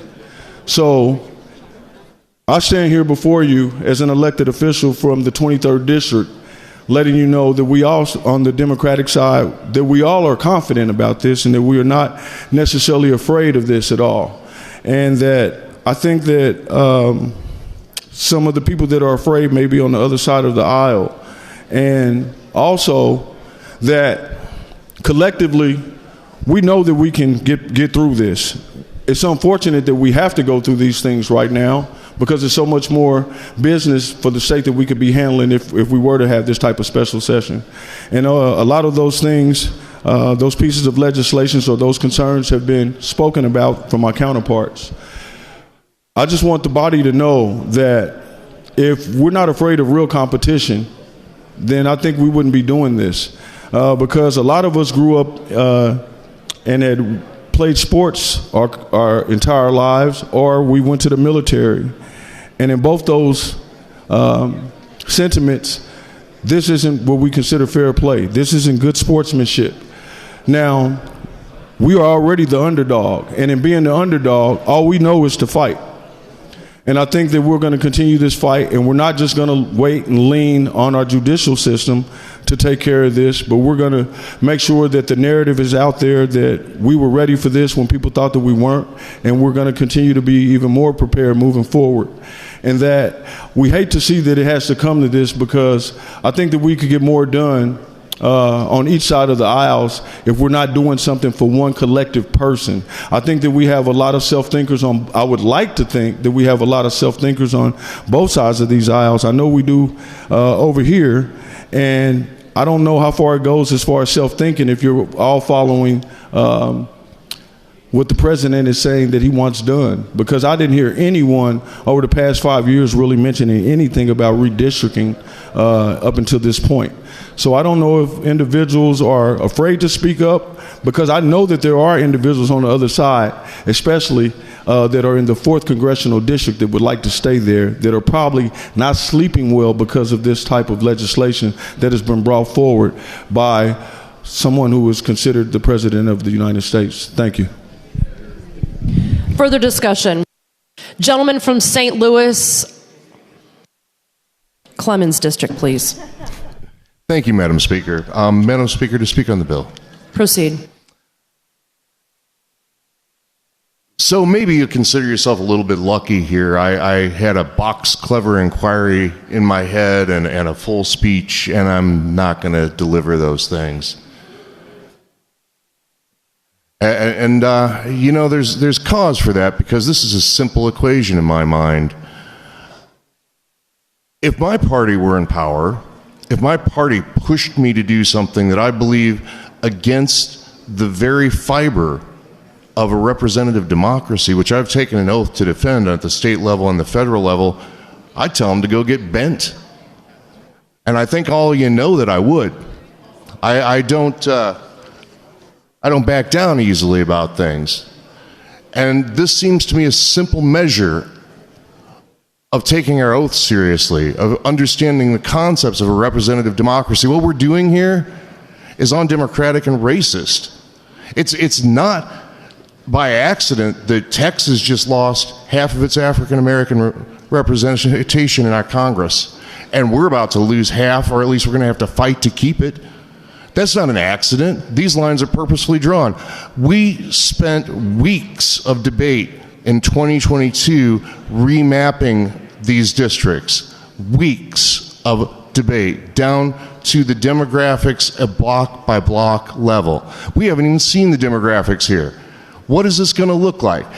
Everybody sitting in this room knows it's a question of right and wrong and whether you have the chutzpah to do the right thing. And that's all there is to it. So, Madam Speaker, I test everybody in this room to do the right thing, and we're taking a roll call vote on this in perfection. Come tomorrow will be third reading. I expect that some of you probably will hear from your constituents overnight. Thank you, Madam Speaker. Further discussion. Gentleman from Boone, Tyson Smith District. Thank you. Thank you. I would like to inquire of the bill's sponsor. Does the gentleman from McDonald yield? Certainly. Proceed. Gentlemen, you've talked a lot about this, about, you believe it's the right thing for Missouri, and it's, time for this, and, we've done things like this in the past. Has anyone from Trump's team called you? No. No one. You've got no phone calls from the White House staff about this. They have not called me. That's okay. correct. Who have they called? Who have they called? Yeah, just one of your colleagues, or who in this building have they called? I don't know. Well, you said, well, they didn't call me, almost implying that you know that they called somebody. Oh, so I called them. Oh, you called them? I did call them at some point, yes. You did? What would you talk about? This map. So you called them initially and talked about this map? Well, I don't know what went initially, but yeah, I did. I have spoken to him at some point. Yeah, and when was that? Last week sometime. Okay, so last week you called them, you initiated this with the Trump White House? No, not to initiate it. We were already, the extraordinary session was called, and we had the hearing, and but I just said, hey, I'm go ahead. Carrying the bill, and I understand, if I understand correctly, that the president supports this. Is that true? That's all I was wanting to establish, because I felt like I was probably going to have some of my colleagues come up to me and ask me what various people thought. What's my member of Congress think about this? So I thought I had seen a statement, but I've seen things that people purport that it's a social media post by somebody, and it was fake news. It could be fake news. And so but this wasn't fake news, though. As I understand it, and as they conveyed to me, the President of the United States does support the governor's call in this special session in this Missouri First map. Tell us what the White House staff told you. This is what I just expressed to you. I asked that question, and the answer I understood is that you yes, said, do you support this? And they said yes, and you hung up? You said, do you support this map? And they said yes, and you hung up. I want to know in detail what the White House staff told you. That was the nature of the conversation. The nature. Gentlemen. Give me more details. Give the body and the people of Missouri more details about the conversations between representatives in this building and the White House Trump staff. We want to know about that, because I've heard all kinds of, they didn't call me. I didn't get a call in committee. Nobody called us. We didn't talk about anything. And I'm glad we're finally getting to the truth of it. Give us a little more detail about the conversation between you and the Trump White House staff. You've got it, gentlemen. I know it's you want something more to be there, but as I said, I filed the bill. I felt some responsibility to try to get an understanding. The answer to the question is congressional delegation, from other stakeholders, from the governor's office. I talked to the governor's office too. You want to talk about that? No, I don't. I don't talk about the governor. I want to talk about the Donald Trump White House, because you said you called to see if they were on board, and the nature of their response was yes. Give me a little bit more detail about the nature of their response. They didn't just say yes. What did they say to you, gentlemen? That is the extent of it. I'm sorry that I didn't get more out of them. I said, is this social media post genuine and authentic? Is it true? Does the president endorse the governor's call to the map? That way, if someone asks me, I'll know the answer to it. And that's all that I established. And they just said yes? That's right, gentlemen. They said nothing more than that? No, nothing that I recall. They didn't say that he really wants this. It's very important to them. Just yes, and then a hang up. They indicated their support. I mean, I don't know the exact words that were used, and I don't exactly recall. It was a short conversation. Here's the thing, gentlemen. If I'm talking to the Trump White House staff, I'm going to remember a lot of detail. And all I'm getting here is, well, that was the nature of it. Well, basically, you're going to remember the nature of a call with the White House. And I feel like all I'm getting is, well, generally the nature of it. So it wasn't yes and the hang up. I feel like you're not telling us everything that they said. Well, I'm sorry, gentlemen, you don't believe me. But all right. I'm telling you the truth. Well, I'm glad you established that you are communicating with the Trump White House about this. To speak on the bill. Proceed, gentlemen. So, the gentleman from the Perkins District, who I respect, Speaker Pro Tem, doing a good job on the dais. He said, and the gentleman from the Strickler District mentioned this earlier, when he was contacted a few months ago, we do redistricting every 10 years. We've already done that. To do that again would be out of character with the way Missouri operates. But then, Speaker Pro Tem said he got a call from the White House staff stating that this redistricting was important to Donald Trump. And then the White House staff told Speaker Pro Tem that they would be calling every GOP member of the Missouri House delegation, as well as Governor Mike Kehoe, to push the project forward. Speaker Pro Tem said, if you're a Republican state senator, a Republican state representative, you don't want to be on the wrong side of the president. That's what's going on here. This body, that's your leader, Speaker Pro Tem. That's your leader's words. So anyone who says, well, we just decided this on our own, we just decided to do this randomly, what a joke. They went to Texas to do it, and now they're doing it here because of the Donald Trump White House, because it's what Donald Trump wants. What a coincidence we're doing this during a special session. We're just happening to do this right before the midterms while Trump is putting out releases about Missouri's in. You've seen that. He has to keep control of the House. One, he's in trouble. You know, when me and my colleagues have spoken around the state, the amount of new people that are coming to events, new people that are coming to rallies, people are energized because they're sick of what this president is doing. He knows he's going to lose control of the House. He knows that. And the only way to stop it is to cheat. The only way to stop it is to engage in this mid-cycle redistricting. Started in Texas, and now it's coming here. And we heard someone use the word flabbergasted. I am flabbergasted that all these people are not acknowledging that's what's happening, and that's why we're here. That is why we're here, so Donald Trump can keep control of the House. And I'm worried about our country. You know, as politicians, we go to events all the time and we talk, and we have our talking points. We talk about bills and this and that, which are important, of course. But I am really concerned about our country and this republic. You've got a president who has no shame in putting out 2028 merchandise implying he's staying in the White House. This is...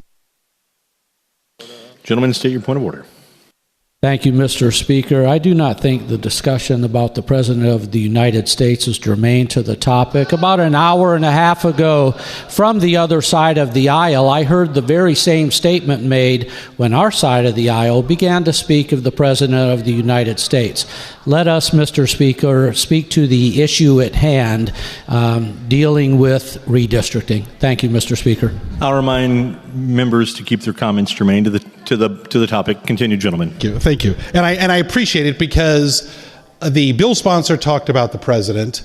The representative from the Simmons district talked about the president. The representative from the Sparks district talked about the president in support of this bill. Where are the John McCains of the Republican Party? Where are the John McCains of the Republican Party? Men with backbone. We've heard the word statesman used. Where are the statesmen that will stand up to this president? They're gone. They're gone. What we've got is a bunch of people who are terrified of this man. The Speaker Pro Tem said as much. We're going to do his bidding. Where are the men of valor and courage in this building, in this state? I mean, we can't even get admissions about what's even happening here. We can't even get someone to honestly talk about the reason we're here in a special session. I mean, they went to Texas, now they're coming here, and we're pretending that's not happening? We're pretending none of that's going on? That we just happen to be here in a special session for redistricting because it's important? It's time for truth and honesty and courage. And half the time we're talking about this, half of us are back there eating. We're not even going to sit here and listen to this. We've got troops being deployed all over the United States, a president who's not planning on leaving the White House, and the only body that's really practically can stop him right now is a Democrat-controlled House of Representatives. The president knows that, you know that. And so we're redistricting to keep him in office. Mr. Speaker, I've said this before, and it sounds somewhat like I'm grandstanding or exaggerating, but I'm not. 1,000 years from now, people are going to look back at this moment, and they're going to look back to see if we stood up to save our republic, to see if we stood up to save our democracy, if there are any men of courage to do it. Now is the time.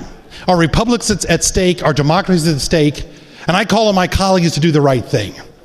This is wrong, and it's immoral. Thank you, Mr. Speaker. Further discussion, gentleman from Clay. Thank you, Mr. Speaker. To speak on the bill, please. Proceed. Thank you.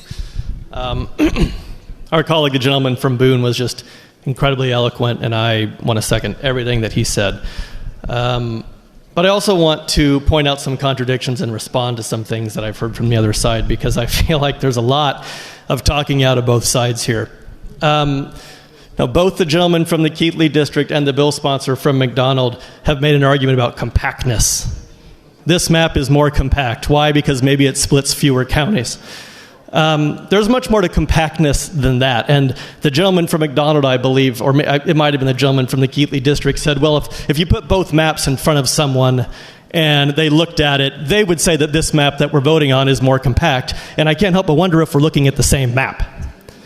Because if you put that map in front of someone, they might look at it and say, oh, wait, why is there a teeny tiny little sliver of downtown Kansas City that then rolls all the way 200 miles down to Webster County? Why is eastern Kansas City in a district with Osage County 200 miles away? Why is my district in urban southern Clay County in a district with Clark County on the Illinois-Iowa border 200 miles away? They would look at that map and say, this map is supposed to be compact. Why do all of these districts stretch hundreds and hundreds of miles when there's a community of interest in Kansas City that could be represented by one congressman? And that's why I think it's so interesting that the bill sponsor talked about communities of interest as if downtown Kansas City and Webster County is a community of interest. As if southern Clay County, where I represent, and Clark County on the Illinois-Iowa border is a community of interest. That's a joke. Because the entire reason that we're here is to carve up Kansas City. That's what we're doing here. And like to make a claim otherwise, I'm surprised anyone over there can do it with a straight face. Like it's intellectually dishonest, it's disingenuous, and it's just absurd. Someone also, one of the conversations that we've heard, one of the talking points we've heard is that this map represents Missouri values, right? That we need to send more Republicans to Congress because of Missouri values. And I hate to beat a dead horse, but are these the same Missouri values that voted overwhelmingly for Proposition A? The same Missouri values that voted for Amendment 3? The same Missouri values that expanded Medicaid and rolled back right to work? Those values? Because those values are not in line with the Republican Party. So what values are we talking about? The value of power? Maybe. Not the value of fair representation. Not the value of fair maps. Someone mentioned earlier, about gerrymandering, and it takes place in other places, and I think it was a gentleman from the Simmons district listed off some Democratic states that he, thinks might need to have Republican districts, and I think we can argue the point that gerrymandering is bad and that at various, people have used it at different times. But I also want to talk about, if we're going to sit here and talk about how Democrats have gerrymandered Illinois, which the Illinois maps are bad. I'll admit it. I'll come out and make the brave statement that Illinois is gerrymandered. But I also want to talk about Georgia, South Carolina, North Carolina, Indiana, Ohio, Oklahoma, Utah, Texas, Florida, Kentucky, and Tennessee, all states where Republicans have gerrymandered their congressional districts to dilute voting power of Democrats and people of color and people living in urban areas. The exact same thing happened in Tennessee that you're trying to do to Kansas City right now. You cracked Nashville in 3 pieces. Why? Because they couldn't stand that it had a Democratic congressman, the economic engine of the state. Utah did the exact same thing to Salt Lake City, a perfect little cut through the middle of the city to make sure that a portion was in each of their 4 congressional districts. Now that has been overturned by the courts recently, and Utah will be getting fair maps, thank God. Texas has done its own thing, eliminated half of their African American representatives. I'm sure that's a coincidence, right? In the redistricting fight, just a coincidence. I want to talk about North Carolina too, because that's an especially egregious case. Because just a few years ago, there was a Supreme Court decision in North Carolina that struck down a partisan gerrymander map. And North Carolina had to redraw a fair map. North Carolina is a 50-50 state. Right? It is a state where 50% of people, give or take a few percentages, tend to vote for Democrats or Republicans. In 2024, they elected a Democratic governor and attorney general, and they also voted for Donald Trump. They elected a fair map. And then Republicans ran a Supreme Court election based alone on the proposition that if they won, they would force a lawsuit and overturn that map and gerrymander it again, and they did. They won that election. They immediately gerrymandered it back to a 10-4 map. So we want to talk about gerrymandering. Let's get the facts straight. Because for every Democratic state, Democratic-controlled state that might have out-of-whack maps, I can name 2 states controlled by Republicans. Let's talk about Wisconsin. Okay, up until recently, Wisconsin had a state legislature map that was so gerrymandered that in 2018, Democrats won more than 50% of the popular vote and got 35% of the seats. Gerrymandering happens everywhere. I am against gerrymandering. I propose we all work together to ban it, not practice it in our own state. It's only national Democrats that have proposed bans on gerrymandering. It's only national Democrats who have put those votes forward, and it's national Republicans who have voted against them every single time. Why can't we do something here in this state? Why can't we lead the way on fair representation? Why can't we, instead of trying to draw these maps to favor one party, why can we not lean into an independent commission? Something where we can work together to make sure that communities of interest are truly represented. That's the way forward. And I think what upsets me the most about what we're doing here, I get lectured a lot in this room about how we're a republic, not a democracy. And we are. The United States is a federal constitutional republic. We are a representative democracy. We elect people to vote on our behalf. I think something that's very upsetting to me is that in the front of this room, we have portraits of Thomas Jefferson and Abraham Lincoln.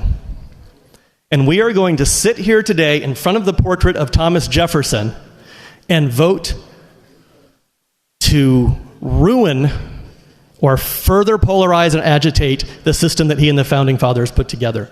And we are going to sit in front of the portrait of Abraham Lincoln, who presided over the most divided time in our nation's history, and instead of learning from that time and moving towards reconciliation and fairness, we are going to push further in the direction of division.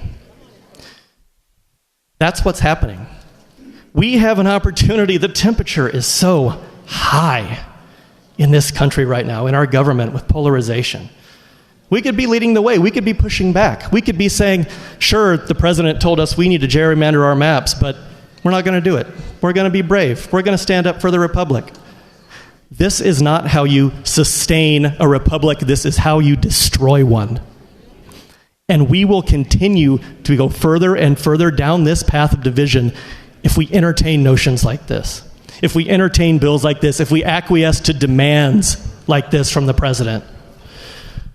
Just step back for a minute and think about not only what you're doing in this state, but what you are participating in and enabling across the country. I beg you. The House of Representatives right now has about, it has 435 members. Approximately 40 of those seats are competitive. Think about that. Think about how healthy a republic is when you have 10% of elections that even matter.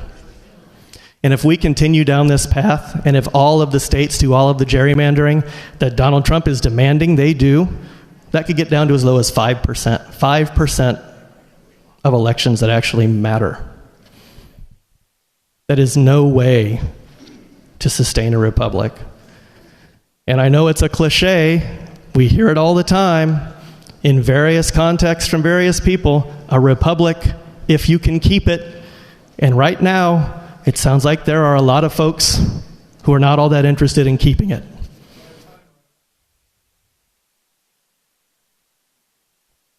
Mr. Speaker, how much time do I have left? You have 5 minutes and 28 seconds. Is that what you had to? Yeah? Okay. I was going to stop, but I think I have about 5 minutes and 28 seconds left of things to say.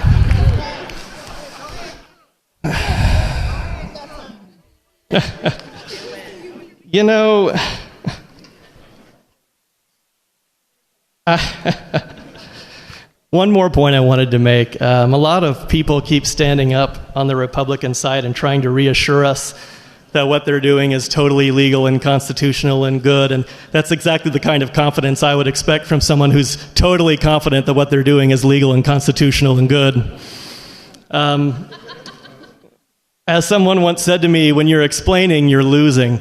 And we're hearing an awful lot of explanations from the other side today. And I don't know if they're trying to reassure us or reassure themselves that what they're doing is right.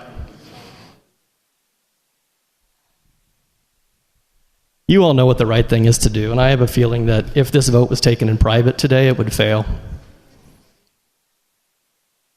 And I think a lot of people know that. And so I suppose the question is, to the point that the gentleman from the Smith District made, is who has the courage to vote the way that they know is right, who has the courage to vote their convictions, who has the courage to stand with the Republic, who has the courage to stand up and say, we are not going to participate in this, that we're better than that.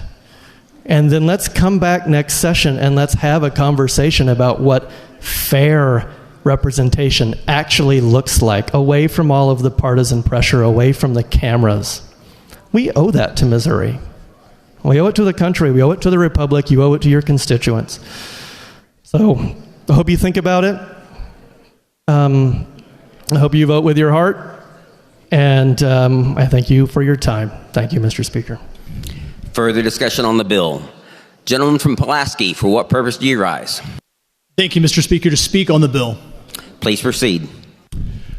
I do want to make the point that this redistricting is legal and constitutional and the right thing to do, because I do think that. First, I want to turn everybody's attention to the Constitution. Article 1 of the U.S. Constitution says the manner for apportioning representatives is determined by the state legislature. The United States Supreme Court has said in states where there's an apportionment or there's an independent redistricting commission that it's up to the state how they do that. So what does our Constitution say? As pointed out, Article 3, Section 10 says, from public convenience may require, which our Supreme Court has said that's a political question, when people elected by the people get to decide, they can reapportion representatives and senators and representatives. So it seems pretty clear the Missouri Constitution authorizes that. But if the question is, do I think it's right? Let's look at tradition first. Thomas Jefferson. Partisan redistricting was invented by the Jeffersonian Republicans over 200 years ago. Abraham Lincoln said, I submit my decisions to the higher judgment of the people. That means we take actions as a legislative or political body, and then the voters, which they will decide next year whether or not they thought we did the right thing. That's actually how a republic works. We make a decision about the kind of country we want, and we will go make our arguments to the people of Missouri next summer and next fall about whether or not we did the right thing. And I think that contiguous, equal population are our constitutional requirements. We're following that. But a separate note, and many people have saw my comments in the public, do I think it's the right thing to say the Democrats should not control Congress? And the point was made here about all the things Donald Trump would do. And the point made, there's National Guard soldiers picking up trash in D.C. But I remember when National Guard soldiers were pointing machine guns at American citizens after January 6th, when the dollar was destroyed, when our military was obliterated, when there was a vaccine mandate imposed upon the United States military and crushed their morale. And I think that was a horrible, odious thing. So I think if I think the Democrats should not take control of Congress again, and that's me doing the right thing for my country, then I am doing the right thing. And I do think that. I think that if my voters elected me and I told them what my values were, and I said we're going to try to do everything we can to have the type of country we want, the United States country we want, and that's the way the Constitution is set up, because the way that we apportion our representative districts is determined by the state legislature, confined by the Missouri Constitution, I think it conforms to that, then it's a political question for me here today to say, what kind of Congress do I want to send for the state of Missouri? And we all have voters that sent us up here, and they could vote on us based on how we're going to do that. So some of you have a conscience opinion not to vote for this. I think it's okay. We always respect that. You should always vote what you think the right thing to do is. Sometimes I vote that way. Sometimes I'm by myself. You can be by yourself. That's good. But I want to tell you that I'm not struggling with it. I think I'm doing the exact right thing for the republic. That I think there is a lot of bad things that will be waged on the United States people if we don't have the kind of Congress that we're not sent to Missouri to try to have. And I think there's nothing wrong with that. I remember what it was like when there was different control of Congress. And I know the values that I want reflected by our country, the values that I believe in. And that's what I'm voting for. And there's nothing wrong with that. Because I was honest about those values when I ran for office. I said, here's the kind of country we want. Here's what I'll vote for. And now it's my chance to do it. So I have no moral problem voting for this map. I think it's the right thing to do for me. I have no issue with the constitutionality of it. I've read it 30,000 times since this was filed. I think it's perfectly constitutional. It's my opinion. So I'm going to vote for it. I'm going to vote for it, and I'm not going to blink. I'm not going to hesitate. I'm not going to feel bad. I'm not going to be lectured about how immoral I am. It was said in committee, you're a party of hypocrites. Well, I'm not saying that we're all good, we're all perfect, but I'm saying that we can stand up for what we think is right. And there are things that we do believe is right, and we were elected to stand up for those things. And I don't want to be lectured about, whether or not, with all the things that I've talked about that are perpetrated on this country that could go wrong, I'm not going to be lectured about and guilted into not doing something I believe is right. It's right for me to go ahead and say what type of apportionment I want for the state of Missouri. That's exactly what our job is. It's in the U.S. Constitution. It's in the Missouri Constitution. It's why you're here. So vote what you think is right. I think it's right to go ahead and vote for this map. And I think it's right to vote for the kind of country I want. And I have zero qualms or hesitation about doing that. Thank you, Mr. Speaker. Further discussion, lady from Jackson. Thank you, Mr. Speaker. Can I inquire the lady from Jasper? If she's in the chamber? Is the lady from Jasper in the chamber? If she is not in the chamber yet, I can wait, and I will inquire of her in a minute, and I can go on and talk about the bill. Proceed. Okay, thank you, Mr. Speaker. So, this committee, from start to finish, was the sloppiest mess I've ever seen in 5 years. Reps that were supposed to be put on were not put on.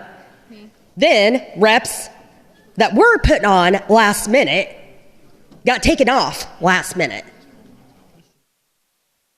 The bill sponsor didn't even have the demographic makeup of the maps until after the vote was taken. This is his bill. Shouldn't he have the information prepared?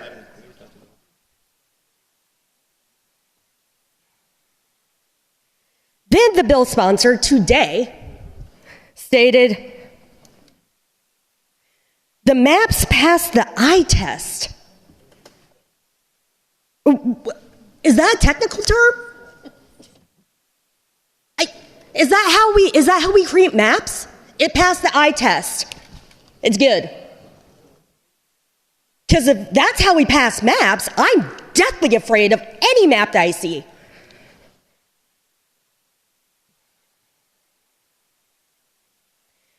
I hear you all talk about how the public came to testify in opposition of the two bills. Well, the public are constituents from Jackson, Callaway, Camden, Boone, Stone, Jefferson, Lafayette, St. Louis, Dunklin, St. Louis County, Cass, Clay, Jasper, and so many more. I'm not going to list off all the counties in Missouri. They're Missourians. They're hurting. They have real issues, real life issues, real struggles in a lot of your counties. They are begging us to help them, not waste taxpayer money on this. This is what we're doing. This is what you're doing. This is not what we're doing.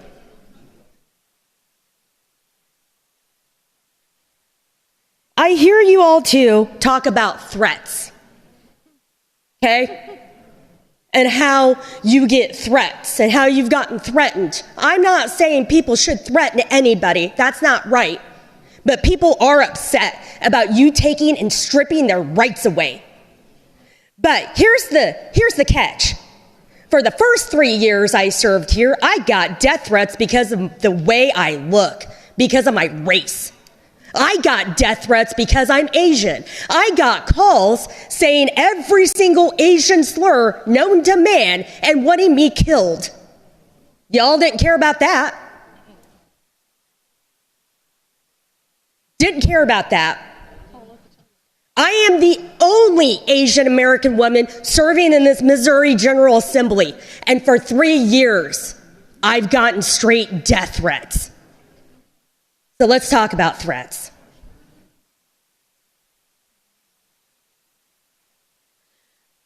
I have spoke to so many of you on your aisle and had conversations about checks and balances.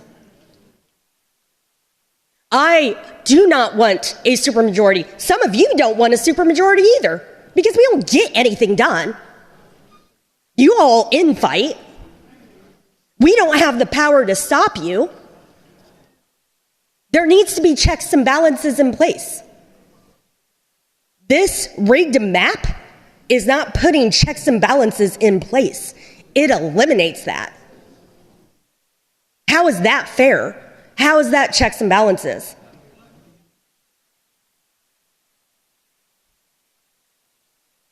Mr. Speaker, is the lady from Jasper in the chamber?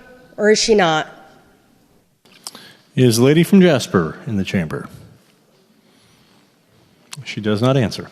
I guess not. So this is the question I would like to ask the lady from Jasper, because she got up and spoke about how she ran because she wanted a 7-1 map. Did she file? My question to her is, did she file any bills when she got elected about a congressional redistricting map? That's the question I want answered. But you all already know, I know the answer to that, and the answer is no, she didn't. So the second answer I want to know is why? If you ran for something like a 7-1 map, why didn't you file something like that? I filed bills on why I ran for office, knowing that they were not going to get heard. I filed bills that were going to protect people, give them health care. That's what I did. But I guess the lady from Jasper, who wanted a 7-1 map, couldn't even bother to file that bill. Thank you, Mr. Speaker. Further discussion, lady from Jackson. Thank you, Mr. Speaker. To inquire the bill handler. Does the gentleman from McDonald yield? I do. Proceed. Hello, gentlemen. Well, that's unfortunate. Sorry. Hopefully no one intercedes the line of debate here on forward. Good evening. Good evening. Can you specifically address the minority population changes in the 5th district?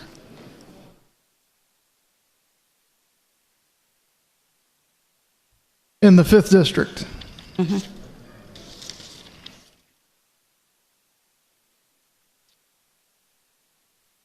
What I have here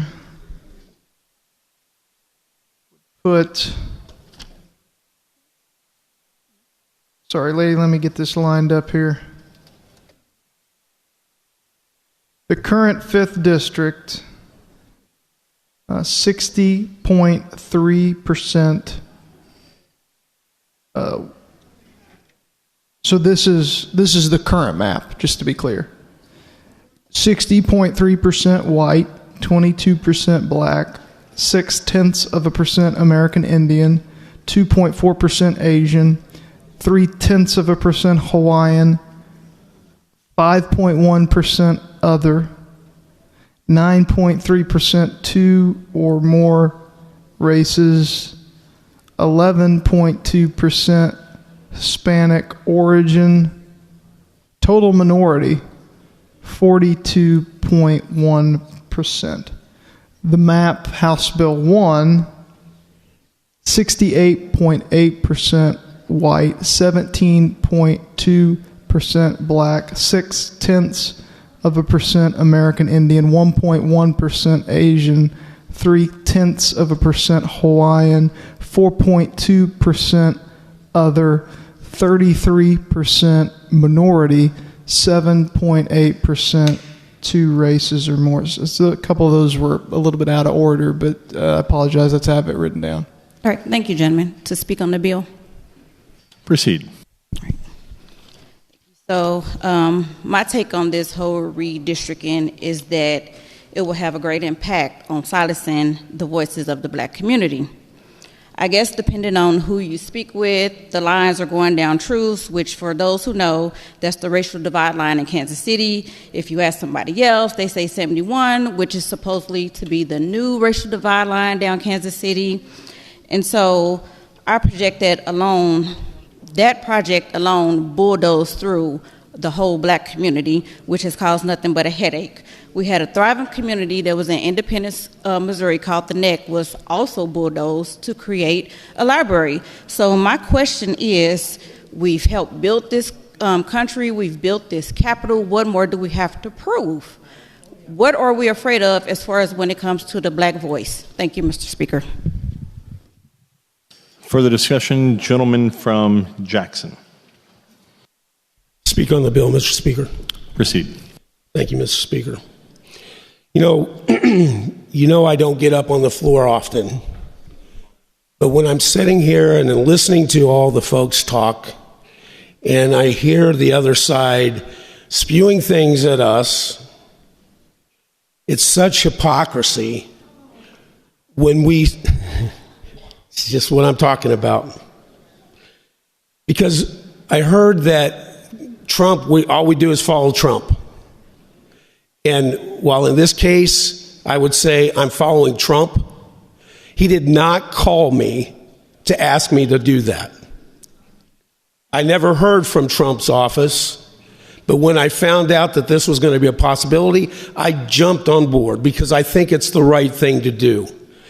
If you want to look at who's hopping on people's bandwagon, what happened when President Biden shut down our country? And he shut down not only our businesses, but our schools and our churches. Where were we then? That was not Trump. That was President Biden. President Biden kept us locked down for a long time, would not let things go. We had to wear masks everywhere, and I refused to do it because it wasn't the right thing to do, and that was found out later on down the road. At any rate, I don't want to get off subject too much. I just want to show that you're sitting here telling us that we follow with blindness going to Trump, and you guys did the exact same thing when it came to Biden. So the other thing is, Congressman Cleaver, it was said that his district included Lafayette County right now. It does not. It was not changed to Lafayette County. We as a body changed that, and if you want to talk about gerrymandering, we gerrymandered Cleaver's district to make it to where only he could win. Only a Democrat could win the district right now. We are actually making this district more competitive in the District 5 that is projected right now that we're going to vote on than it currently is, because now we have both a Democrat and a Republican that could run and actually win this district. It's not padded to the Republican side. The hypocrisy goes on because Kansas City, this Kansas City City Council, just 2 years ago, gerrymandered the Kansas City Council District to where it was all for the Democrats. That was without question gerrymandered. So that is the case, and that's what we have to deal with. So don't talk about how we're gerrymandering things, and you guys never do it, because across the nation, you hear it all the time. California, Illinois, right next door, all these things, all these places that gerrymander, and you don't say a word about it until we start doing it too. I'm tired of taking the high road all the time. It's time for us to start fighting back and doing exactly what you guys do, and that's what we need to try to work on moving forward. Let's fight fire with fire, and I would urge the body to please vote yes on this map. And with that, Mr. Speaker, thank you very much for the opportunity. Further discussion? Gentleman from Jackson, District 37, from a microphone other than your own. Thank you, Mr. Speaker, to speak on the bill.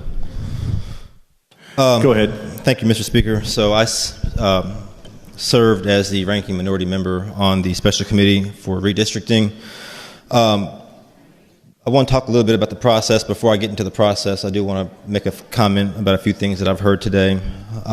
So recently, with what the last gentleman said, most folks in here know that KC City Council is a nonpartisan district, so I'm not sure why that was mentioned about the drawing of the districts.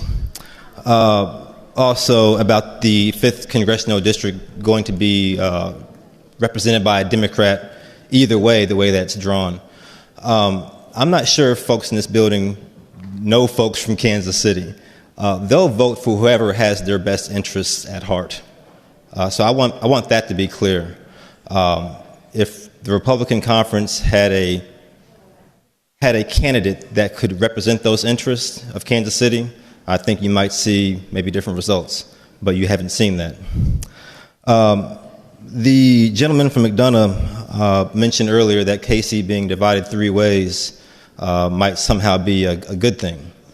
And maybe in other parts of the state with Republican strongholds, such as maybe St. Charles County, you could see how something like that could be beneficial to those folks. And I get it. Maybe these 3 congressmen would be a part of the majority, and you can make the argument that they would have maybe the support in Congress to get things done. But it's hard to get things done when you know the community. And that's what has made our current congressman so successful. 11 consecutive elections that he's won because he understands and knows, sometimes without even having to ask, what our priorities are and what Kansas City stands for. So dividing it 3 ways will not be beneficial. It will not help Kansas City. Kansas Cityans won't sleep better at night because they have 3 different congressional members representing them in Congress. So I want to be clear about that. And dividing it in 3 ways really does a couple of things, but the main thing that it does is, in committee we talked for 5 or 6 hours in committee, and one of the points that kept being brought up was the fact that, well, whoever's elected, I'm sure they'll be a great statesperson and they'll represent the interests of Kansas City, even if they're not from Kansas City. And maybe that's true. And I wish we lived in a world where I could just go to bed at night and just know that whoever's elected to that seat will undoubtedly do the right thing for Kansas Cityans. The tough part about that is when you divide a city like Kansas City into 3 different blocks, those different congressional districts, those people in Kansas City have less voting power. So if this congressperson who might be elected from the Republican conference, who's to say that they're going to do what they should be doing for Kansas City's values? We keep talking about Missouri's values, but what about Kansas City's values, my city's values? That seems to have been lost in this conversation. And if that person doesn't represent those values of Kansas City, we don't have the voting power to vote them out. That's the whole point. If I'm not doing my job in my district, they vote me out. And that's how it works for most of us. If we're not doing our job, someone's going to vote us out of office if we don't represent those values. So it's not certain that splitting it up 3 ways will be helpful to Kansas City at all. Getting back to the committee, the compactness report. So the report that was given to us in committee showed the breakdown of the congressional maps in Missouri. And, I found it odd that of all the different congressional districts, Congressional District 5 was the least compact. It was the least compact. And I would argue that if the supermajority is going to pull a move like this, you could at least make the 5th district the most compact versus the least. Some of you know that I have a daughter. She's 4, and she's in pre-K now, so it's just moving so fast. But the other day, I was going over some information about redistricting, and I had a bunch of papers printed off, and I was in the kitchen trying to go over those documents. And I grabbed her and I asked her, which one of these maps? I showed her the current map, and she's 4, and she's in pre-K. And I showed her what we're debating now, which is House Bill 1. And I asked, which one is more compact? We learned a new word that day, compact. What is, compact? Which map is more compact? And she kind of looked at me funny and pointed to the current map. I mean, it's obvious that the current map is far more compact than the proposal that we're debating currently. The process has been a real struggle, I think, for this entire body, and not just the members. A lot of us had to leave our families. If you have an interim job, you may have to make arrangements to get back here for this special session.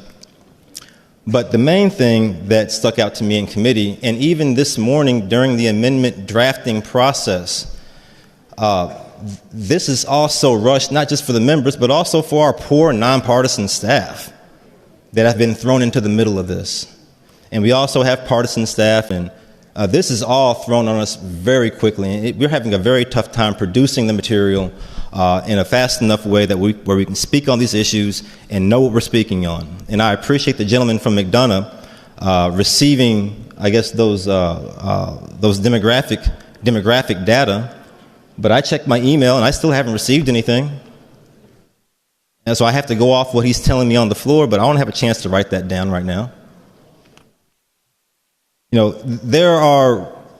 This is my 6th year in the Missouri House, and I've spent a lot of my time trying to understand not just the written rules, but the unwritten rules of this place. And in no other instance, if I presented a bill, if I were in crime prevention and public safety presenting a bill, and I'm referencing data, that bill won't get voted out of committee until I present that data.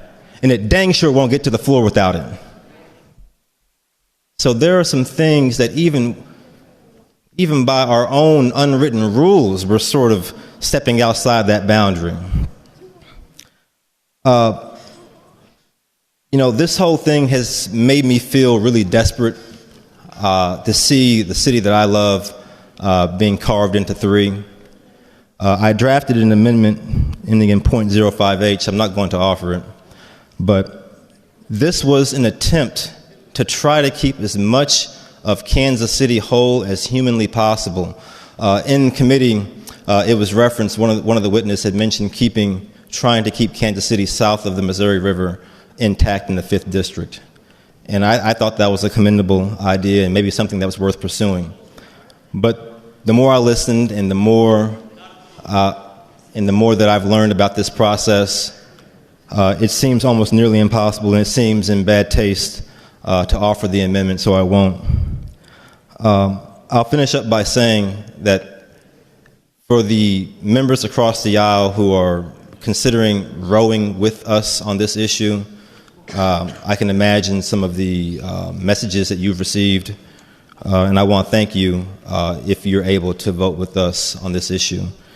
And to the witnesses that spent 1 hour, 2-3 hours driving to this Capitol, another 3, 4, 5 hours waiting to speak, to only have 3 minutes to speak. I know that's a loose rule we use around here, but I just want to thank them. It's a thankless job to come and testify on such an important piece of legislation, and I just want to take this time to thank those people personally. Thank you, Mr. Speaker. Further discussion. Lady from St. Louis, District 67. For what purpose do you rise? To speak on the bill, Mr. Speaker. Please proceed. It's obvious what's going on here. We already know how it's going to end. However, my community in Missouri sent me here to be a voice. So I'd like to go on record and let you all know exactly how I feel about redistricting. Fair maps are the foundation of fair representation. Would you all agree? Redistricting is meant to ensure equal voices across Missouri. But when maps are redrawn mid-decade, outside of the census process, no census process, none. That's not fair. It's about control. And when we move lines to protect those in power, entire communities lose their voice. In North County, which is the district that I represent, and in other communities across the state, they are already asking, do their votes really matter? Manipulating maps for political gain only deepens that mistrust. And once trust is broken in the ballot box, it's hard to repair. Wouldn't you all agree? Redistricting should never be used as a weapon. It should be used as a tool for representation. So, I urge this body. I know it's not going to do any good because your minds are made up. But I urge this body to reject the efforts to erase voices through mid-decade map games and to stand for fair maps that ensure that every Missourian has an equal say in their democracy. Thank you, Mr. Speaker. Further discussion. The chair recognizes a lady from St. Louis, District 73. Thank you, Mr. Speaker. To speak on the bill, please. Please go ahead and proceed. Thank you, Mr. Speaker. First, let me start by thanking the gentleman from Green for his statements that politics is political. Not since Aristotle have I heard something so profound. Let me also say that you all really don't want to do this. There has been no shortage of my colleagues, our colleagues on the other side of the aisle, lamenting about having to be here for this. And that's just a fact. I couldn't get in the building good without someone coming to me, apologizing almost, and inquiring if we would still be friends if they were to vote on this. As far as hypocrisy, or hypocrisy, depending, I guess, on where you're from in the state, that doesn't exist where there's a false equivalence. If I recall correctly, the Republicans didn't have any uncommitted delegates, and I served as an uncommitted delegate to the DNC. We don't do high-octane glazing of elected officials on this side of the aisle. We try to hold them accountable. You all absolutely are trying to convince yourself that this is the right thing to do. I would say, to the Speaker Pro Tem's credit, even to the President's credit, which will be far in between for me, they were very honest about what we're doing and why. the president was very clear about he wanted to protect his agenda for Congress. For you all to come here and pretend like that's not why we're here and try to canonize it in some way is absolutely absurd. You're not lying to us, you're lying to yourself. And what bothers me about it is rather than implementing policies that the majority of Americans want or finding better people, we just move the goalposts. I've been in the 2nd Congressional District and addressed the voters of the 2nd Congressional District more than the Congresswoman has. Because they deserve some kind of elected person to listen to them. Keep talking about Missouri values or Republican values and conservative values. What part of our values is listening to farmers wail and cry about being the generation to lose their family's farm? What value is that? What kind of value is that? What is the value in having individuals with disabilities be concerned about whether or not they're going to be able to get health care? Where's our value for that? Still waiting for those eggs to come down. We're going to talk about death threats. The last time I talked about eggs on this floor, it was seen a lot, a whole lot. I don't think a person in this body currently has received more death threats than me. It's a terrifying feeling to have the heads of your party call you because a state representative and a state senator was shot and one killed in another state, and telling you maybe you should postpone your kickoff for your campaign because it may not be safe for you. That's a call I got. As far as having the government point guns at its own citizens, I lived through Hurricane Katrina and I'm Black.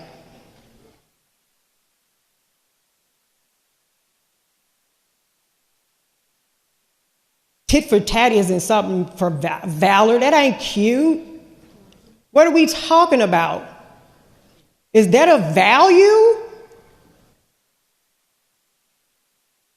That's not a value. It's weird to me that you all are going along with the same place that y'all call the swamp.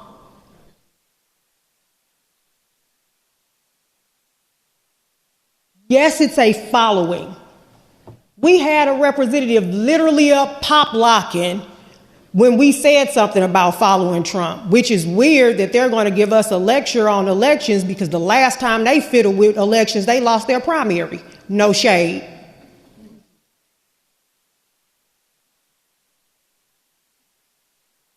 So this is about gaining seats, right? What does it profit a man to gain the world and lose his soul? Y'all know this wrong. Someone said earlier today, and it was like fire shut up in my bones. I had to remember that when you all see me on the mic, you know we about to get ready to wrap up soon. So I had to hold it. But said that they are glad to serve President Trump. Matthew gives us to know you can't serve two masters. Values. Accountability is for everybody. He can't be your master. When he's wrong, he's wrong. The Joe Biden equivalency is absolutely absurd, but also at this point, whatever.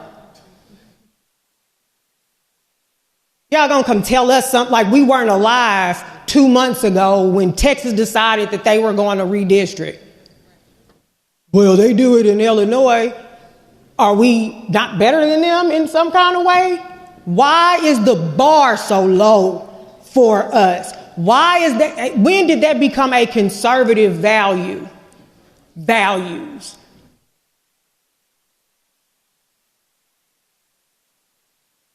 Alligator Alcatraz is a value. That's a good use of taxpayer money to redo the ballroom. The ballroom in the White House is a value. Not me, but somebody on this side of the aisle has a hospital that's closed. I can get to Barnes in 15 minutes.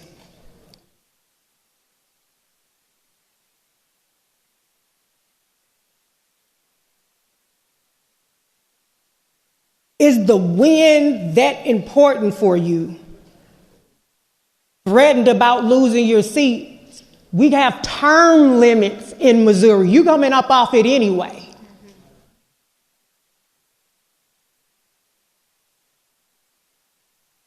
The congressional district that y'all drew in the 5th, ain't nobody, y'all not about to be the congressman of that either.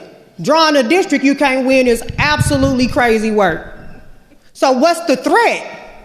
What was the threat? And you're scared of losing your $40,000 a year seat, or is it the license plates that you want? Values. I'm the one of us over here, amongst many of us, but I'm sure it's me specifically that you all come over and tell me that I have all of this integrity for standing up against my party. I'm glad to serve as an example that you all don't follow. Not because white folks did it to black folks with eminent domain, but because the government has no business going into a contract between you and a bank for your property. I'm against eminent domain, hard stop. I don't care what Democrats or white folks did. I'm against it on principle, values. So you tell yourself whatever you want to help you sleep tonight, knowing that you didn't want to do this. And I want you to remember how you all give me compliments about when I stand on principle, because I have a value.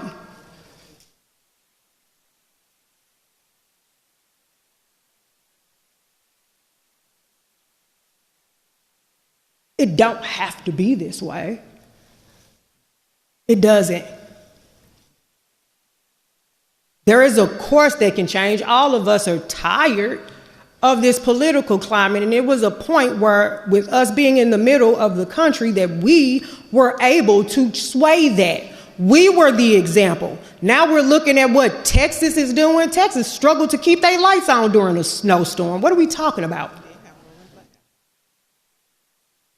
That's who we're patterning ourselves. It's almost like we volunteered to do this. Wasn't nobody asking us, oh, we'll do it, boss. What type of value is imperialism? Fascism. Y'all get tired of being called names. Did you ask for the job or didn't you?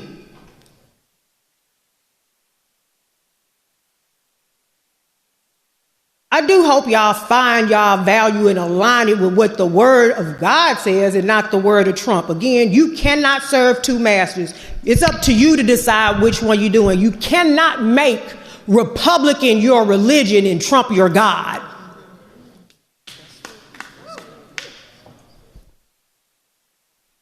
Obviously, I'm voting no. And I hope that you all can use the compliment you give me on standing on principle as an example of what you should do. Thank you, Mr. Speaker. Further discussion on House Bill 1. Lady from St. Louis County, District 87. For what purpose do you rise? Yay! Oh, no, I forgot. No, I'm kidding. I'm kidding. To speak on the bill. Please proceed. Thank you, Mr. Speaker. As a retired kindergarten teacher, I have always believed in the words of Robert Fulgham's, all I ever needed to know, I learned in kindergarten. And I just want to remind this body some of the things that you should have learned in kindergarten. 1, share everything. That has not happened. 2, play fair. That hasn't happened. 3, don't hit people, whether physical or with words. 4, don't take things that are not yours. 5, say you're sorry when you hurt somebody. And 6, warm cookies and cold milk are good for you, although I think I will have a cigar and whiskey when I get finished here. Just think what a better world it would be if we, all of the world, had cookies and milk about 3 o'clock every afternoon. And it is still true.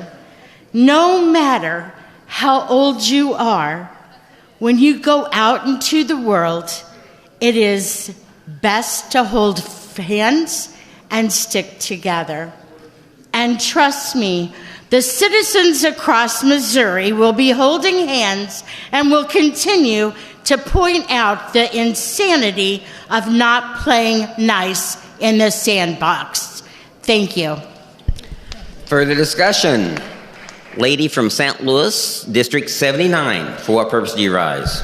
Thank you, Mr. Speaker. To inquire of the House bill sponsor. Does the gentleman from McDonald yield?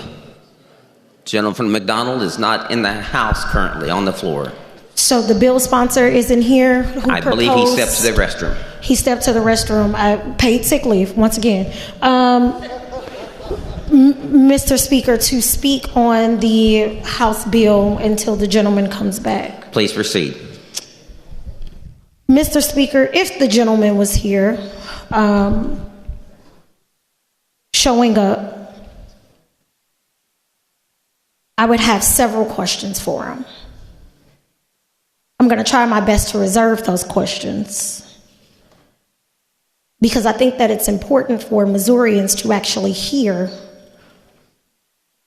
the answers from the person who is carrying the water. So it sounds like the gentleman is coming from the back. Mr. Speaker, can I inquire of the bill sponsor? Does the gentleman from McDonald yield? I do. Please proceed. Hey, gentlemen. Hello. Oh, wonderful. I got a quick question for you, a few of them. Do you know what program is used to create the redistricting maps? I believe it's called Maptitude. Do you know how to use Maptitude? Personally, am I proficient in Maptitude? I didn't say proficient. I said, do you know how to use it? I suppose I'd need a further definition of use it, but I would not consider myself proficient, although I understand it's not the word you used. I'm not an expert in Maptitude. So you do not know how to use Maptitude? No. Okay. So you wouldn't know how to ensure that the congressional districts, meet the qualifications of compactness, contiguous, as well as make sure that CD1 is a majority-minority district. Well, I certainly can ensure that it comports to those things. You can ensure that. How can you ensure that?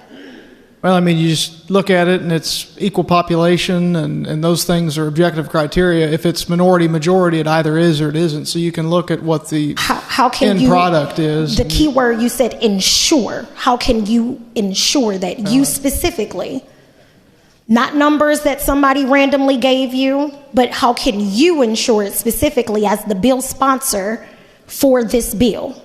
Well, I know what's contained within the legislation. Looking at it. You know what's contained in the legislation. That's right. How many people were displaced in St. Louis City during the May 16th tornado? I don't know that, lady. I know it was a very terrible event. Do you know if they moved? I understand that. Do you know if they moved out of the city? I don't know individuals' personal particular situations. So you don't know the population that may have relocated out of the city of St. Louis? I certainly, whether it's the tornado or other events or just normal life circumstance changes, you know there how many certainly people have been may have passed populations moving around the state. Right. Do you know how many people may have passed away currently right now in the state of Missouri? Currently passed away. Excuse me, Mr. Speaker. Representative, you know exactly what I'm asking you. I'm afraid I don't. How many have passed away since what time? I mean, I don't know whether Since we're here, since these maps have been drawn, since since the last census. week? Oh, since since 2020. Do you know how many people are counted within that census from 2020 who I may don't have know moved exactly or how many passed away? people have been passed away or been born. I mean, that's why the courts have said it's a legal fiction, and because people move out of the state, all I'm these glad things that you're you made considering. that point. So you really don't know if the numbers actually do what they're supposed to do and what we are legally obligated to do. Well, those are two very different things. What we're The legally same thing, obligated gentlemen. to It's do okay. is follow the I Constitution. understand that you want to try which to get to a requires- space, but I need you to just answer the question. I mean, I can't help that you don't like the answer. I mean, it's not that I don't like the answer. It's You the don't fact seem to that like you are it. trying your very best to wiggle your way out of an answer instead of saying yes or no. So, again, do you or do you not, or can you not ensure specifically that these numbers are indeed accurate because you have all of the census data, not from 5 years ago, but from right now, that explicitly states that we have, 6 point something million people right here in the state of Missouri still from 2020? Okay, so you would rather us draft the population, if we're going to redistrict now, off of the estimates? I would rather of us the make sure that we census. have the numbers correct. Period. Full stop. What is correct? You don't even know what correct No, is. I know in this. So the in this reason why term, I'm okay, gentlemen. correct How would many be people has following CD1 the changed? Constitution. That's fine. House congressional district has the congressional district changed in CD1. In House Bill 1 from current law, yes. In what ways? In a small way. I mean, St. Charles, none of St. Charles County is any longer included. I mean, they're pretty small changes just for the fact that you can actually, look at both maps, you zoom way out. Congressional District 5, for example, there's more appreciable changes. How many people were in Maryland Heights moved out of CD1, this small change? The exact number of people, and specifically as it relates to Maryland Heights, I don't know. Okay, you don't know. How many people live in Champ, Missouri? CD1 is part of that because How again, many people live in Champ, Missouri? if you know, lady, you can tell me. I don't have that right in front of me. So you don't know that population either that was also taken out of CD1. Do you know how many people lived in Afton, Missouri? What I know is that CD1 has equal population with the other congressional districts, Do you which is know required. how many people live in Afton, Missouri? Personally, as I stand here before you, I don't have that number in front Do of you me. know what the population of minorities are in Champ, Missouri, in Maryland Heights that was moved out, and also in Afton? I have the minority data for So the you current really don't know. CD1 and for the new proposed CD1. I don't have it in front of me per municipality. So you don't know if the numbers within themselves actually represent what the current population looks like right now in either of those counties. I know that CD1 would still be minority majority How do you know that? because that's the information I have. What information do you have? That's the information based on the census. Where did you get the information? Based on this information came from the governor's office. And where did they get this information, and where and who drew the maps for them to they get that information? Pulled it from the data that they have in which to Data? produce the map. Is it updated data? The governor's office, it's going to be the census data as required by the population. When was the last census done? It's going to be the census data as required under the Constitution for Which redistricting. census data? This would be the 2020 census. So 5 years of no actual information that we didn't have currently right now to draw an actual really good map. Now look, gentlemen, I'm not arguing the legality of whether you can do this right here now or not. I am arguing that the facts are we do not have accurate data in order for us to draw these maps to make sure they meet the legal threshold in which we are required to draw them. The legal threshold is the census data. We do not have accurate data. You do not have that. You said you just legal said you don't threshold. even know how many people moved out of the city of St. Louis from the May 16th tornado. So you don't even know if you have a majority minority within that city either. You don't even have the accurate numbers of Afton, Missouri, how many people actually live there. There are minorities that were put into that district. You don't have any data. You can go off of what you have for the census, 2020 census, but you don't have accurate information. And yes, I am getting very frustrated because you're trying to employ in me and to the Missourians and American people that you have accurate information, and you do not. It is a lie. You do not have that. You don't. You just sat here yourself and said you don't know how many people are in Afton. You don't know what the minority population of those individuals that have been put into CD1 from Afton, which is a majority white county. You don't have that. Do you know where the black population is migrating to on the eastern side of the state? I'll wait. By your standard and your logic, we don't know that CD1 under the current law and map is minority majority Sweet because pea, people have moved. We definitely know that. So, don't know. In People saying have moved. that, we're People going to have go. moved. People have died. People have been born. Let's talk about You can't prove it exactly to the me. numbers that we have. So, you're saying right now, and I asked you a very specific question. Where is the migration of the black population on the east side? Where are they going? I'll wait.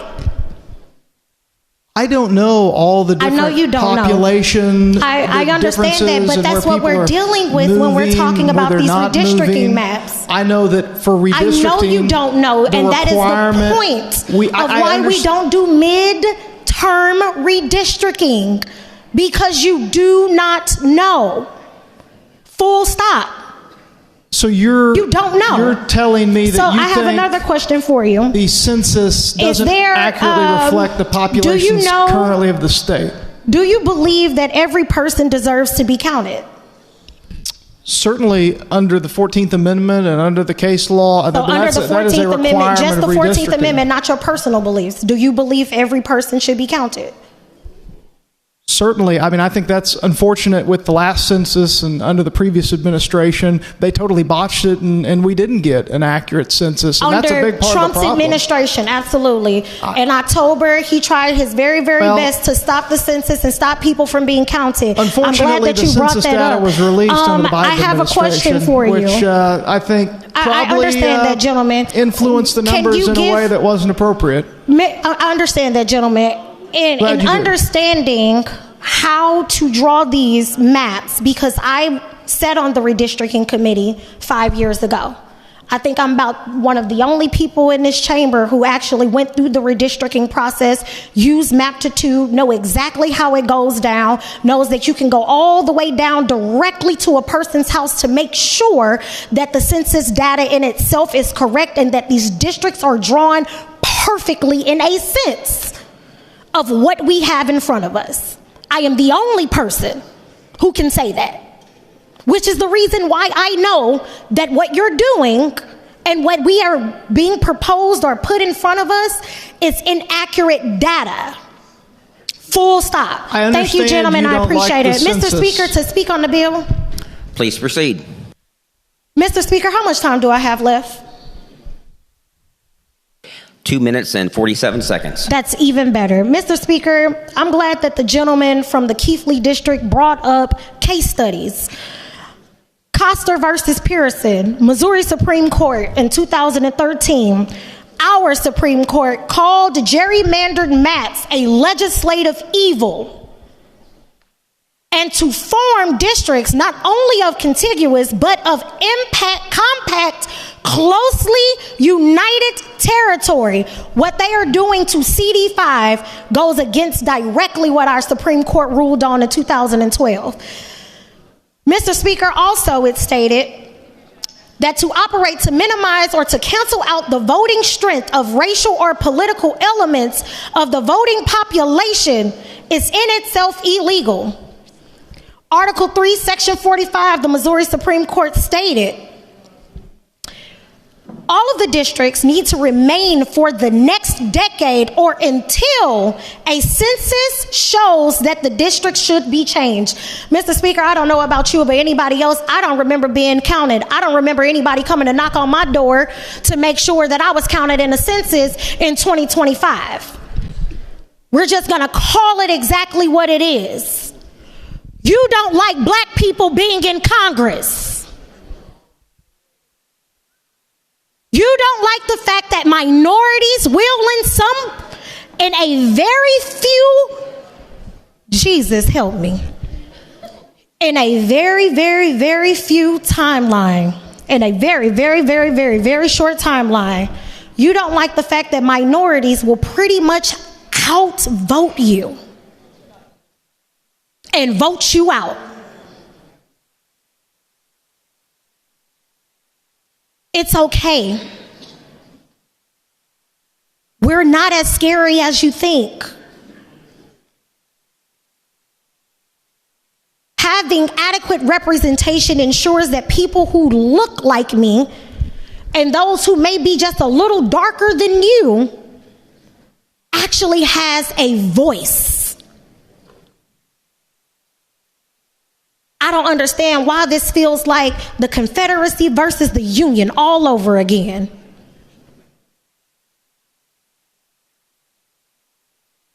Mr. Speaker, I implore you all to vote no on this bill, not just because it's illegal, not because it's morally incorrect, but because I thought that we were scared of big government and not wanting to talk to and make sure that the federal government didn't come down and go take us all out. I just want to ensure and implore you all that not only is this illegal, but it is, in fact, racially dividing the state of Missouri. 30 seconds.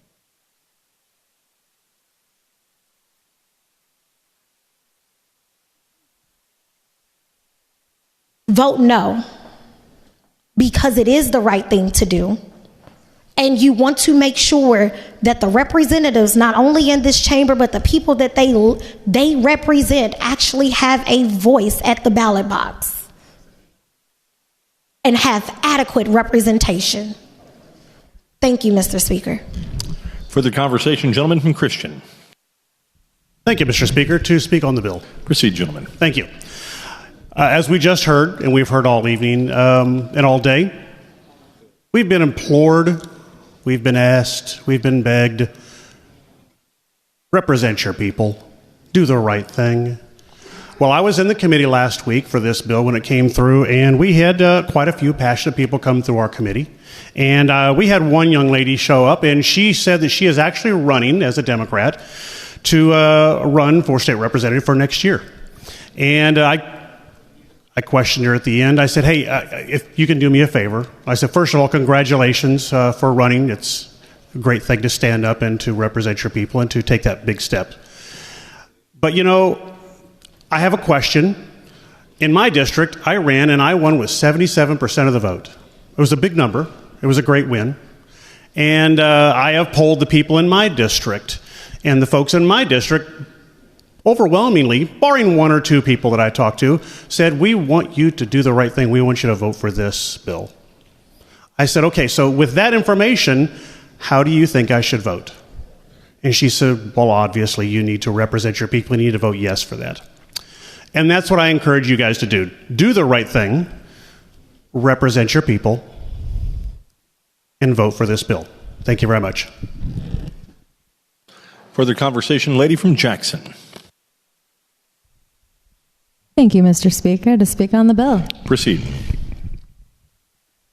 So I look around this room, and I've been here 7 years, about to term out, and I realize that I am the longest serving member of the Democratic caucus that resides within Congressional District 5. So I feel a lot of weight of that. And I, like you all, have been watching what's been happening over the last few months. And like all of you, have access to Twitter too. So very aware that nothing that we do happens within a vacuum. So watching the calls from inside the White House to states like Texas, and then watching California respond and New York respond, and everyone freaking out. And they're freaking out for good reason, because the U.S. House of Representatives is comprised of 435 people, for those of you who are unaware. There are currently 4 vacancies. It requires 218 for a majority. And there are currently 212 Democrats and 219 Republicans. And we all know, or should know, that those red waves that we've been promised in midterm elections just have not come to fruition, especially when Trump occupies the White House. And I know that personally because I flipped my district in 2018. So I know that districts flip during Trump midterm elections. And they probably will next year too. So I understand the fervor, the fear. I get it. I understand the hyperbole.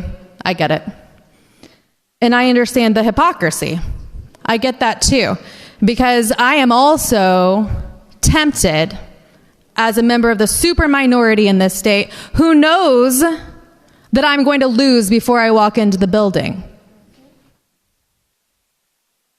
I'm tempted to root for Newsom and what he's doing with those maps out in California. And I'm sure you all are too, right? Because you support the majority voice in the state rolling over the voice of the minority. So I'm sure you totally support that. I'm sure you support Governor Hochul and New York too. And to what end? We want truly red states and truly blue states. Because this cold civil war isn't enough, is it? It's about to get hot soon. I'm going to tell you what, as someone who is running in a purple district next cycle to flip it in a Trump midterm, I know that what's important to my constituents is what Trump promised when he ran for office. To lower the cost of gas, to lower the cost of groceries, to make things more affordable to Americans. Well, guys, I buy groceries too. And as a single mom, I've got to figure it out. And I'm telling you what, if you've got losing policies, if you're 31 points down on the economy, and you're worried about losing the House of Representatives, I get it. I get it. I'd be tempted to cheat too. I'd be tempted to change the rules halfway through the game too. I would. So I get it. I understand what's happening in every state in the union right now. God bless our union for as long as it shall exist. Because that's what we're doing here. We are threatening the existence of our union. And as someone who lives on the state line between a free state and a slave state, that's a reality.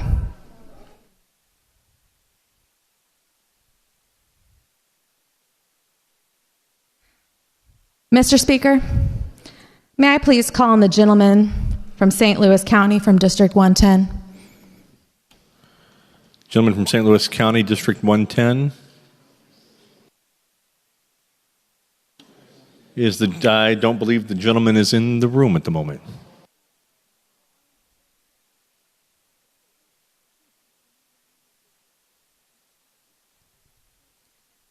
Mr. Speaker, may I please call on the lady from the Christensen district? Is the lady from Harrison available? Yes, from a microphone other than your own, lady. Please continue, if you yield. No. Okay. All right. Brave. May I please call on the gentleman from the Gregg district? The gentleman from Christian. From a microphone other than your own, gentleman, do you yield? I do. Proceed. Thank you, gentlemen. Hi. Okay, so I was listening to you, I was listening to several others, and what I appreciate about many of you on the other side of the aisle, and I hope you know this from the years that I've worked with you, is that I really appreciate principled people, even when I deeply disagree with them. Even when I'm talking to my staunch Democratic supporters, I talk about people in buckets, right? I talk about the ways in which we run for office. So one of them is, the opportunists, people who just kind of want to be here to possess power for whatever that means. And then there's another group, and I call them the true believers. The lady from Christensen is one of them. There's several of you. I believe that you are too. Thank you. That's someone that I disagree with on principle, but I believe that you are a man of principle. And so, do you believe that this is what is best for both America? Do you believe that Trump's agenda is what is best for America? This is not a trick question. This is not a gotcha. It sounds like two different questions, though. Okay. Well, you can answer them separately. I do believe that the new map, the Missouri First map, is the way to go. In fact, if you looked at the 2018 map before the 2020 census came in, this would reflect very similar to what was there before. Mm-hmm. And there was good representation in Kansas City. And I never heard anybody complaining about that map. Okay, but the question is, you believe that this is what is best for Missouri? I believe this is the best for Missouri, and yes. You believe that protecting the U.S. House of Representatives for Donald Trump is what is best for America? No, I'm talking about the map. I do believe that this map is the best for Missouri. Do you believe that protecting Congress, which is what Donald Trump has called not just Missouri, but Texas and everyone else, like let's call the truth what it is, right? Like that's what's going on here. And that's fine, but I think that the people of Missouri deserve intellectual honesty with that. And the President of the United States, through Twitter primarily, and I'm assuming also on the phone, has contacted Governor Kehoe and others to say that this is what's best for America, is to create a 7-1 map. Would you agree with that? Would you give me a little bit of latitude to answer that? Absolutely. Thank you very much. I think you will look back at all the articles ever written about me, all the TV interviews I've ever been on, and a lot of the discussions and the committees, everything. You will never hear me once say that I am a MAGA. Okay. Trump is my president, as he is yours. Mm-hmm. Absolutely. And no, I respect the outcome of elections. And I am here because there is a special or extraordinary session called by our governor to discuss this map. Okay. Now, to get me to answer for things that your side of the aisle are making a bigger deal of than ours, I am here because we have a map for the state of Missouri. That's why I am here. Okay. So, to answer your question, that's going down a road that I am not here for. Okay. I am here because we have a new map to look at, to consider for the best for Missouri. And I believe that is the best for Missouri. Okay, thank you. Thank Mr. you. Speaker, may I please inquire of the gentleman from the West District? Does the gentleman from St. Charles County yield? I do, Mr. Speaker. Proceed. Thank you, gentlemen, for accepting my inquiry. I promise this isn't a gotcha. So, again. Yes, ma'am. I believe that you're a man of principle.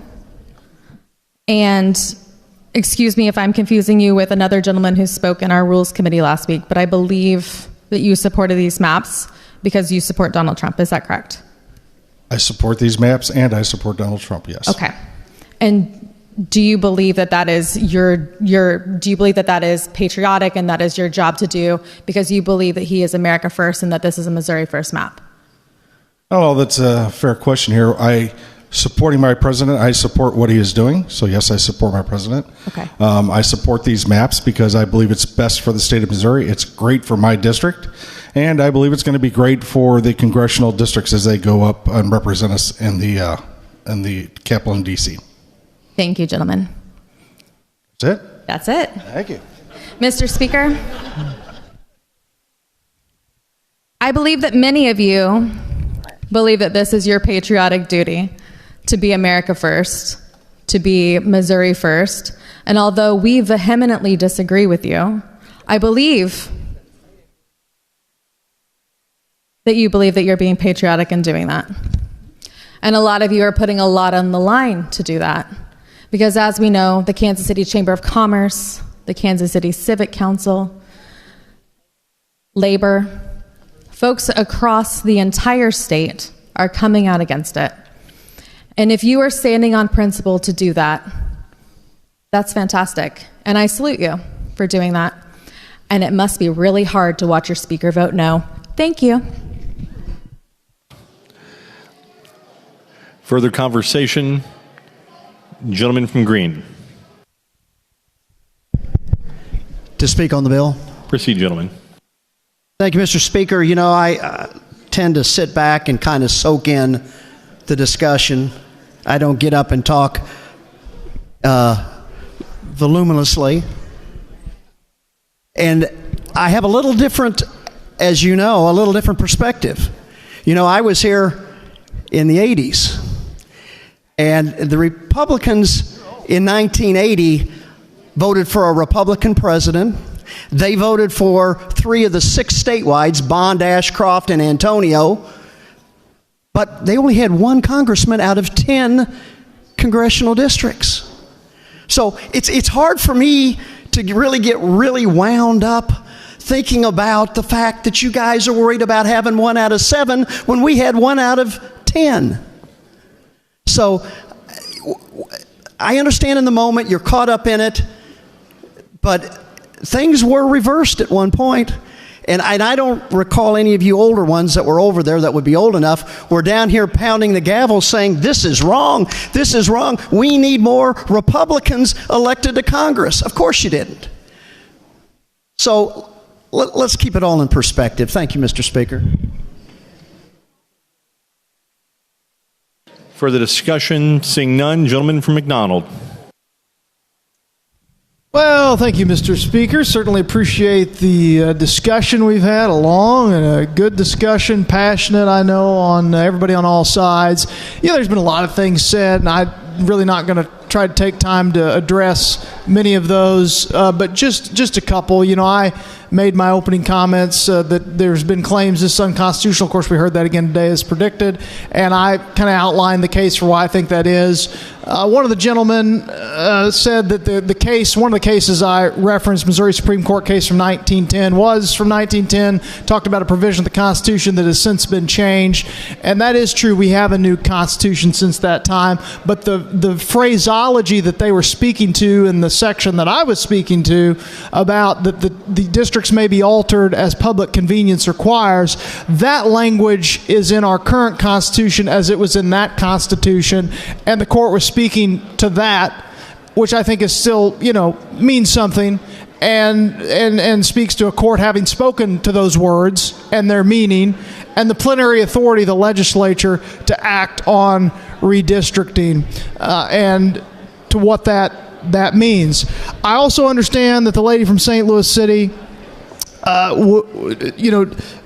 isn't real thrilled with the decennial census being used. Of course, if we're going to do redistricting at any point, immediately after the census, 4 years, 6 years before the next census, based on Article 3, Section 10, we have to use the last decennial census because that's what Article 3, Section 10 says. The last decennial census of the United States shall be used in apportioning representatives.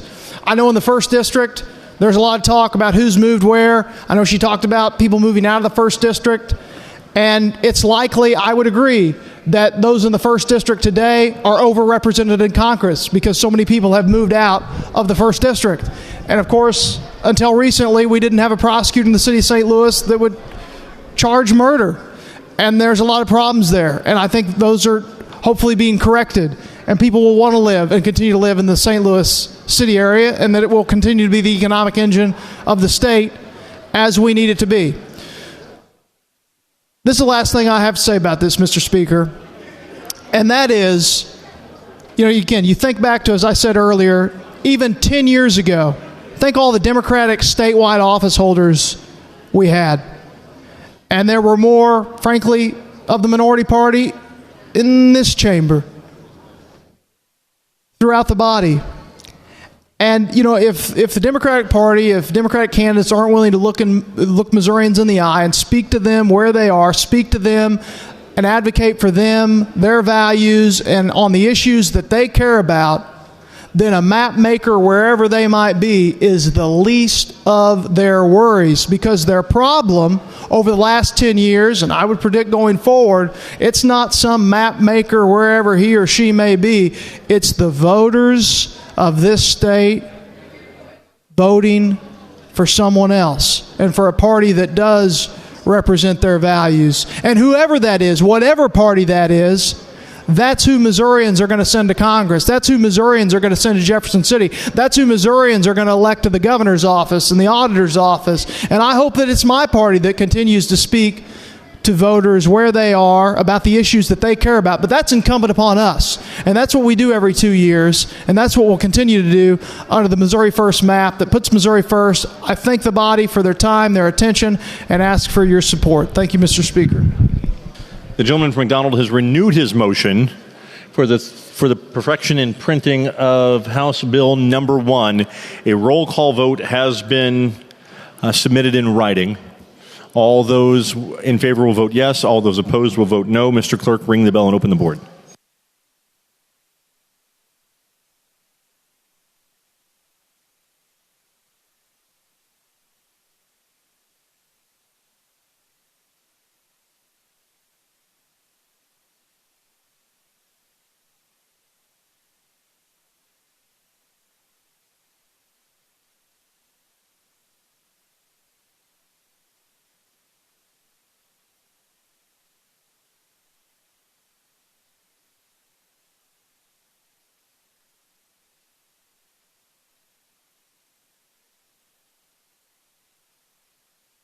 Has everyone voted?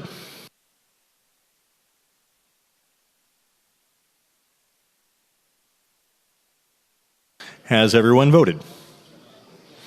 Mr. Clerk, close the board and tally the vote. By your vote of 89 yea and 63 nay, you have perfected and printed House Bill number 1. For gentleman from Green. Thank you, Mr. Speaker. The next order of business is announcements. Announcements. Seeing none, gentleman from Green. Thank you, Mr. Speaker. Upon return, members should be prepared to consider House Bill 1 and House Committee Substitute for House Joint Resolution 3. And with that, I move that the House stand adjourned until 9 a.m. Tuesday, September 9th, 2025. The gentleman from Green has moved that the House stand adjourned until 9 a.m. Tuesday, September 9th, 2025. All those in favor say aye. Aye. All those opposed say no. The ayes have it. We are adjourned.